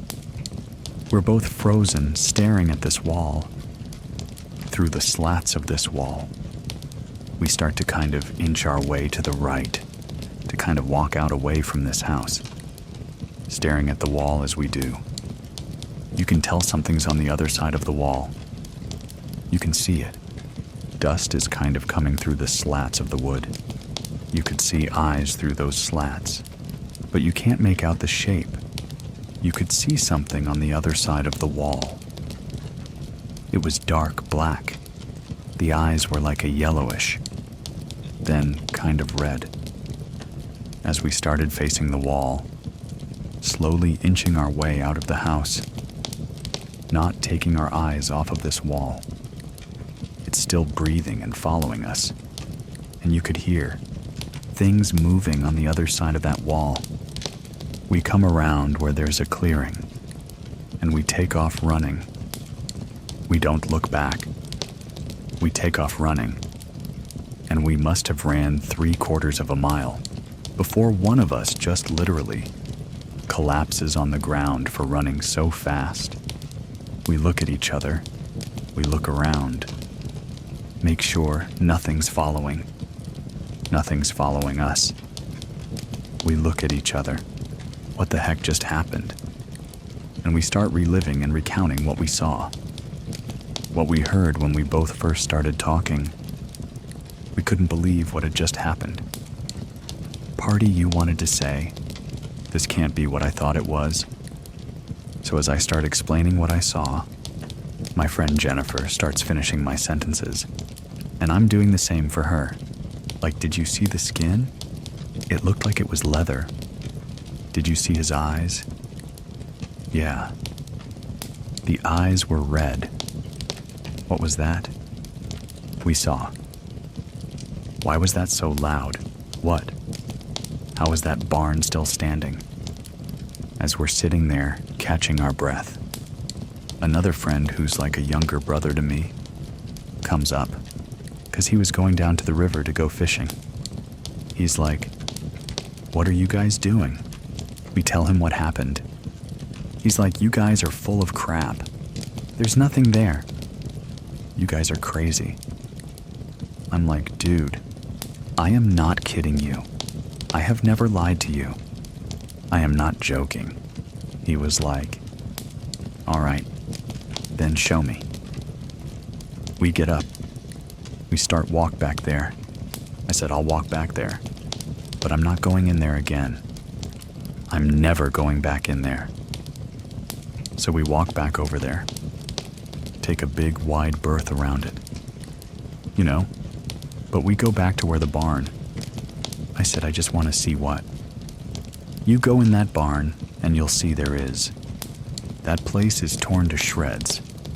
So we get to the very back, and I'm far away, and I'm looking at the inside side of this barn, and it looks like exactly like it did when we first got there. There's still cobwebs hanging on the ceiling. Everything's in the exact same place. Nothing has been moved. No dust's askew anywhere. It's exactly the same. I tell him, I was like, "Hey, go over there in that house and go look in that pile over there and see if there's a long stick in that." Set him in there like a guinea pig, and he's stupid. So he went in there and he's like, "There's nothing in here. There's just trash in here. There's old cans and like leaves and trash. And there's nothing in here." "What are you talking about?"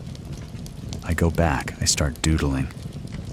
Later that evening, I'm like doodling. Like, I can't picture the images that were on that stick, but I've never seen anything like it.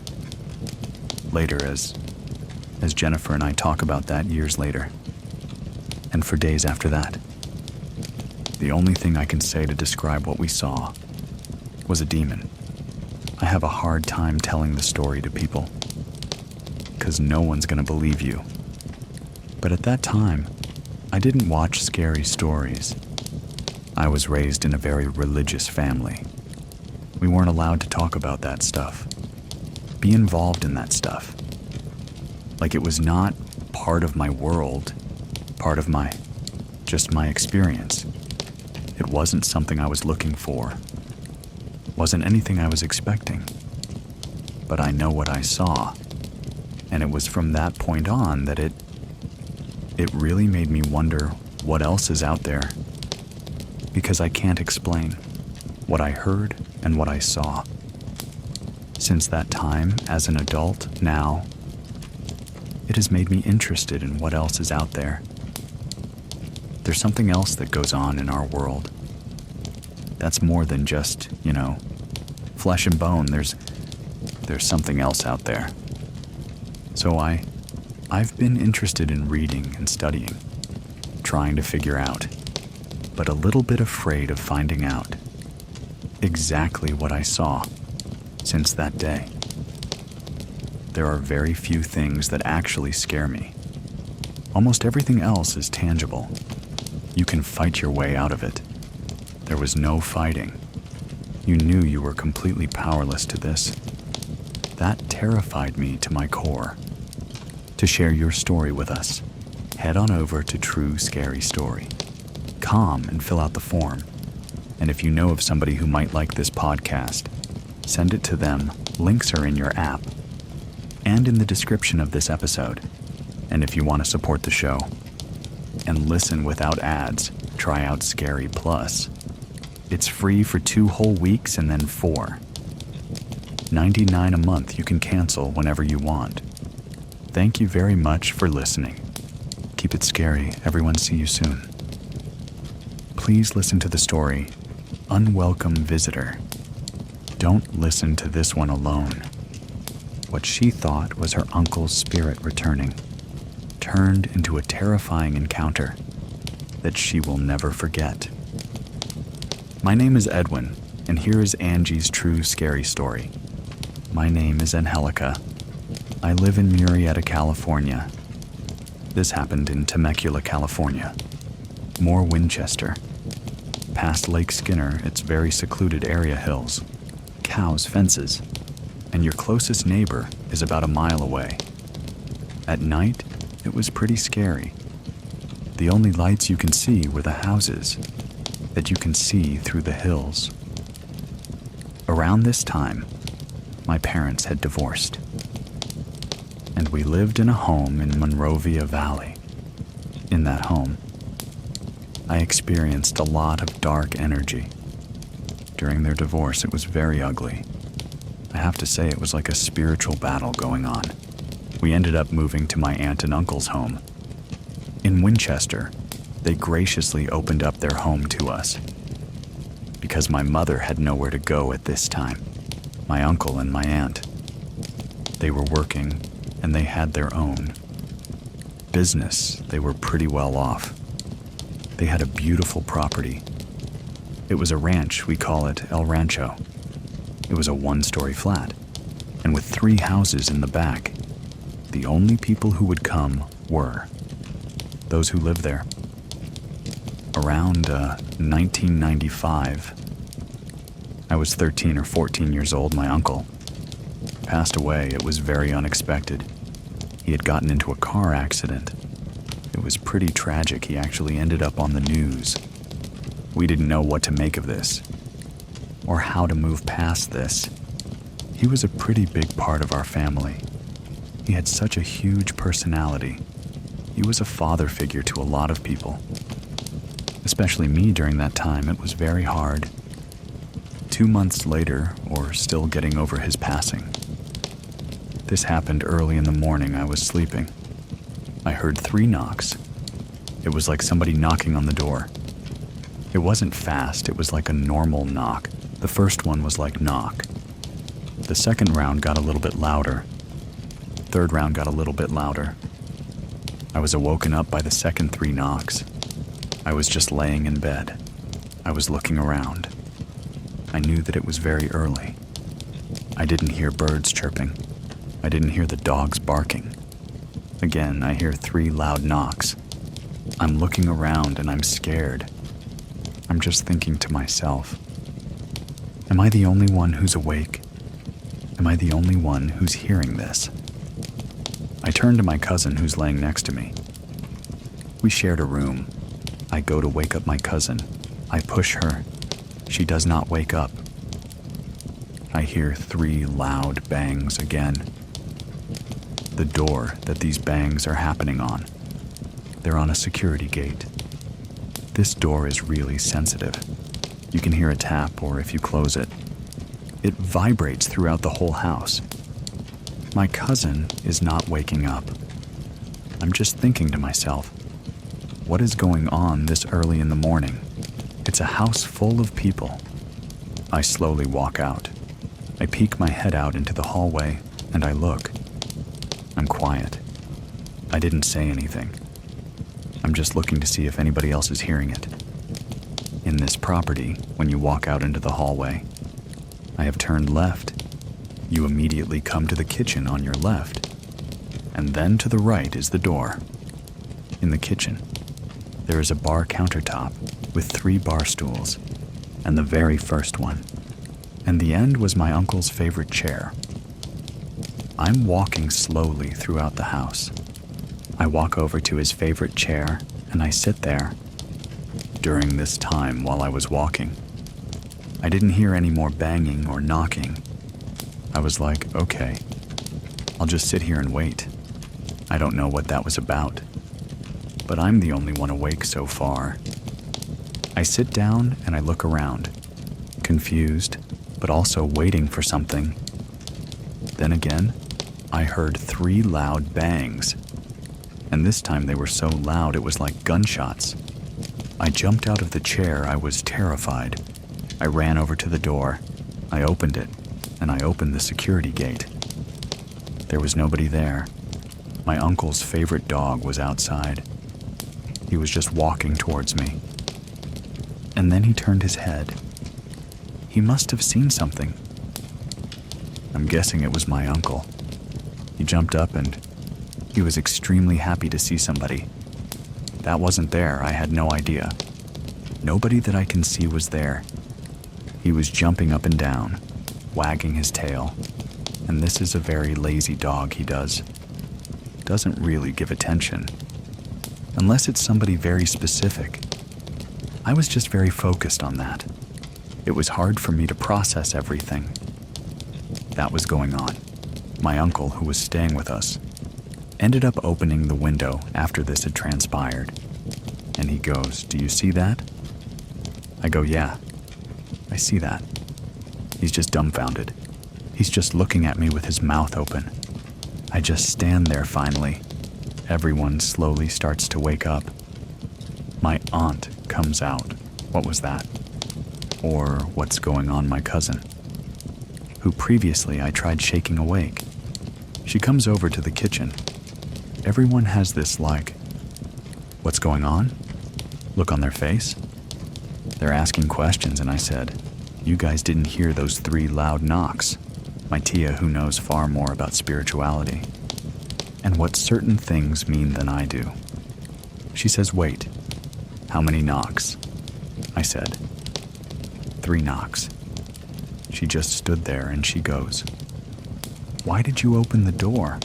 Why didn't you come and ask me?" And I was just, I don't know. I was so confused, and I was like, did I do something bad?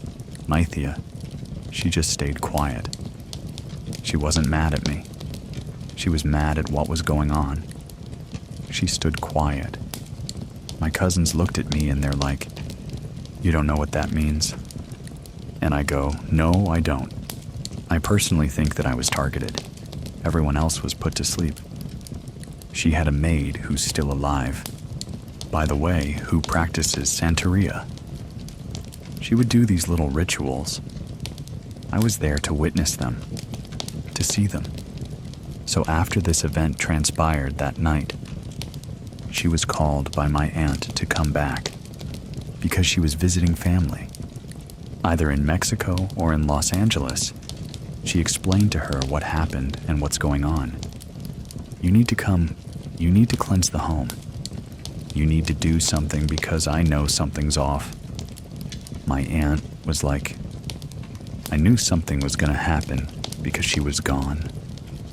I don't know the background and what was going on, but I knew that they would do veneration spells or ask Mythia's maid to conjure in spirits or get consultations through people that they trusted in the spirit world.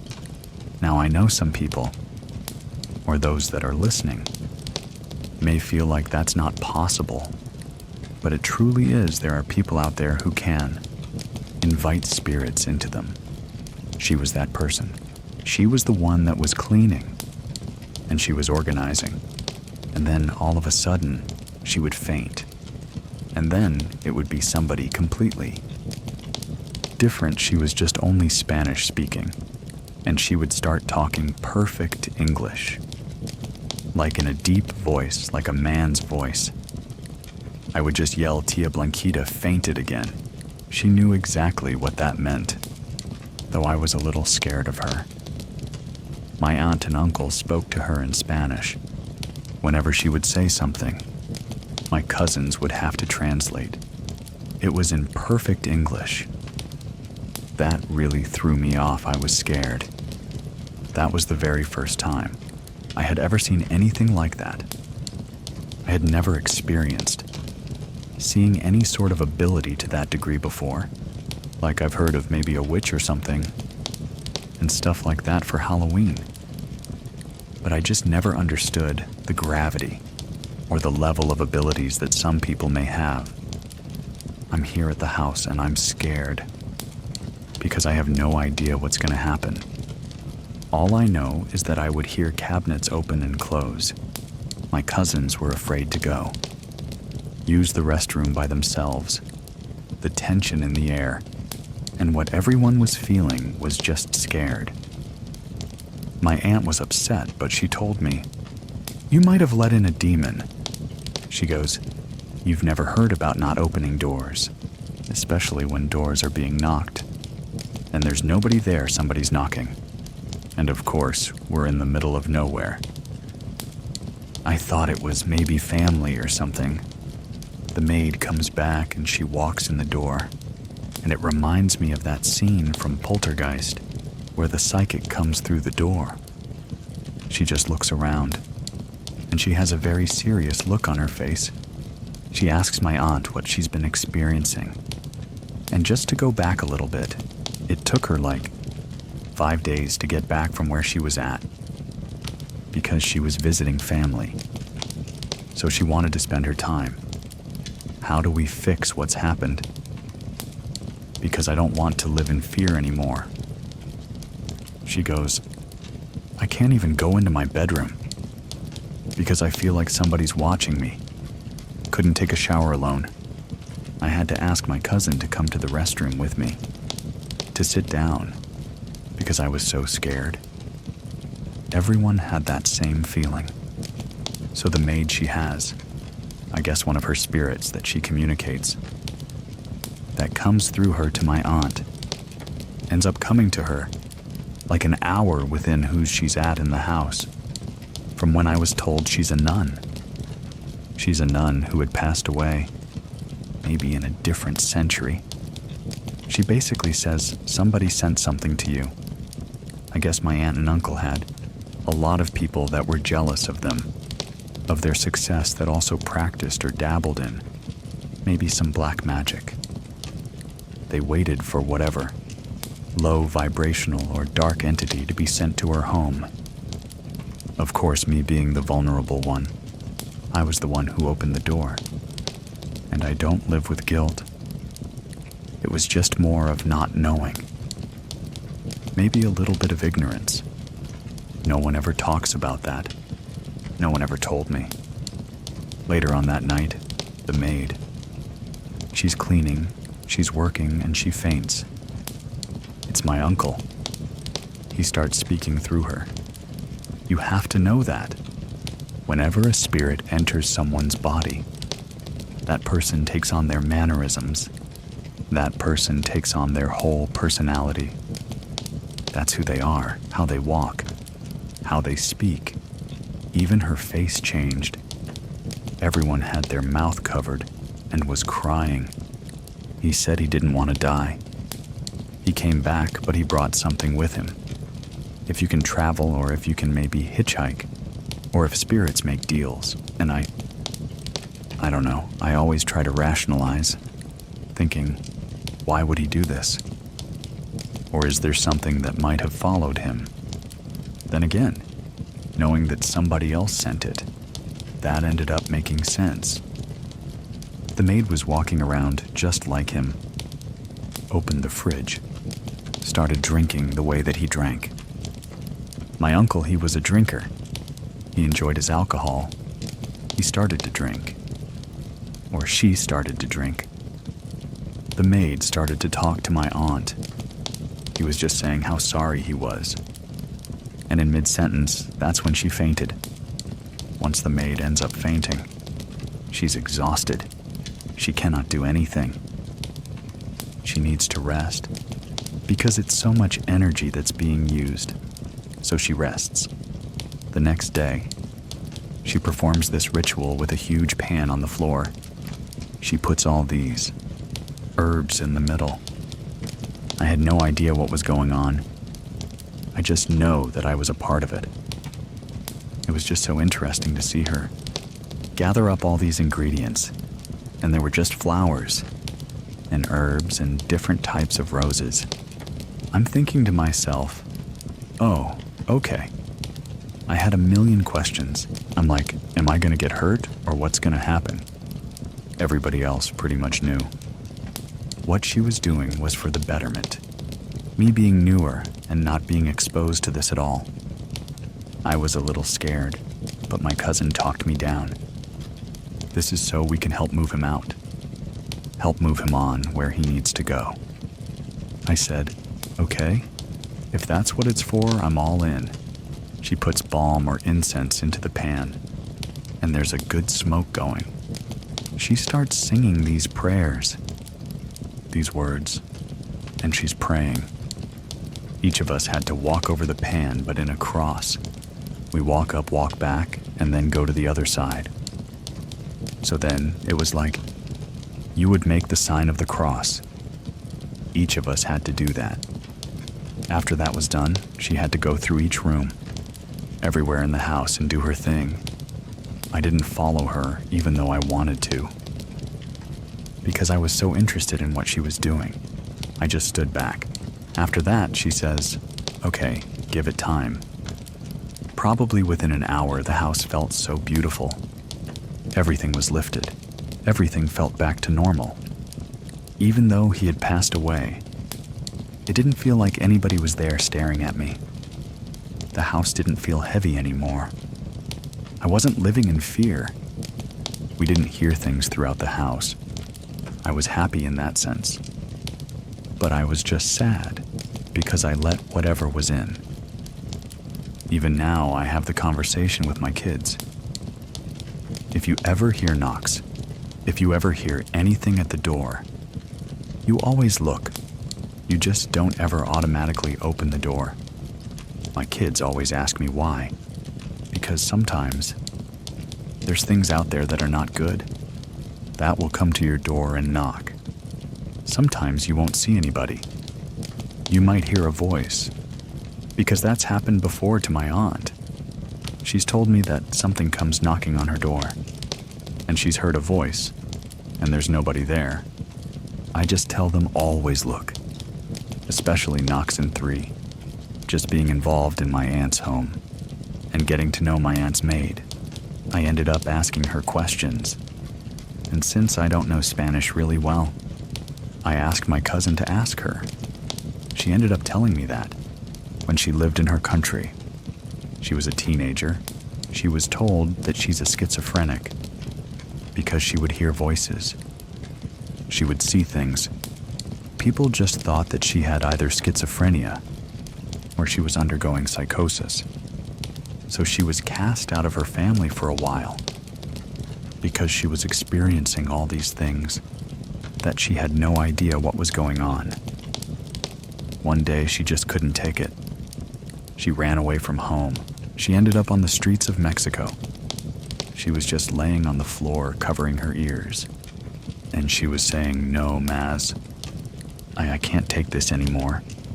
She said a woman came up to her, showed her hand, and she said, "You're not crazy. I see it in you. You have the gift to Tatianis Eldon." When she told me that, I got immediate chills. I was like, wow, she just saw you and saw that in you. She goes, yeah. She took me under her wing. And this was a lady that she's never met before. She just explained to her, and she sat her down. She goes, "I'm going to teach you how to use your gifts, or else you're going to live your life feeling like you're crazy. You're most likely going to end up ending yourself because you don't know how to wield it into your favor." I was told by the maids that I had certain abilities. I feel like I might be clairvoyant or clairaudient. A lot of information comes through me, through dreams or through knowing. I've carried that with me. I hear those same thoughts in my mind, and it's almost like I'm not thinking them. If you want to share your story with us, head on over to truescarystory.com and fill out the form. We'll get in touch to see if we can record it. To support our show and get episodes without ads, check out Scary Plus over on scaryplus.com. It's free for 2 weeks and then for $99 a month. You can cancel anytime. Thank you very much for listening. Keep it scary, everyone. See you soon. Please listen to the story, Our Home on Cursed Grounds. The house that we were living in was built in 1946. Strange, weird things were happening. From my grandfather all the way up to me. My grandfather, he was the first one to experience stuff. He was full-blood Cherokee Indian. So he was all about the native, the tales. His first experience, he was in the army. He would go outside, do the perimeter check.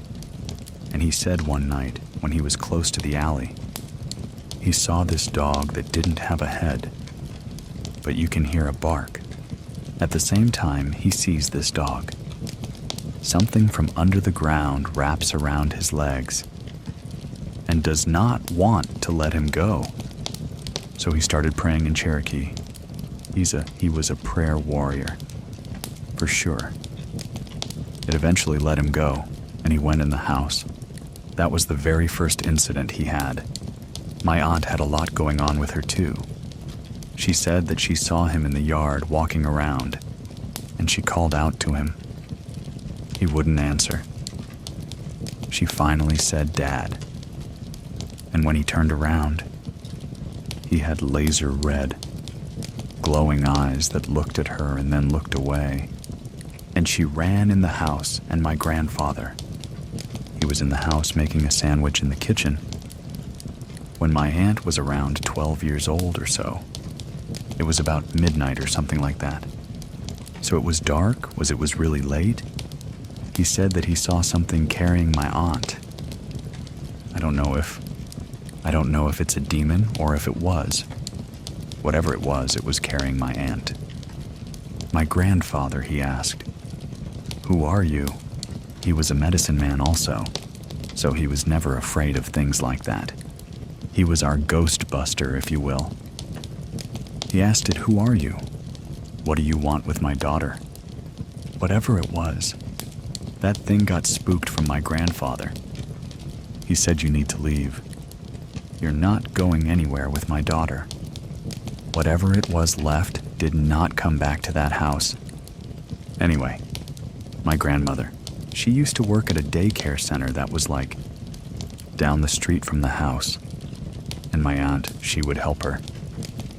One night, she had sent my aunt back to the house to go get some extra towels and extra bibs to bring back to the daycare center My mom was out with friends. My uncle was out with friends. The only person that was in the house was my aunt. When she went there, she went to the room, was getting towels and bibs. When she looked up in the mirror, there was some tall thing standing behind her and put its hand on her shoulder. She said that the hand looked like it had very long, talon-like nails. She couldn't move. She said it was really cold. She looked down and looked back in the mirror, and it was gone. She tried to get out of the room. The door wouldn't open, like it was locked, but from the outside. And there was a lock on the inside, but not on the outside. She heard my uncle come in, and she thought that my uncle was playing tricks on her, because that's what brothers do. He let her out and I just got here. I don't know what, y'all. I just got here. That was it for that night. She went back to the daycare center with my grandmother. I've always been able to see things. Even when I was a little kid, my grandmother had a grandfather clock that had the glass door with pendulum. My cousin, my uncle, my aunt were staying with us for a little while. The adults got the rooms and the kids. Of course, I made a pallet on the floor in the living room. Sometimes I couldn't sleep, actually. That was a lot of the time I couldn't sleep. I would be up and just looking around. And when I was about 4 or 5 is when this happened. And it kept happening like all the time. I would see this lady in the pendulum area of the clock. She was like a Victorian lady. Like she had the big poofy bun on top. And she had a Victorian lace dress that would button up all the way up the neck. She would always stare at me and smile. I remember one night, it was always between 2 and 3 in the morning. She actually held her hand out to me. She only did it one time. I don't know what that was about. I don't know if that was an ancestor. I don't know what that was. But I didn't feel threatened. I didn't feel. The kids are very susceptible to things like that. I never felt like it was bad. I was dating this person. That apparently was a very evil-spirited. You know, you don't really recognize things. When you first get into a relationship with someone, you're just all lovey-dovey, and nothing can break y'all kind of thing. I didn't realize that. There was something that's always around her. But my mother did not like this woman at all. Didn't know why. She just knows that she did not like her. Every time she was around, something would happen to my mom. One time, she fell out of nowhere. She just fell. And she said there was another time that she fell. It felt like something pushed her. My ex and me were sitting outside at the time. When that happened, things like that would happen with my mom. And nobody else, just my mom. I think one of the most terrifying experiences would be, I want to say it was November 1st of 2013, 2014. This person. She was the kind of person that stalked you. I didn't realize that this was going to be an issue. It apparently was.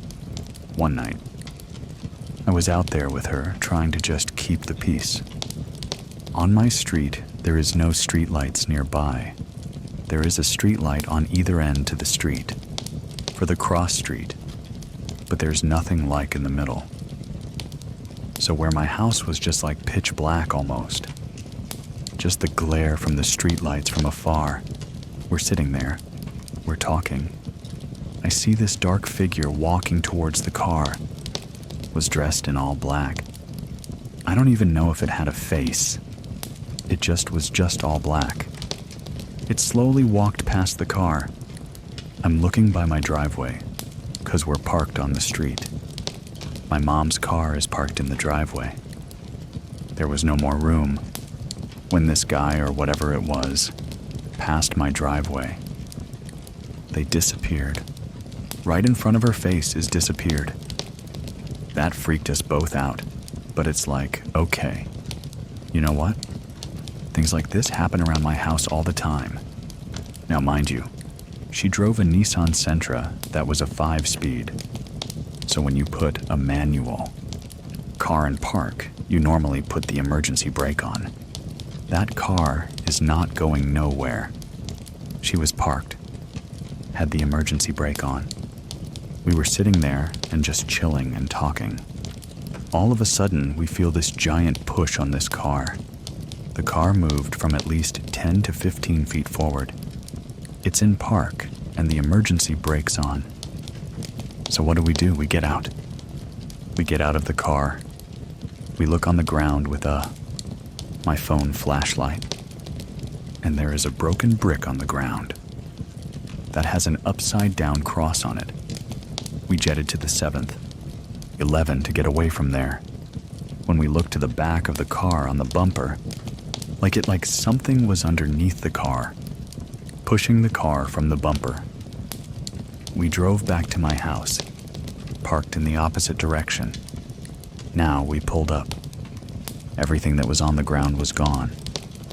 The brick was gone. Both pieces of the brick was gone. Like somebody swept it up. I don't know who it was 2 a.m, but there was nothing on the ground. If someone was out, we would leave the dining room light on. Where the dining room was, it was catty corner to the front door. So you can see the light shining into the door. My front door was like about a 6.5-foot door, with a half-moon stained glass at the top. Now mind you, everyone in my house is about 5'3" at the most. There is no way that anyone in my family, in that house, could see out of that stained glass window. We're talking, starting to get into an argument. I looked to my left, which is where my door was, and I saw a dark figure in the stained glass. I blinked a few times to make sure I was seeing what I was seeing. It was there. I looked away. I was like, oh my God. She looked over there. She saw it too. Then I look back. It was gone, like nothing was there. I did not go in my house until daylight, because I was not about to go and find out what that was. I've never seen something that scared me like that. There were times when me and my aunt would be sitting on the couch. Now mind you, this house, like I said, was built in 1946, so it didn't have central heat and air. It had a swamp cooler. It's the big thing that sits outside your house, and you have it connected to a water hose, or you water it every few hours. And it blows air like with a manual fan. It was the winter time when this happened. Me and my aunt were sitting on the couch. While we were watching TV, we heard something walking, crushing leaves by the water cooler. There was this very demonic growl. That happened outside that night. And then we moved to the other couch. There was also demonic growling behind the couch. I had an ex that I was with at the time. I woke up. I want to say it was like 2:30. Something like that, about 2:30. I looked over, her back was facing me. Her room is pitch black. No lights. Not even from the bathroom, nothing was on. I turn over and I look at her. When I tell you her head, and only her head turned around to face me. When she faced me, her eyes opened up and they were the same red, glowing eyes in my father had in Dallas. I got up, I went in the living room. It was dark. Her mother is there sitting in the dark and asked me, "What's the matter? You can't sleep." I said, "No, ma'am, I cannot." "What are you doing in the dark?" I turned the light on. She wasn't there. That was the last time that I spent the weekend over there. I never told her about that. because I was afraid it would happen again. I don't know if that was a warning to save myself from something, or if that was just something just to scare me. I have no clue. At that time, my grandfather, he was still living. I could talk to him about anything. So when something like that would happen, he was able to tell me things. He was telling me that particular incident with the glowing eyes, there's someone trying to keep you away from her. There's something that's not right. I don't know what it was. I don't know if the mom was doing something. I don't know because, like I said, she was there in the living room. But when I turned the light on, she was gone. I was doing DoorDash because I almost died last year. And I came home to like a $500 light bill. Being on a wound vac and trying to work is very bad, but I had to make money for my light bill. So my lights won't get cut off because it was a summertime and in Texas. It's hot as hell here, like it prepares you for hell. I'm doing the DoorDash thing, right? I have my brother with me. My wife was with me, and she was in the front seat. He was in the back seat. I want to say we were in Roanoke, Texas. Because we do DoorDash, it takes you wherever. That's where the money is. That's where I'm gonna go. I had just dropped off at someone's house, and we were leaving to go back to civilization on this pitch black road. There was one street light way down, right before you gone into the highway. I saw this dark figure all in black. I want to say the figure was really tall and slender. It had no face. This one had no face. It was just a black void. If you will, it was just like contorting. Like the head was like the head, but had no face. Was moving around, contorting in the legs. My wife saw it also. We both looked at it. Like you see those horror movies where bones are cracking and stuff. That's what it was doing standing up. Walking, but contorted at the same time. When I passed it, it disappeared. I said, "Babe, did you see that she started praying her prayers?" I'm just so glad that I didn't have car trouble.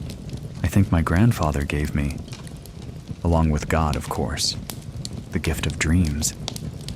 Because I have dreams about things that are gonna happen. Some of the things that I've dreamt have happened, because it kind of feels like deja vu in a way. If I dream something, it's probably gonna happen, like within the next month or so. I guess the warning dreams, maybe premonition dreams look like that. I've always been very cautious. My grandfather, he always said, if you see something, something follows you. You just walk away. That was always a rule of thumb with us. If we see something, just walk away. Just pretend like it's not there. Pray it'll go away eventually. My grandfather, he raised me from 6 to 18, so I lived in the trailer park with him. And my step-grandmother. That night we were having a Halloween party. It was late, we decided to go for a walk on the Trinity River Bridge.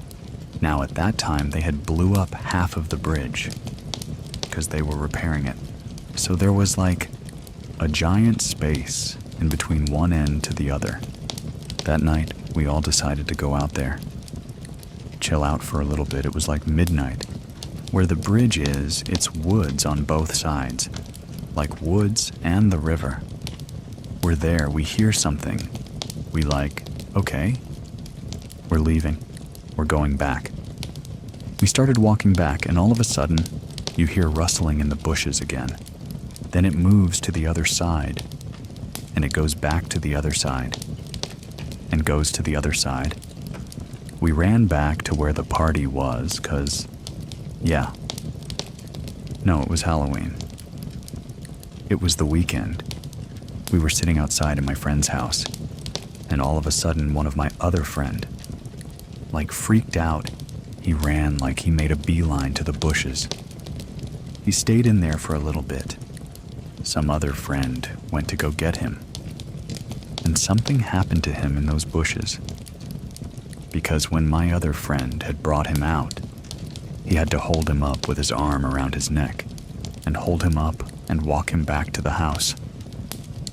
He had his head down while he was walking to the house. When he looked up at me, and only I saw it, he had the same red, glowing eyes.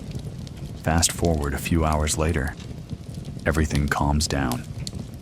My friend's window curtains was open. I took a picture of the boys, sitting in front of the window. Now, when I took this picture, it was the 3 boys, and then for whatever reason, my friend had a digital clock that stopped working. Like it started blinking. It was blinking 11:34 upside down. 11:34 upside down spells. Hell. Okay, I take the picture. Everything's good a few days later. I get to develop the pictures. That picture that I took of the 3 of them had the clock in the picture that said hill, and there was somebody's face in his window. The guy had been about 6'2". Adamuna. I don't know if it was somebody just being a peep, and Tom or what, but I know that when I looked in the lens. Taking the picture, there was nobody there but the 3 boys. A couple died in our house. It was an older couple. Now, I don't know if they are the ones that are haunting it. I'm pretty sure it's gotta be something more demonic. Because demonic growling. Seeing that big old shadow person in the door, that doesn't seem like peaceful to me. That's why it freaks me out. When there's an open door or an open window, and it's dark outside, like a closet, and all closets have to be closed, I will not sleep with a door open. It has to be closed, a window, especially at nighttime, needs to be closed. The curtains need to be drawn. I don't want to see outside, and I don't want nothing to see me inside. To share your own story with us, head on over to TrueScaryStory.com and fill out the form. And if you know of someone who might like this too, make sure you send it to them. To support our show and listen without ads, try out Scary Plus. It's free for 2 weeks and then $4.99 a month, and you can cancel whenever you want. It's over on scaryplus.com. Anyway, thank you very much for listening. Keep it scary, everyone. See you soon. Please listen to the story. The man in the top hat. Growing up in a haunted house is one thing. But what if the spirits follow you wherever you go? This is a chilling account of a family tormented by ghosts, demons, and dark entities. My name is Edwin, and here is Chris's true scary story. The earliest memory of anything happening that I can remember is, I was probably around 6 years old. We had this house, my grandparents lived there. It was in Virginia, so it was a very, very old house. There was a lot of us. So there was my mom, my dad, myself, my 2 younger siblings, and my youngest brother. Generally, when there is a lot of people in one home, things become very active. You feel things, you sense things, you pick up on things. When we moved in, my grandmother told us that there is a spirit in the house, and my grandmother was involved in a lot of different things like tarot cards and doing readings and things like that. So she was already very sensitive. She would tell us, "Hey, there is a spirit in this house. We call him Angel," and she just wanted to let us know, in case we saw anything or felt anything. I remember never feeling comfortable in that house. I always felt like somebody was watching me.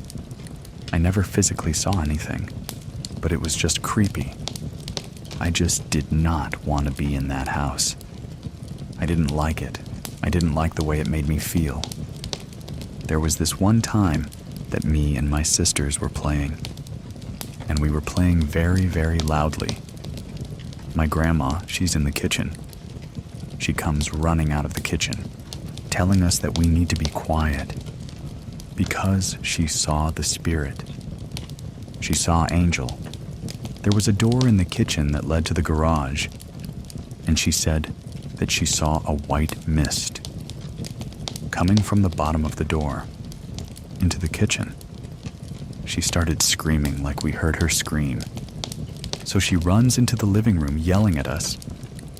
Mind you, my grandmother never yelled at us when we were kids. We would write on her white couch with markers, and she never yelled, so for her to come into the living room, screaming and yelling at us, I knew something bad had happened. So me being my 6-year-old self, I yelled, I hate Angel. I don't care what Angel says. And then the very next day, I come down with this strange virus.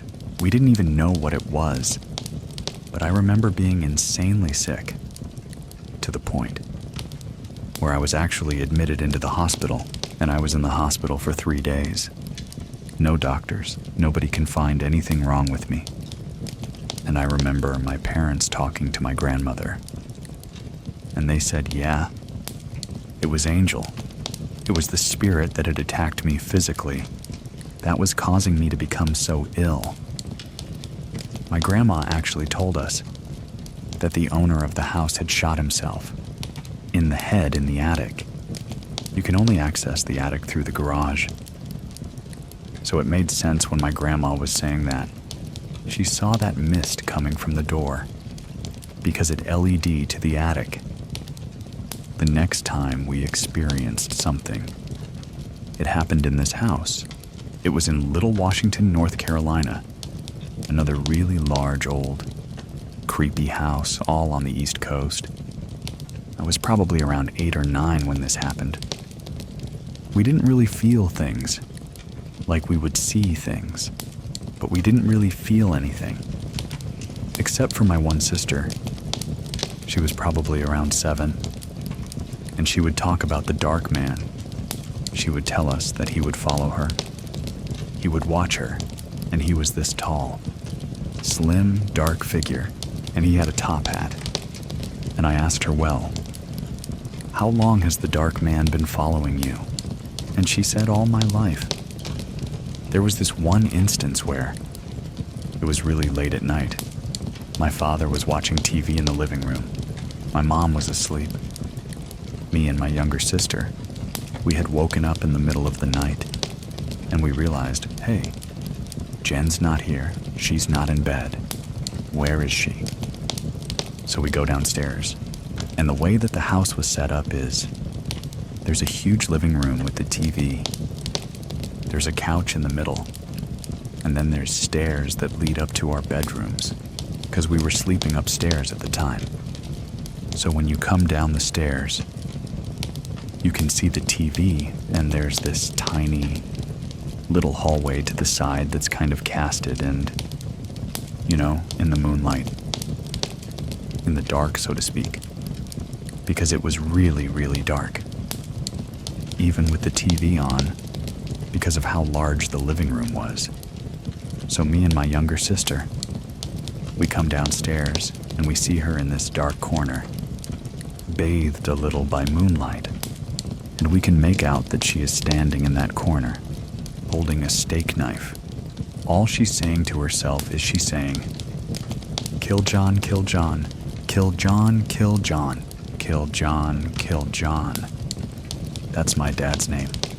So we go to her, and I'm shaking her, and I'm like, Jen, what's going on? What's going on? And she's just saying over and over, kill John, kill John, kill John. Me and my younger sister are just looking at her, and she's like in a trance, and she's just saying this over and over again, to the point where I'm like violently shaking her, and she finally snaps out of it up. She's like, oh my gosh, it told me to kill our father. She gets her finger and she points into the dining room, No light whatsoever, and she said that over there. She described it as a black figure with super red, glowing eyes. I today believe that that was a demon. There's no other thing for it. And I was like, Jen, let's put the knife away and let's go upstairs. And let's go in bed. And she was really weak, just kind of like swaying a little bit. So we took her back upstairs, laid her in bed. And me and my younger sister at the time, we did not want to go to sleep because we did not know what was going to happen. Was she going to wake up in the middle of the night and do it all over again? After that, we just started praying and we're like, please God, don't let this happen again. Please God, shed your blood of protection upon us. Because my family is very, very religious. And the very next day we were like, hey, do you remember doing this? She had no recollection whatsoever of that happening. We're all in our late 30s now. And she's like, no, that never happened. I wasn't sleepwalking. I wasn't dreaming. Me and my little sister both have this memory of her doing this. We know that it happened, even though she doesn't believe us. We never actually told anyone. This is the first time that I am talking about this since we were little kids. Another situation that we had. This was a house that we had. Again, lived in with my grandparents and my aunt and her son. So there's 9 people living in a 3-bedroom house. Super, super tiny house with just a lot of people. Everyone had an experience in this house. I was around maybe 9. This is when I actually saw the dark man that my sister had talked about. I remember that it was really late at night. My grandma was asleep on the bed that I was on. In my sister's cause, she would always sleep with us. And I remember I was watching TV. It was super late at night. And then I just felt this strange feeling come over me, that somebody was watching me. The hair on the back of my neck stood up. I had chills. It got very, very cold. I'm facing the television. Right next to the TV is the door that leads into the hallway. I turn my head. I cannot move. I cannot speak. I remember my eyes popping out of my head because I see exactly what my sister had described. A tall, slim figure with a top hat. No face, no eyes. It's just this dark thing staring at me. I could not move. I could not speak. I wanted to scream. I'm just looking at it, and it's looking at me. And then I remember just closing my eyes and being like, please God, don't let anything bad happen. Please God, let me wake up from this, whatever is happening. Let me wake up from this. I don't want to be hurt. I was scared, terrified. And then I open my eyes, and it's gone. The feeling is gone. Everything is gone. I didn't wake up my grandma. I didn't wake up my sisters. But the next day, I told them what had happened. So while we're all talking about this, they're like sharing their experiences now. Because we had lived in the house for, I would say probably maybe 3 to 6 months. My sister saw this little girl. So she was in the bathroom, and she was just kind of playing around in the bathroom. There's a big mirror, and she was looking in the mirror, and just kind of doing like funny faces and stuff. She said that she heard something in the bathroom. Nobody is in there with her. It's just her. This was the same sister that we believe had been possessed. She was looking in the mirror. And then she looks to the side, and she said that she sees this little girl with these curls dressed in early 1900s clothing. It was like a pink dress, and she had these ribbons and tights and these pink shoes, and the little girl was just staring at her. It approached her a little bit, and then she looks back in the mirror at herself, and it's gone. She bolts it. She runs out of the bathroom. We were in the bathroom again, and we were like putting on makeup and whatnot. And my sister was with me at the time. We're looking in the mirror, and we're just kind of playing around. We're like, 9 or 10, and then I see this man, and his face is dirty, and he's got like all these cuts and bruises, and he's wearing a black and white striped gel outfit that you would see, like from the 1900s. He's got this hideous smile, and he's just smiling at me. I would say.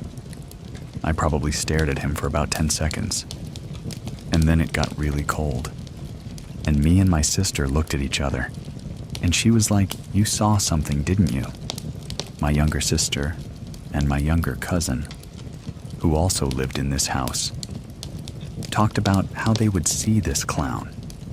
And this clown was again early 1900s with the face paint and the hat and a dirty clown outfit, and he would just watch them. Now, me and my other sister never experienced. We never saw the clown, but my younger sister and my cousin saw it, and neither of them knew what each other was seeing. We didn't talk about this again until we got older. Later, after we moved out of this house, we found out that there was multiple murders. Around the area, we lived next door to a chiropractor. It became a chiropractor. But it was a very old house that they had knocked down, and 2 people were murdered in that house. We also found out, because we lived on a main road, that there was a bunch of accidents and people jaywalking that would be hit by vehicles and that were killed. We don't know what century it took place in. We don't know if it was the 1900s, but we found out that there was murders next door. There's another house that we lived in, and this is up in Michigan. It was a 2-story upstairs, downstairs 3 bedrooms upstairs, 2 bedrooms downstairs. Very large kitchen is very large house. My grandparents lived there on my mom's side. My cousins lived there. We lived there. There had to be at least 13 people living in this house at one time. We called it the Amityville house because everyone saw something. Every person that lived in that house experienced something. It would get worse. When we had like a Christmas party there, and we had 30-some people in the house, that's when I got really, really, really strange. I always felt uncomfortable in this bathroom. It was my uncle's bathroom, and he had painted it all red. We used to call it, the Bloody Mary bathroom. Red carpet, red tile, a black sink, a black toilet, a red shower. Like everything was black and red. It was crazy. My younger sister, her and my cousin were just kind of like in one of the bedrooms with the red bathroom, because it was connected to it. They were just laying on the bed, and they were watching TV, not really doing anything. My sister saw a pen fly across the bedroom, hit the wall, and they're both like, "Did you see that?" It had kind of become normal for us to see these things in this house. So we didn't really make a big stink about it. Like, we're like, okay, that happened. My cousin, he fell asleep downstairs on the couch. I was upstairs with my sisters. We were all asleep. It was like 6 o'clock in the morning. We're all asleep. My cousin comes running upstairs screaming at me. "Why did you pull my hair? Why are you hitting me? What are you doing?" And we all wake up because he's screaming, and I'm like, "Dude, I was never downstairs. I've been up here the whole time sleeping." And he's like, No. You slapped me in the face and you pulled my hair, and I saw you run upstairs." To this day, he fully believes with his whole entire being that I was the one that did that. Another thing that happened with my grandfather is he was also asleep on the couch. He said he saw these two little girls by the living room door, just jumping around, making noise and playing. It's the middle of the night. We're not going to be downstairs bothering my grandfather. We were upstairs asleep. So we hear him yelling, "Stop making noise. Stop playing, go to bed." And we're like, we're upstairs sleeping. But you can hear him yell because there was no door that separated the stairs from the downstairs to the upstairs. And then the next morning he's like, "Why were you guys playing downstairs in the middle of the night?" I was trying to sleep. We were like, "Grandpa, we weren't downstairs. We were asleep. We heard something. We didn't know if that was you yelling at us or not. But we weren't downstairs." And again. This is another one of those things that happened in this house where we were just like, okay, it's the spirits. It's whatever it is that's here is doing that. I was again 16th, 17, and it was cool to smoke cigarettes back then. So I had stolen a cigarette, stole the lighter, and I had nowhere to go but outside. I went through the kitchen to the back doors again. This is about 2 a.m. I was talking to my cousin on the phone late. You know we were joking around. I was like, "Oh, I'm gonna go have a cigarette." I make sure that the door that separates me from the downstairs door is open. Because you close that door. It locks. You cannot open that door from the outside. You have to be inside to open the door, so I'm outside. You know, on the cell phone with my cousin. Cell phone. I'm smoking and everything. And it's late at night and we're in a field. And I'm looking around and I'm like, why did I think that this was a good idea? It is really, really creepy out here. I'm like, I need to get back inside. So, the door that I had left open was still slightly open. But to my horror, the door that connects to the kitchen to get in is closed shut. So I am jiggling the handle of this door, and I cannot get in. There was no wind. It was a summer night. There was no storm. No wind that could have shut that door from the inside. Nothing. It had to have been something that was on the inside of the house that did this. So I'm jiggling the handle and I'm crying now because I'm like, oh my gosh, I can't get in the house. I can't get in. Nobody's gonna find me until they start to wake up. So I was out there crying on the phone with my cousin. I'm like, oh my gosh, I can't get back in the house. What am I gonna do for at least 15 minutes? And then I see the light turn on. My grandma is in the kitchen to get water. And I'm like, Grandma, could you please let me in? And she opens the door and she's like, what are you doing? I was like, Grandma, did you close the door? And she's like, no. I literally just came in here to get some water. What are you talking about? There was no one in here. All the lights were out. I just came to get some water. And then we both looked at each other and we were like, It was just another experience. Just something strange that happened. It was just one of those things. There is so much that happened in this house that everybody experienced. And I honestly can't even keep track of everything that happened. I saw an ant through a window that had passed away. Whatever this energy was, whatever this spirit was, it liked to take the form of people. Because we always thought that it was each other. Like my grandpa saw us kids downstairs. My cousin saw me pull his hair. It always took the shape this was a very common thing. We knew my aunt had told me multiple times. Like when they were over for Christmas, that she would see me go into the bathroom and then leave the bathroom. And this is the red bathroom. Go into the bathroom, leave the bathroom. Well, I'm not even there. I'm downstairs. So when I went upstairs, she was like, "Weren't you just up here? Didn't you go into the bathroom?" That wasn't me. I wasn't up here. I was downstairs. The house wasn't uncomfortable.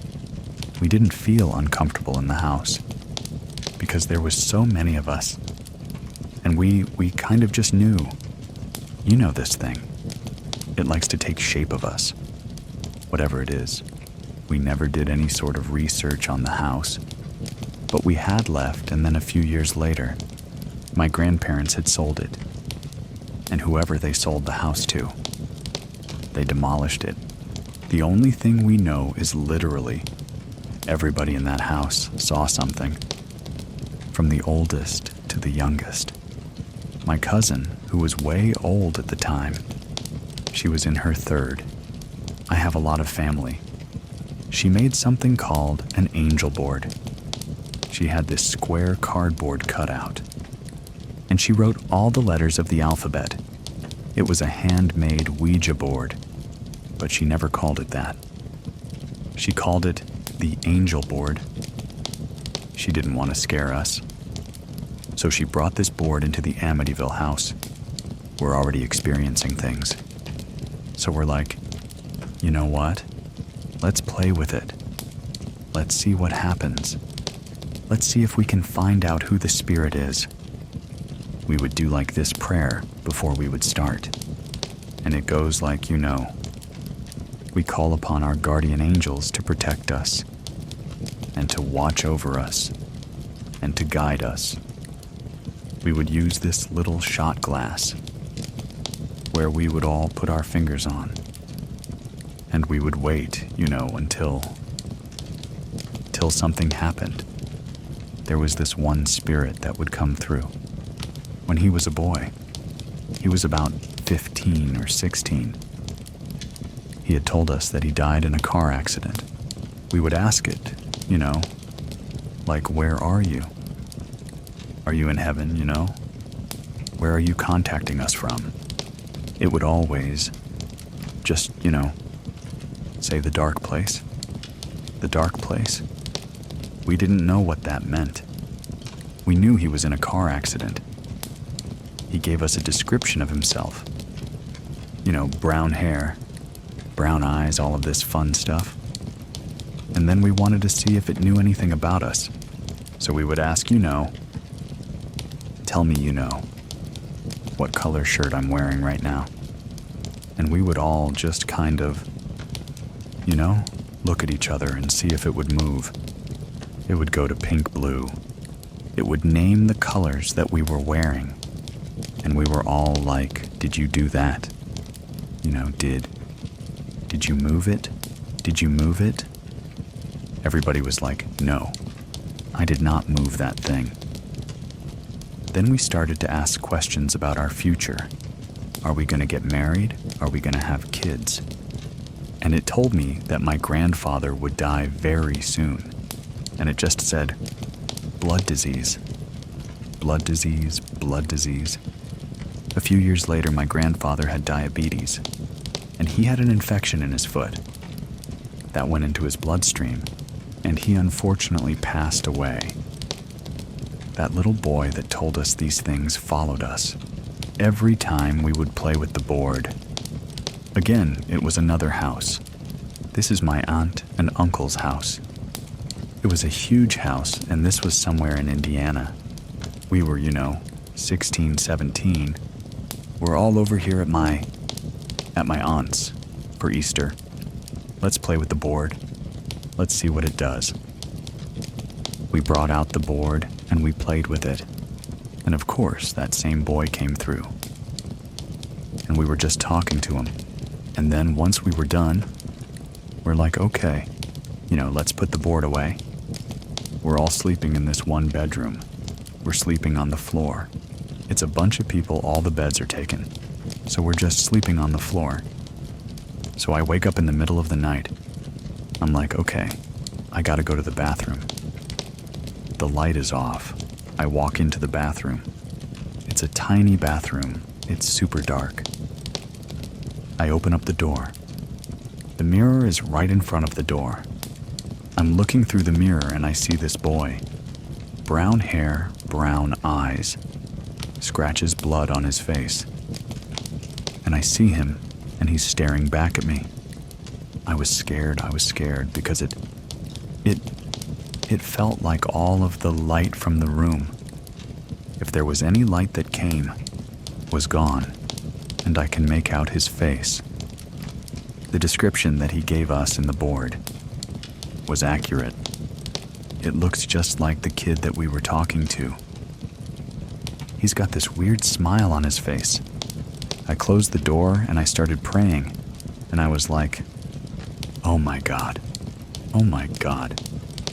please, Jesus, I'm never gonna play with that board again. I'm never gonna do it again. I don't want to see these things. Like, I'm scarred at this point from everything that we've seen. I don't want to see these things. I don't want to feel these things. And I opened my eyes and I opened the door. And I hurry up and turn the light on. And he's gone. Little do I know my cousin, who's sleeping in the next room, is experiencing something with the little boy.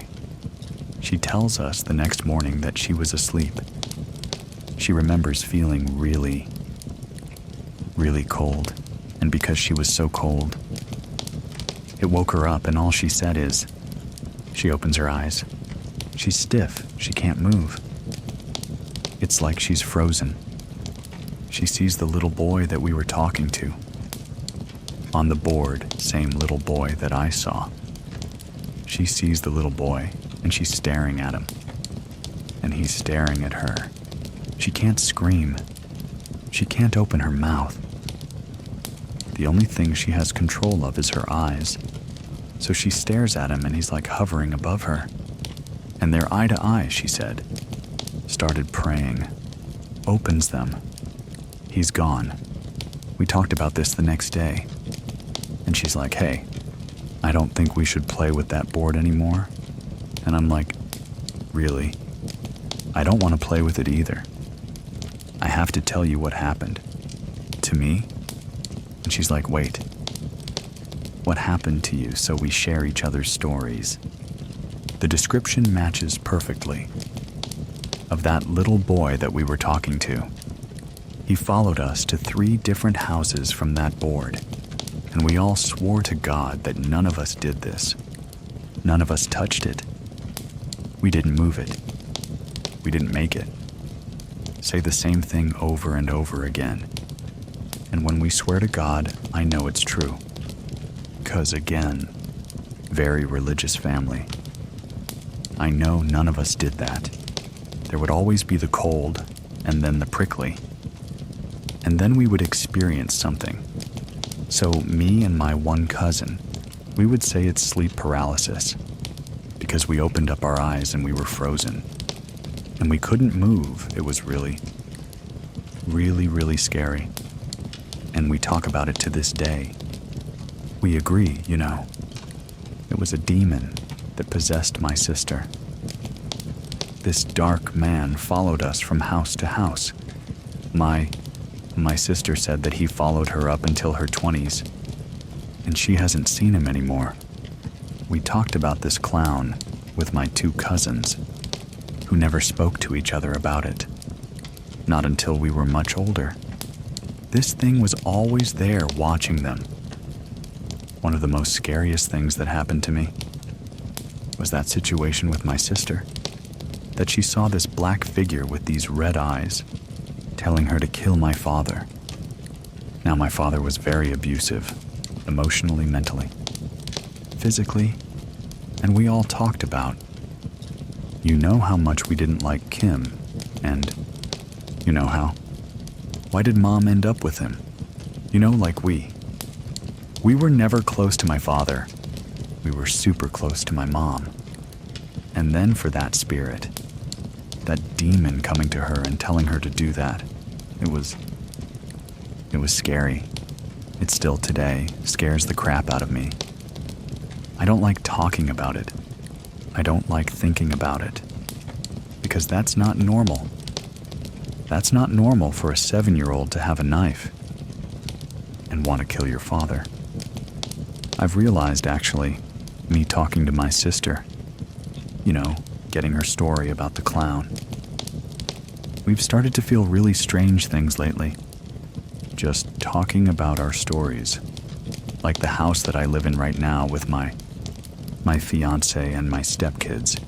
It's not a scary house, but my daughter has told me that she's seen some strange things lately. And I've seen this dark figure. I don't know who caused we had a name for him. Dark man, I don't know if it's the dark man or not. But something happened the other night ago. That reminded me of being in that house, with my grandma on the bed, seeing that figure and being terrified. And that happened a few nights ago. The TV was on my bedroom. Door was slightly ajar and it's dark. There's no light and I'm just, laying in bed and I'm trying to fall asleep. And then my eyes go to the crack in the door. And it's probably about 8 to 10 inches open. And I see him, and I haven't seen him in a very, very long, I'm getting emotional talking about it, because I haven't seen it so long. And there he was, staring at me with the top hat. Slim, dark figure. Same thing that's haunted us since we were kids. And I saw it, and I got really cold. And I was just like, oh, my God, it followed me here. It followed me here. I close my eyes. I start praying again. I'm like, Jesus, I rebuke it in your holy, precious name. Please, God, I don't want to go through this. I don't want to experience this. And I open my eyes, and it's gone. It's the same thing that I saw. I know what it is, because it attached itself to my family.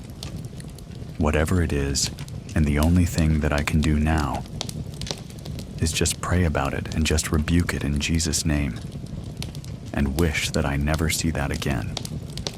I don't want it to hurt me. And I don't want it to hurt my kids, and I know that it's not a nice spirit. It's not something that's watching over me or protecting me. It wants to hurt us. Do you have a true scary story to share with us? Click on over to True Scary Story, and fill out the form. To get these episodes at free and support the show, check out Scary Plus over on Scary Plus. It's free for 14 days and $4.99 a month after that. You can cancel anytime. Thank you very much for listening. Keep it scary, everyone. See you soon. See you soon. Please listen to the story, The Man on the Moon. My story takes place starting in 2013. We've been in this apartment for less than a year. My son was 5 years old. He's 16 now. It always seemed like he would have night terrors. He would start crying in his sleep, making weird noises. We would just hear him whimpering. We really didn't know what was going on. It started getting a little bit more intense. He started screaming and yelling. This would always happen between 11:30 and 12, when I would be getting ready to go to bed. We would go in the room, his body would be straight. It looked like somebody pulled his legs. His feet would go flat, and his hands would be to his side. But he was still sleeping, and he would be screaming. The screaming will last for about 5 minutes, and we lived in an apartment building complex. So, I always thought that people would think that we were doing something to my son and he was screaming. After that, he would always yawn and turn right back around and sleep peacefully for the rest of the night. We were dealing with this for about 2 months. His doctor told me that it was probably him getting into his REM sleep stage and that we should let him rest and not look at TV or anything. for at least 30 to 45 minutes before bed so that he can settle down. Then it just never stopped. One night I was walking past his room. It was completely dark in there. He had a little night light that was behind his dresser, so it kind of illuminated the walls. It wasn't enough to be super bright. When I was walking towards the room, because I heard him whining, I saw some figure standing over by his bed.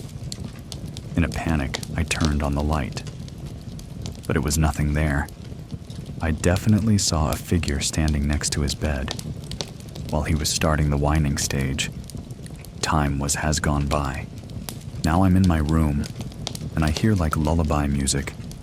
Like I said, I live in an apartment complex, so I thought maybe it was coming from the other apartment. I turned the TV down, and when I was starting to walk towards his room, I saw a dark figure move from the side of his bed. Over to the dresser, the lullaby music stopped. Now I knew that I wasn't seeing things this time. So I just went in there, I snatched him out of his room, and I went back in my room, and we waited for my husband to come home. Because it was just me and my son in the house. We were in the living room one day watching TV. I heard the toilet seat slam down. No one else was in the house. We were all in the front. I went back over to the bathroom and said, "Oh, maybe the toilet seat just fell." When I went back there, the toilet seat was actually still up. It never fell down. But you can hear the noise that it slammed shut. So now I just started being freaked out in my house. I didn't want to say anything to my family. The only person that knew about it was my husband at the time, and then we had a cat. So I kind of kept saying that, oh, maybe the cat went by and I saw the shadow of the cat. Or that maybe he was in the bathroom and he hit the toilet seat. So I kept trying to make sense of it myself. It wasn't until one evening, everybody was in their rooms, I went to go take a bath. I was in the bathtub. I decided to lay back, relax. I put my cloth over my face and I was just laying there. And it sounded as though someone opened the bathroom door. But I took it off thinking it was my husband or my son coming in the room, but it was no one there. I closed my eyes and just laid back. Out of nowhere, it felt like someone smacked me in my face. I felt a hand print the burning sensation. I jumped up out of the bathroom, ran out of there, went to go tell my husband and was like, okay, that's it. At that time, my son started screaming and had another night terror. While I'm panicking trying to talk to my husband, he starts screaming and we had to rush into his room. And it was just one of his regulars, screaming night terrors. But this one got a little bit more intense. It lasted way longer. And I thought he was actually going into a seizure, so we called 911 and have them come out. By the time they got there, of course, my son is fast asleep. And then they had to wake him up to make sure he was okay. He's just looking at us like, "Why are you waking me up? What's going on?" They left, they cleared him. Everything was fine. It was a few days later after that, I decided to ask my son, "Do you remember any of these dreams that you're having at night? Why you're screaming or anything?" And he said no. He doesn't remember any nightmares.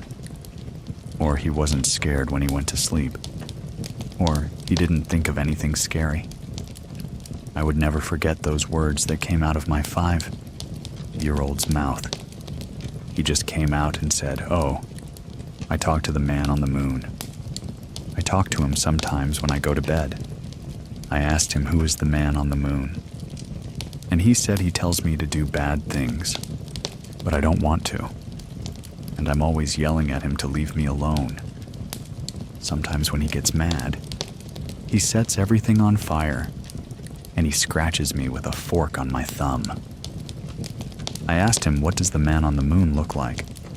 What is he doing? And he said, oh, he's very big, he's very red, he has a big fork. And he kept saying, he scratches my thumb with it when I tell him no. I said, well, does he ever grab you or catch you or anything? And he said no. If I say no, he just stabbed me with the fork. The next day, I told my mom. I started telling her everything that was going on. My mom always believed in the Bible, and she believes that there are spirits, and that there are angels and demons walking around. So, that's why I was happy that I was able to talk to her. We went to church that Sunday, and we talked to my priest, and I explained to him the night terrors.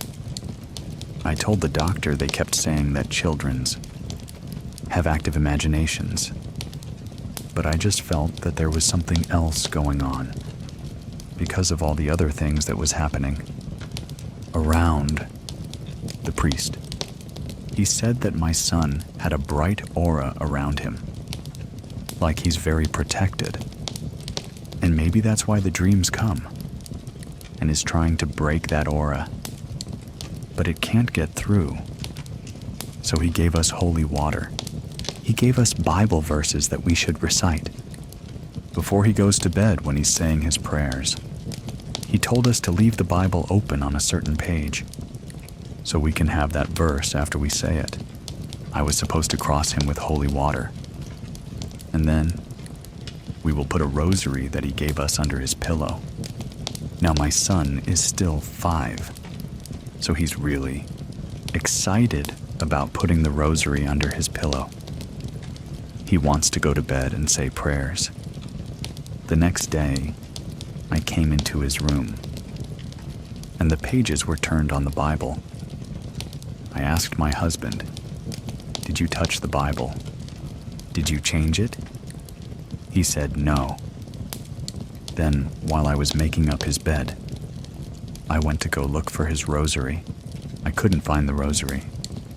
I asked him, did he take the rosary out at night? What did he wake up? Was he scared or anything? He said no. I was looking all the way, all over the floor. And then I found the rosary under his bed, behind the headboard. Not where he could push it, because he had a toddler bed. So there was no gaps where it would just fall through.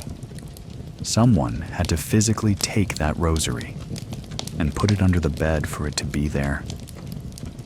I started panicking about that. I told my mom what was going on again. She said, well, just continue to keep doing it. Every night we would read the Bible verse. We would do the holy water. A month after that, the night terrors completely stopped. I ended up having another baby. We decided it was time to move. I started freaking out because the place that we were moving to is kind of behind the cemetery. There's a house in between us and the cemetery. All of those memories started coming back. We ended up moving on December of 2015. My second son was born January 11th. We were in our new apartment. First, started having these strange noises in my house. One night I'm in my room, and I heard the same lullaby song that I heard those many years ago, and I turned on the TV and I thought, I must be losing my mind, I'm paranoid. I went towards the room again. I saw a black figure dart from his crib and the noise stopped. I'm thinking now, the cemetery behind me, the past everything is coming back into play. I start telling my husband, I need to go back to the priest. I need to tell him what's going on. Maybe a week after that, I'm laying in my room and I could not get to sleep because it felt like someone was staring at me from my hallway. I was turning around and I opened my eyes, and next to my dresser, I saw that black figure that I've seen multiple times. This time, it did not vanish. I was staring at it, while I was trying to move and tap my husband and let him know that something's there. It flew toward me. The only thing that I could do at that moment was flip over my husband because it lunged toward me so fast. I didn't know what else to do. I ended up flipping over my husband and fell off on the other side of the bed. When he woke up and then was asking me what was wrong, I explained to him what was going on. That black figure that I keep seeing randomly, it's back and it's trying to attack me. I was terrified. I said I was going to go back to the priest, let him know that this is happening all over again. We did the same thing. I had to take the baby to him. They got him baptized. And after that, that was it. Nothing else again, so I don't know if that black figure was trying to soothe the children or if it was something else. But I know it was the same figure that I saw when my first son was 5, and then again when my second son was born. And that's what lunged toward me. So I'm not sure if she was angry with me or someone who just wanted to be by children. But I would feel this presence in my home, as if someone was always watching me. But I never saw the figure again. After we went back and blessed the house, got holy water for here. Luckily, things have been much better. I did have another baby since. And those things have always crossed my mind. So my new baby is 2. But I've yet to see the black figure, or hear any weird lullaby songs, or feel as though someone's watching me. It was only with my 2 sons. I don't know if it's different, because now I have a daughter. But whenever I think about what happened to my older son, who's now 16, it just gives me the chills. And I will never forget what he told me. When he was 5 years old, I talked to the man on the moon. To share your own story with our community, visit us at truescarystory.com. And if you want to support what we do, you can try out Scary Plus for free, or drop some stars for us in the reviews. Links to everything are in the description of this episode. Thank you very much for listening. Keep it scary, everyone. See you soon.